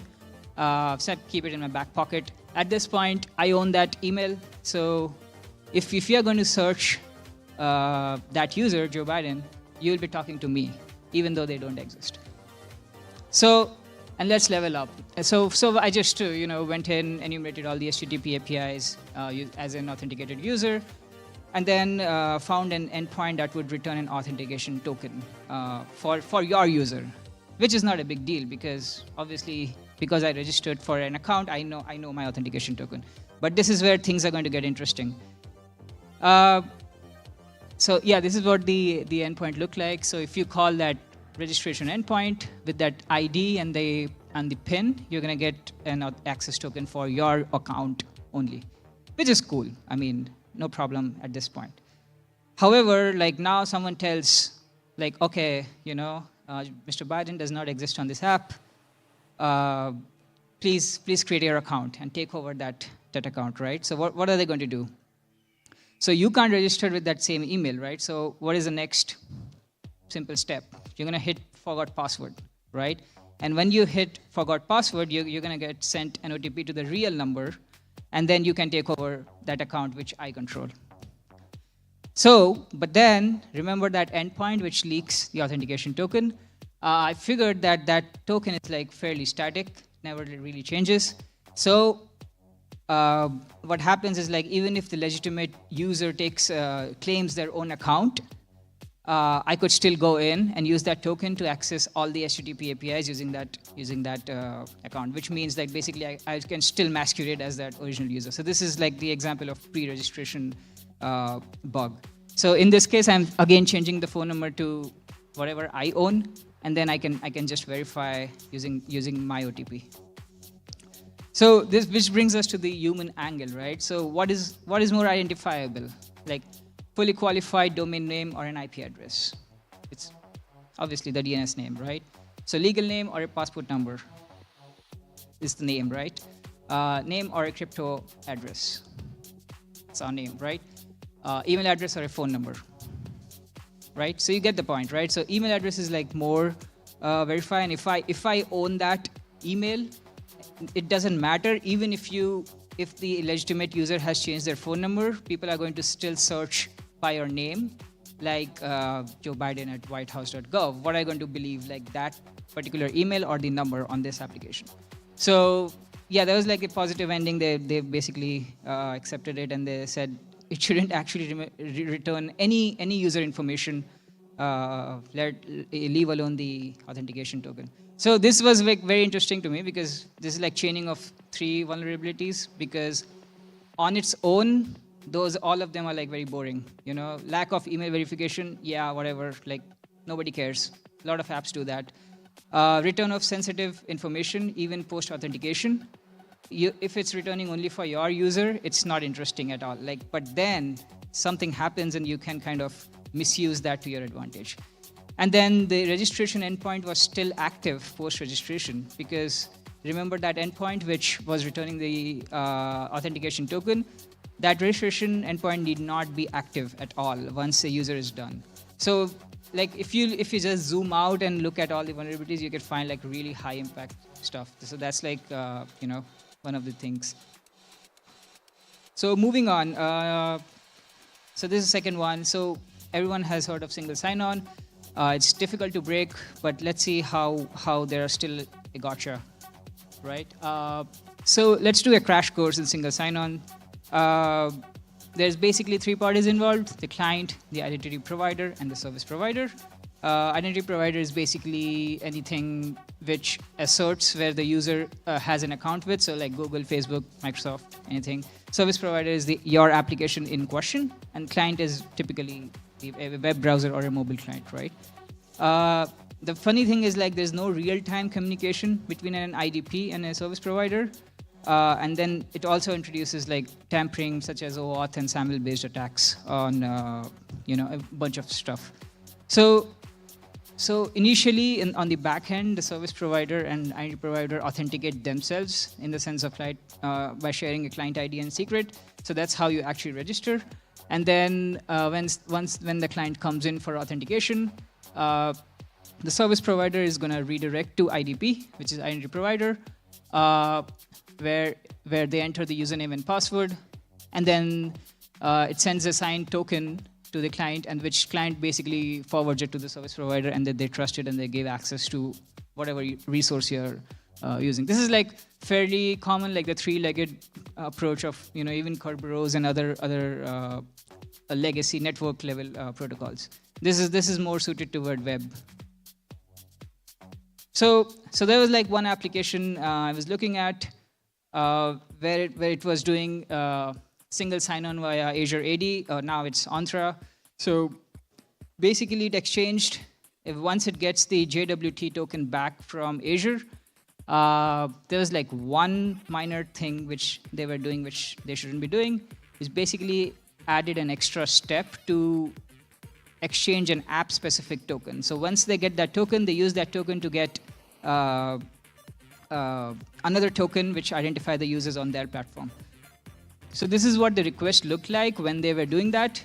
At this point, the only secret over here was like the merchant ID. So this was like a multi-tenant application. That means that it had a lot of other tenants besides ours. And then, so these were the parameters like type, tenant name, but it doesn't matter because that was not being verified. User ID was the AD object ID, which is, so AD object ID is mostly, it's like once you, if you query Active Directory, every user principal name has a GUID, GUID for every user. It's not a secret. Anyone who has access to your directory, even guest users, can query that. And then there was the email address, which is basically like user@domain@.com. And then you, in return, you get back a token for that particular merchant ID. So as you can see, this pretty much boils down to like just knowing the tenant ID and the user's email. I tried enumerating through everything and then decided that the merchant ID is pretty much, again, semi-public, but it was being leaked somewhere else. And then it was just the email address. Then all you had to do was just Google who's the CEO of this company and then get a token for them. And then, that was it. So this token provides full access to the user's account. So this is again an example of account takeover. There will be zero detection of, such vulnerabilities at all. Number 3, let's go on where you're just blindly trusting your SSO provider. So remember when a user basically creates an account on the identity provider, which basically is Microsoft, Facebook, LinkedIn, whatever. So whatever details you put in over there, such as your name, phone number, email, you are trusting that company that they have done the verification. It could be email, phone number, or even anything. And then your application after authentication is basically once you have the claims back to your app, you're basically trusting that in the sense that they have done that verification. So let's see what can go wrong depending on the use case. This may or may not be a good thing for you. So I figured out that there was like one application which was only providing self-registration through SSO. That means they don't want to deal with storing username and passwords. This is like the biggest advantage of using an SSO provider, right? But one of the SSO provider was only validating the phone number, but not the email address, which means that once the authentication is complete, you get back a username and whatever details you need, like full name, email address, phone number, you're blindly trusting that to be true. Which means that if that email does not exist, you are not doing the verification on your own end. The identity provider is supposed to. So you can exploit this to authenticate as an existing user account using the victim email address. So this is like another funny thing about like pre-registration account takeover. But in this case, I could not do that. But even after a failure, there was like a denial of service to the legitimate users, because if applications are using SSO, by design, there's no password reset functionality because there's no password in the first place, right? So the only way is to open support tickets and try to actually manually reset, or somebody actually runs some automation script in the backend to do that, which is like very noisy because in large applications with really large users, it's like a really big problem. Yeah, so no password reset functionality is needed. So this is what the request looked like. So I just intercepted like the final call where a user profile was being created within that application, and as you can see that email parameter is controlled by me. The authentication provider ID is some unique garbage, and then the authentication type was like basically the name of the IDP. Yeah, so I mean nothing secret there, but then the profile is created, and that user account is now owned by me. And then remember, one of the if I was able to get that for using that SSO, that identity provider, which was not doing the verification, then you're pretty much toast. Like you don't know which users are actually valid versus which users are just sham. So yeah, the lessons is like trust but verify, obviously, right? So. And in this case of single sign-on, do not be like so blind that you're trusting pretty much everything. And if that IDP is not doing a verification, this is like a plain, example of an account takeover. All right, so number 4, you're gonna deep dive into the email RFC, like the internet message format 5322. So let's play a game. We're gonna look at a bunch of email addresses, and you're going to figure out if it's valid or not. So space between quotes, valid or no? What do you guys think? No? No? All right, out of 5 people, it's valid. So that's allowed by the RFC. All right, next one, quoted double dots. Yes, okay, you guys are getting it. Yes. It's a valid one. All right. Non-letter character and multiple @sign. The first one is a double-quoted one.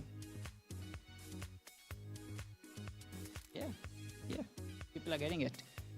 That's a valid email address. All right.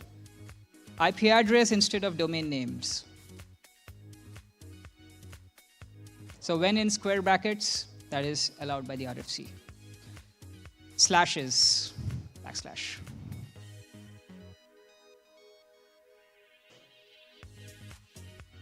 It's valid. It's totally valid. Local domain name with no top-level domain.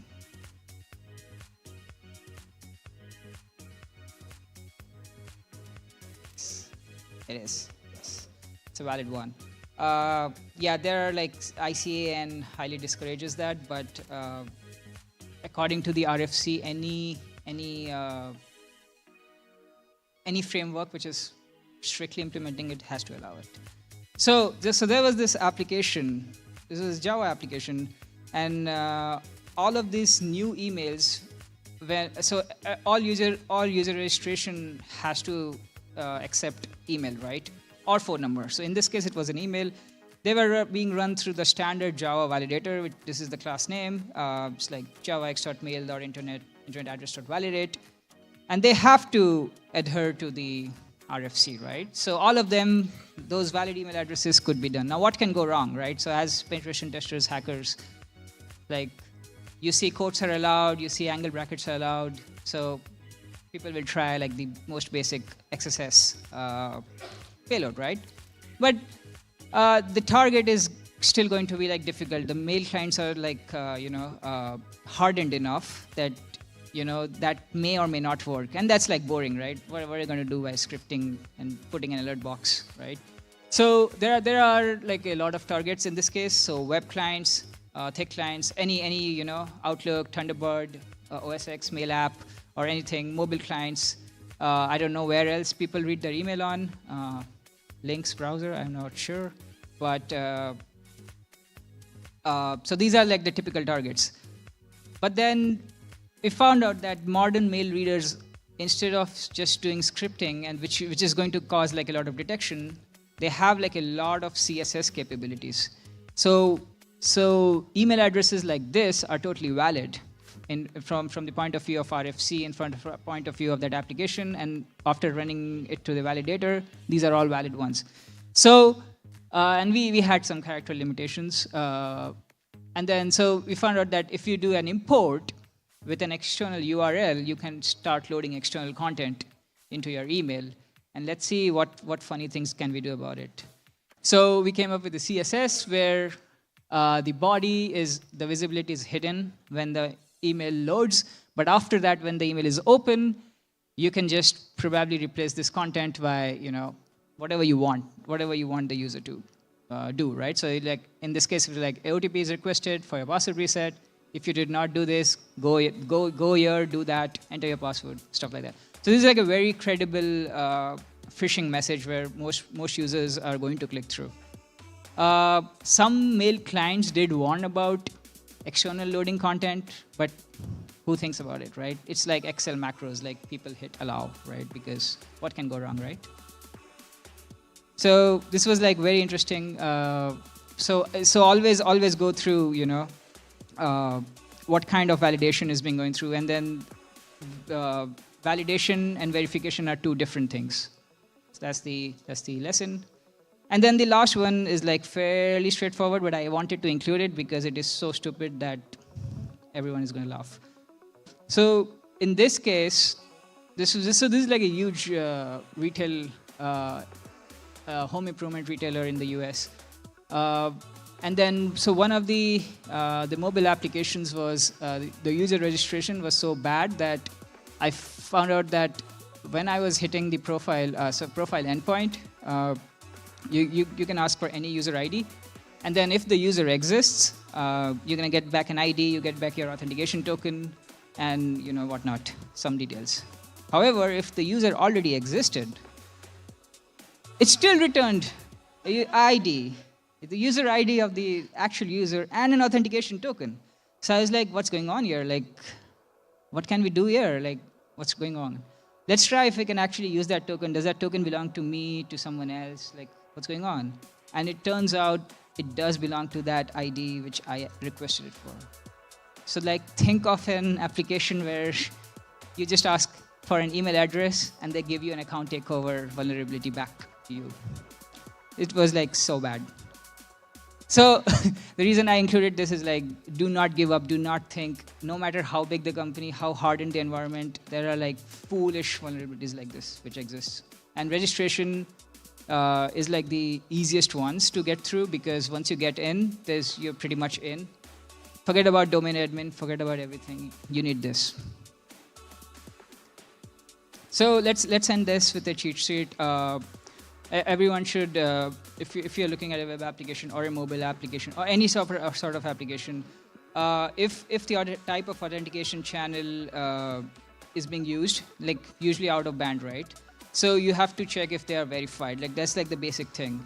As we discussed, even if they are not verified, that could be a low impact bug, but you can chain them to get something really high out of it. Or denial of service is the least you can get out of this. If extra steps are taken in between the authentication process, like it's literally an example of rolling your own crypto. Like you have a library, don't mess it up. Just use it as it is intended to be used, right? So if you're relying on SSO, there are like a lot of tampering opportunities. User self-registration, which actually that's valid for all of them. But so now the basic application security methodologies apply, like sanitation, error message disclosures, any direct access to APIs. For SSO, all types of attacks to SSO tech are relevant. So for example, XSW signature wrapping attacks or XML external entities for SAML. OAuth specific attacks are like huge in the sense that you could tamper with the redirect URL, you could do a lot of stuff. But you're attacking the identity provider, and if you're attacking the identity provider, most likely it's hardened, but doesn't hurt to try. If email is accepted, which most likely is the case, email address validation is not same as email address sanitization. As we saw on the RFC, there are like a lot of things. And that's also true in like any sort of user input. If it's adheres to RFC, just do a deep dive. Most likely it's going to be allowed. All right, questions, feedback.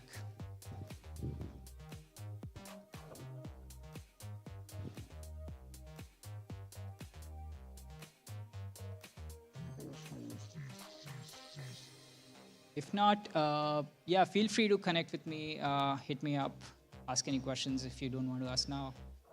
I'll grab you by the collar in the party and ask me.